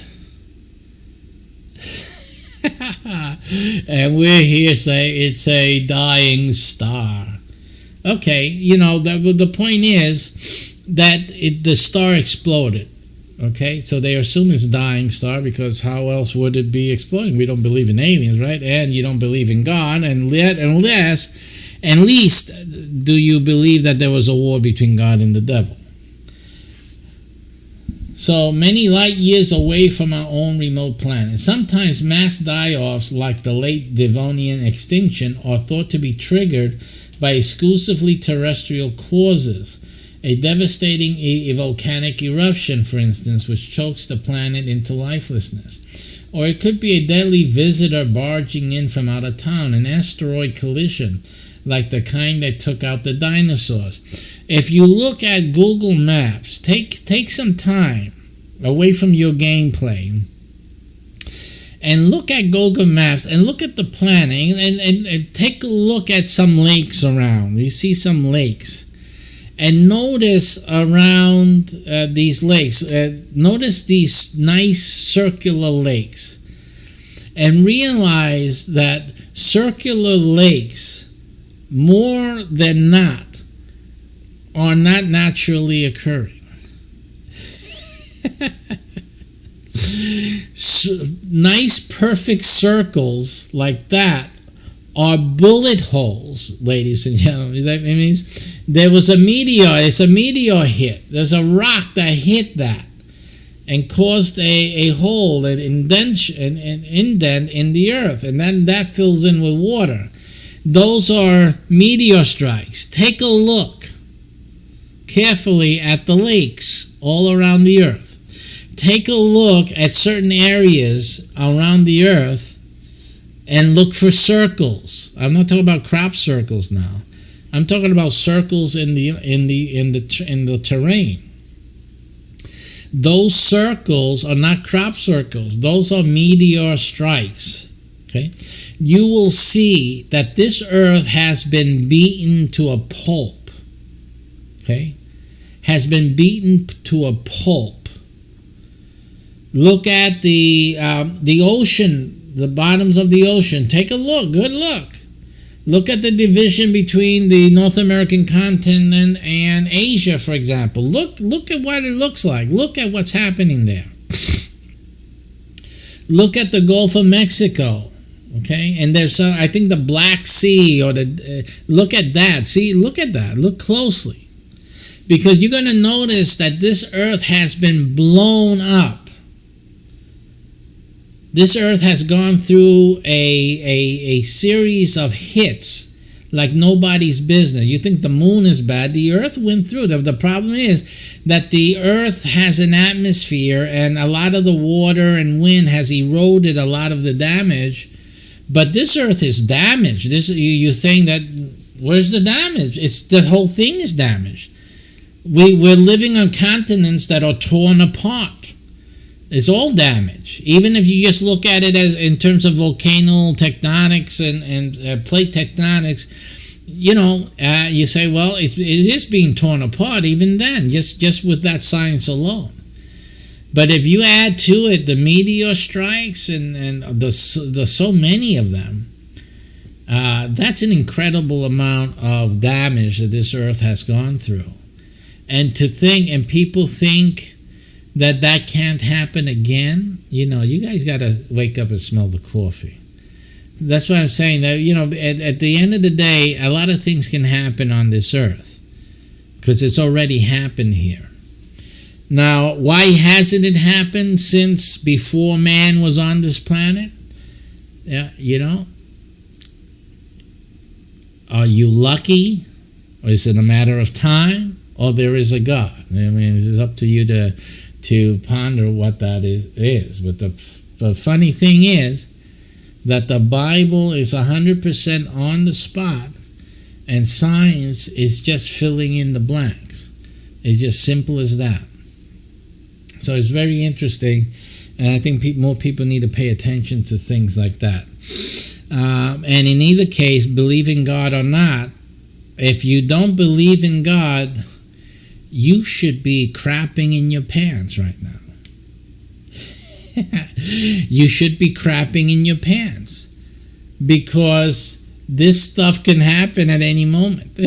Are you ready? You got things ready? I mean, You're living like nothing can happen. That's the funny thing. People are living like none of these things can happen again. You know? I mean, if you don't believe in God, if you're an atheist, you should be crapping. You should be wearing some Depends. Because how can you not? Realizing that the earth can go through this again.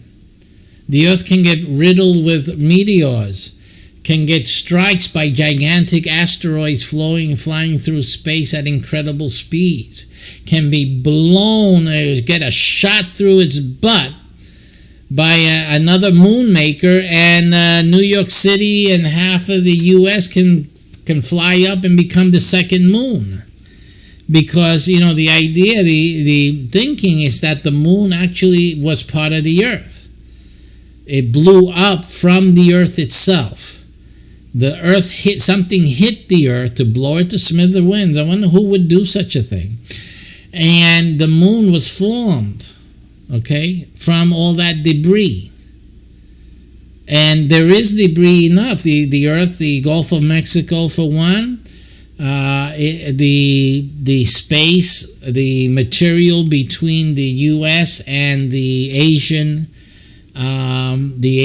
side of the planet, that whole back side of the planet, you know, is water. I wonder why. I wonder why we have a whole big side of the planet. Almost half of the planet is just water, just ocean. It would seem to you, wouldn't it, that there would be land there? Also, why is there only land on one side of the planet? Does that make any sense to you? You understand? There's no uniformity on this planet. Something is like missing from the backside, like if somebody blew something out from the back. There's a hole in the back of the planet, filled in with water now. It's called the Pacific Ocean. That's why it's so calm and so quiet, because it's deep.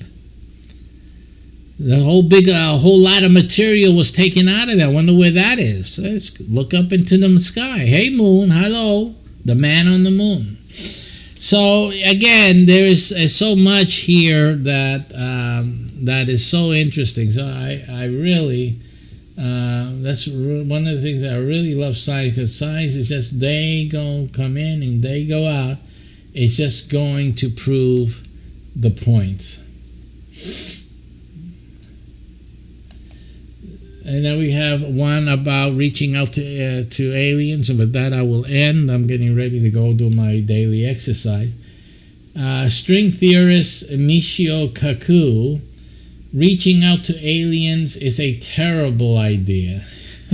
An article in The Guardian here, in the physics session. I guess they call it The Observer. Let's see if I can get this to respond here.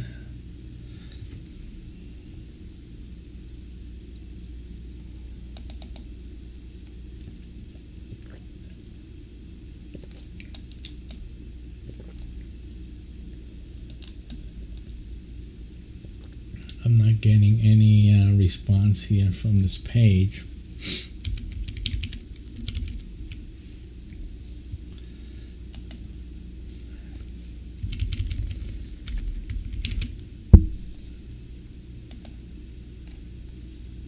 Let's load it back in, see if we can get a different... Okay. So the physicists on Newton finding inspiration amid the Great Plague, how the multiverse can unite religions, and why a theory of everything is within our grasp. Mycbh-Tv is a professor of theoretical physics at City College, New York. A proponent of string theory, but also a well-known popularizer of science with multiple TV appearances and several best-selling books behind him. A New Yorker at last. His latest book, The God Equation, is a clear and accessible examination of the quest to combine Einstein's general relativity with quantum theory to create an all-encompassing theory of everything about the nature of the universe. How close do you believe science is to accomplishing a theory of everything? Well, I think we actually have the theory, but not in its final form. It hasn't been tested yet, and Nobel Prize winners have taken opposite points of view concerning something called string theory. I'm the co-founder of string field theory, which is one of the main branches of string theory. So I have some skin in the game. I try to be fair and balanced. I think we're on the verge of a new era, which I've been saying in this broadcast earlier on. This is a time, a new thing.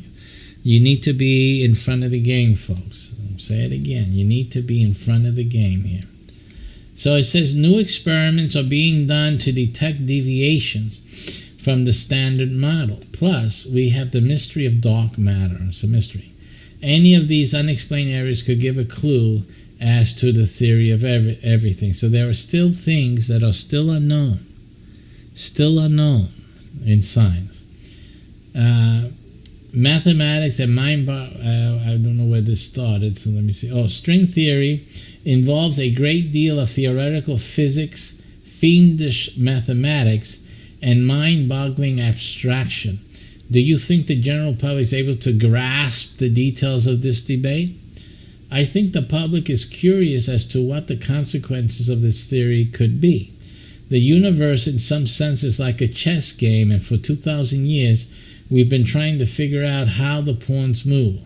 And now we're beginning to understand how the queen moves and how you get a checkmate. The destiny of science to become like grandmasters to solve this puzzle that we call the universe. There are outstanding questions that the public wants to have answers for. Time travel, other dimensions, wormholes, the stuff of spaceparium here. What's on the other side of the black hole? None of these questions can be answered within the framework of Einstein's theory. You have to go beyond Einstein into the quantum theory. How much do you think would Isaac Newton understand of your book? I think he would appreciate it. Okay, so that's going into that. Some physicists see the search for an all-encompassing theory as a misleadingly reductionist. How is your work received in these circles? We don't care about that, really. The LHC has made headlines recently in its findings on how the beauty quark behaves. Will this have an impact on the theory of everything? The standard model is the theory of almost everything. It works spectacularly well, but it's one of the ugliest theories proposed so far. There's this avalanche of experimental numbers you have to put in by hand. But in string theory, the standard model just pops right out. With just a few assumptions, you get the entire standard model. So the point here is that what we need experimental proof, and the LHH may give us hints of a deviation in the standard model, and that's where the post-LHC physics comes into play. We talk about reaching a large audience. You guys can read this on your own. I'm not going to read the whole thing.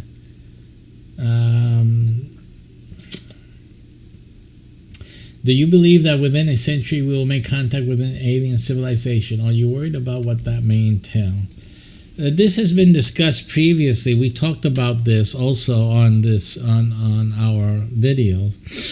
And the problem with that, it's generally regarded as impossible.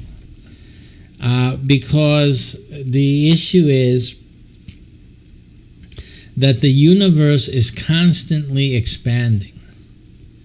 So there may have been a time that alien life was close enough to visit the Earth. Okay? In fact, the Bible, here you go again, this guy always talks about the Bible.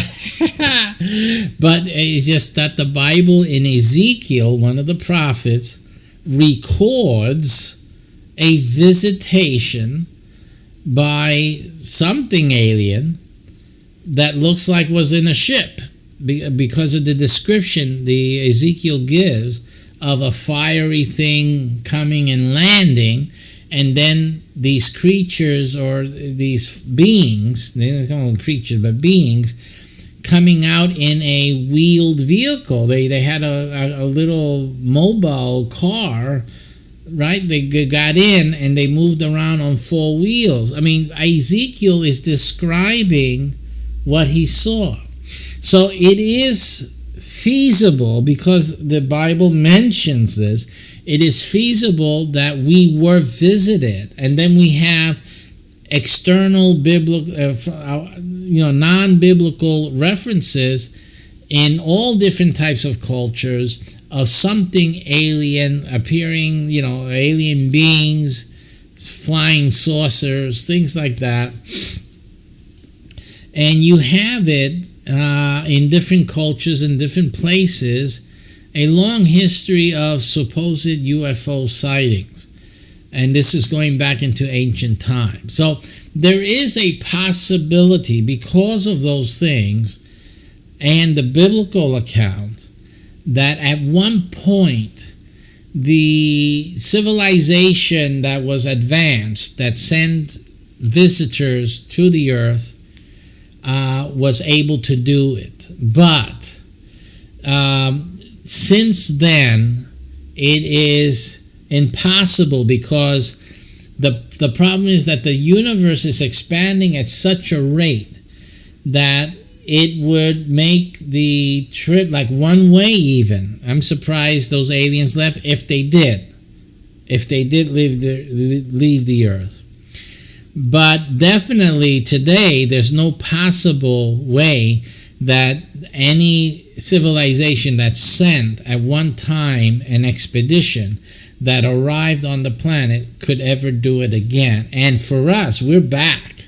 We're not as advanced as that civilization could be by now, especially, and back then when they did send somebody space traveling here. We are definitely not in a position we can't even establish a colony on the moon, so we're really backed up. And so at this point, it would be totally impossible for even their technology to catch up to a point where it would become possible. So especially the issue that the technology that is depicted in the Bible that these visitors had is not really all that modern. I mean, it's almost the same time period as us right now, except that they were able to travel. So apparently they could have been at that time, can I say 100 years or more at minimum? 100 to 500 years easily, more advanced than we, and probably even more farther away. We don't know. We just don't know what the conditions was. How did they come here? And if they came here on another ship, in other words, they left the mothership and they landed in this thing. It was this old-fashioned technology for them, but it works to land on this type of planet. We don't know. We don't know the details. They needed something to travel with across space, and then something else to land on the planet, right? Because it's different. But flying through space is different than flying here on the Earth. So you need something else here. Even here in our Spaceparian game, when we launch traditionally. We launch with fire and roaring engines and burning up a lot of fuel to lift the ship and get us up. But once we're in space, we can do warp, So we change over in space. That's the thinking that we have here in Spaceparium. And it's basically how all the ships work. They don't keep their fire going all the way to the moon. They turn it off. So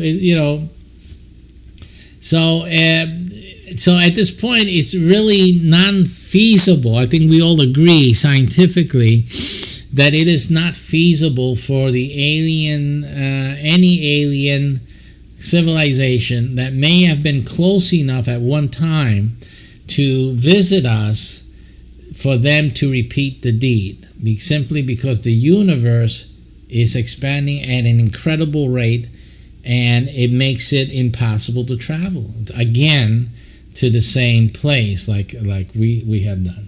Not that we have done, but that, visiting us again would be impossible. And now at this point, for us to even know that they exist would also be an impossibility. So we did a program on showing that, and there was an article, I believe, that showed that fact also. But the question is, should we be should we be looking to do that? That's the question. Should we be looking to make contact with aliens that are so far advanced from us, you know? And there will be abuse. There would be abuse. And we would be the ones abused because we're like the little kid. We're like the little brother that gets beat up by the bigger brother. You understand? Because we're stupid. We don't know much. And then, you know, the bigger brother is doing his thing. He wants whatever it is he wants, and we're in the way. So it's not, I don't think it's very smart. We would be like those Indians over there on the island next to India, you know, the ones that eat people. Well, the ones that kill anyone who goes on the island, because they don't know any better. They're trying to, you know, we're aliens to them, and we're far advanced. It would be almost the same, if not worse. So you don't want to meet aliens. You don't want to have a meeting with aliens. Because it's just let's just say the aliens are able to visit us, they would be smart enough. If they're able to travel this far, they should be smart enough to not want to engage us for both sakes, because stupid can really do damage to them, and then they can do damage to us, and they should know better, simply. After all the advancement they have, even if they were evil, even if they had evil, you know, constructs, it wouldn't be, we're like ants to them, you know. Leave them alone. They have a lot of growing up to do. And who knows, if we were visited by these aliens, maybe we are their children. Maybe they put in a little of their seed. So leave the kids alone. Let them do their thing, and they'll figure things out. No one go over there. What do you think? They're not going to send anyone over. They're letting us figure things out. That's what people do who have a brain, who are intelligent enough to travel through space. Let them figure it out. They'll figure it out, or they'll blow themselves up before then. That's the test. See?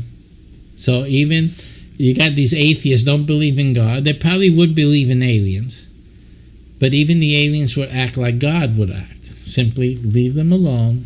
They'll figure it out, or if not, they'll kill themselves off. And either way, we don't have to deal with it. That's the God principle. Okay, so that was an interesting thing. Oh, there's another little bit question they asked him. It said, you described yourself as an agnostic. Agnostic. Gnostic means knowledge, knowing. That's where we get knowing from, with a K. Gnostics with a G, right? Agnostic, anything with an A, means it's not knowing. So what he says is that we don't know if there's a God or not. That's the intelligent stand. You can't be an atheist. Atheists are stupid by definition, because you're saying something absolutely doesn't exist. You can't say that about God. You can't say that because you don't know everything. You would have to know everything in every corner of the universe. And in fact, with God, you have to go beyond the universe. Because of my argument, I point out, it says Genesis 1, it says, in the beginning, God created the universe, the heavens and the earth. See? So that means, where is God? He's beyond the universe. So you would have to have all the knowledge of the universe and say, you know, he's not here. And then go beyond in order to get the affirmation to be sure that there is no God. So it's ridiculous. It's a ridiculous stance to be an atheist. Totally stupid. And people go around thinking they're smart, they're atheists. You guys are stupid. Absolutely stupid. Agnostic, now that is different. The agnostic says that we don't know enough to say if one exists or it doesn't. That's smart. That's the truth. You don't know enough. At least be an agnostic. But an atheist is a ridiculous, dumb position to be. Okay, so anyway, he's an agnostic. Has your research led you closer or further away from the idea of a designer God? Stephen Hawking said that he didn't believe in God because of the Big Bang. Let me show you that on the screen. This article is really good. You guys should look at it. I promote these articles in these publications because they should be promoted, and so you can read the whole thing and get your own perspective. Stephen Hawking said that he didn't believe in God because the Big Bang happened instantly, and there was no time for God to create a universe. So now Stephen Hawking knows how much time God needs to make the universe. Can you believe that? Woo! So he didn't believe in God. See, that's where the stupid is in the atheist. You see that, right? You saw that. Oh, Lord have mercy. You see, what they're not understanding is if there is a God, and an explosion is his creative process. He goes, and everything goes in place the way he wants it. That's God. That is what God is. So, but he's not understanding that. He says, this was an explosion. There's no time to put anything in place. Oh, you don't understand the concept of God. See? So therefore, God couldn't exist. See, that was his idea. So because there was no time for God, like if he studied the amount of time needed for God to do anything, so therefore, since God needs more time, this is what he's saying. Stephen Hawking says that God needs more time. So he knows, he somehow figured out how much time God needs. I'm sorry if some of the audio is, I've been noticing that it's so loud over here. Excuse me. So Stephen Hawking figures out here how much time God actually needs. He figured it out. So he knows the formula. He's the Einstein who figured out, E equals mc squared and all that. So now Stephen Hawking has the formula of God, the time God needs to create the universe. And so he has seen that there's no possible way that God could have created the universe, therefore there is no God. You see that? So again, we know that's not true. We know he doesn't have the formula of how long it takes God to create things. So that is total ridiculousness. But for a person who doesn't believe that God could exist, that is an atheist. And that's the proof of the pudding right there, that an atheist is stupid by definition. Now, Stephen Hawking has a brain. He has a brain and all that, but in this case, he gets stupid, and people get stupid. This is like that medical doctor, that surgeon that drew a number on a patient's stomach. People get stupid. They're smart. They know how to do surgery. They studied hours on end. They passed the test. They passed the practicums. They're intelligent people, but then in certain parts they break. They get stupid. And here we see that Stephen Hawking got stupid. This is where the breaking point is usually God. It's like why Jesus is a stumbling block. People they freak out. So Jesus causes a problem. Okay, so here we go again. So this ROKU says, I have a different point of view. My parents were Buddhist, and in Buddhism there is nirvana, timelessness, no beginning and no end. But my parents put me in a Presbyterian church. So I went to Sunday school every week and learned about Genesis and how the universe was created in 7 days. Like I said, I do not concur with that. It was reformed and not the universe. And in fact, only the earth and the solar system was reformed. Okay, to be clear, and whatever else the devil destroyed out there, but not everything. There is evidence of destruction in the solar system. You still have an asteroid belt. I mean, what is that? The asteroid belt is evidence of destruction. So God did not do everything over again, but he did the earth over again. The earth he did. See, so you have to read things very carefully in Scripture. But anyway, okay, but that's what they teach in these churches. Now with the multiverse idea, we can meld these two diametrically opposed paradigms together. According to string theory, big bangs are happening all the time, even as we speak. Genesis is taking place somewhere in the cosmos. And what is the universe expanding into? Nirvana. 11-dimensional hyperspace is nirvana. So you can have Buddhism and Judeo-Christian philosophy in one theory. So he's drawing from his Buddhist upbringing and melding it with the Presbyterian sense. But again, by him using, and I proved it here, I showed you that he's using the Presbyterian creation of the universe in 7 days, which is not the way it happened, because that's not the way the Bible reads, by the way. If you read the Bible, if you look at my Sunday teachings, you will see that the Bible doesn't say what the Presbyterian and what most Christian churches are teaching. It actually discusses a reforming of the earth. That's what it says literally. So now he makes a mistake here, but at least he's not denying the existence of God because of it. His mistake is one, because he's depending on the Presbyterian stance.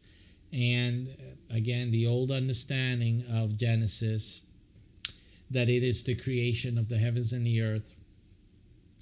And then they are not understanding that it's a recreation of the heavens and the earth after a destruction event.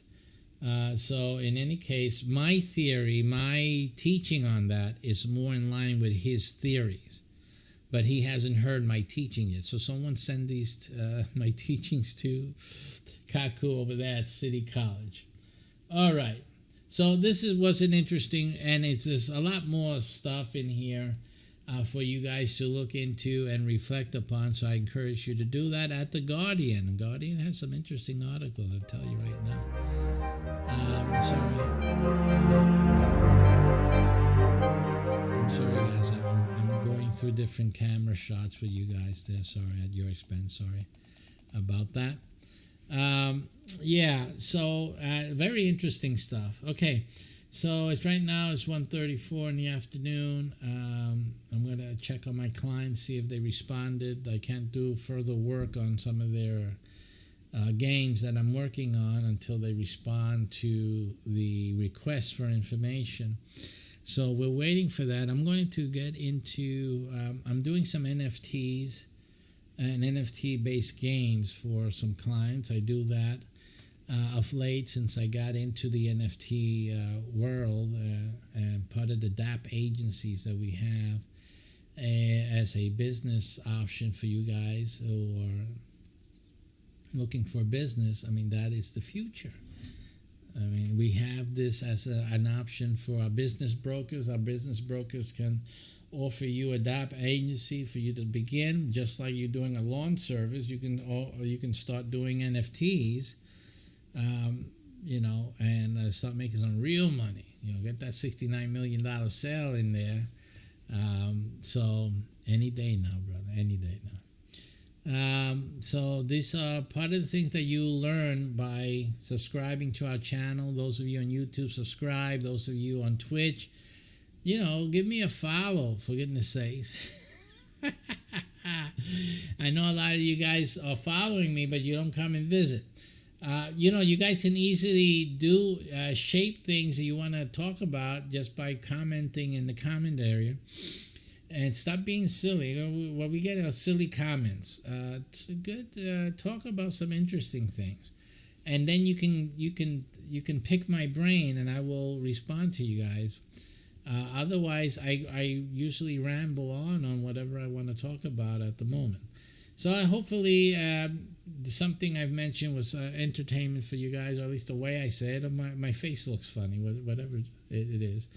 But thanks for watching. I'm going to set this thing on autopilot. I'm going to stop the program. I'll probably start another one for our daily broadcast and just let that run. So I'll let you guys go. I'll be doing some more Spaceparium stuff. I couldn't do anything this weekend. I'm still I have that one game for the client that's on its final run right now. And then I have some other customer inquiring, and that'll be another game that I make. And then I have people waiting for their classes on the Mycbh, waiting for their classes on that. So that's another thing that we're working on. So we're heavy in the game business really right now, and especially the NFT type of game business. So that's really powerful. There's powerful things happening. You guys need to get in front of the game, and so you need to pay attention. There's certain things you need to be moving on right now. The NFT area is it, but not the art. Don't just do this to put art there. You're wasting your time. You need to learn how to make games as an NFT. I'm going to tell you right now. And the other benefit of learning how to make a game as an NFT, the way I'm teaching you, is that you'll be able to do other things. You'll be able to do other things that people want. I'm just letting you know. I mean, if you don't take this course, you're missing out on a lot. You're missing out on the future, and you're going to miss out on millions of dollars of potential income for yourself and your family. You're just simply being stupid if you don't take some action on that. I'm going to tell you quite frankly. So take a look at the Mycbh and sign up for it. Is that still here? Yeah. So let me show you again. Do this for yourself. Stop being silly. Do I have a camera shot here? I'm going to have to look for it here. Let me probably just change it to the other tool. Let me go to another place where I know we have the shot. Okay, and here, for our YouTube friends, you have to take some action. You just simply have to take some action. So you go to this URL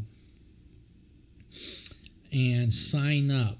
There's a little video, gives you a little explainer. Sign up. I know that everything I'm talking about there is about a game. Everything you're going to hear is about a game, okay? But realize that the same thing I'm going to show you about making the game and learning how to make the games is the same thing you need to make different things on the NFT. It's the same thing. So you'll actually be able to make other stuff that have great value for people. Okay? And like I've always said, make money for people, because I say that is the best thing and the most important thing. So go over there, sign up for it, stop wasting your time, and claim the future for yourself. Take care and see you guys next time.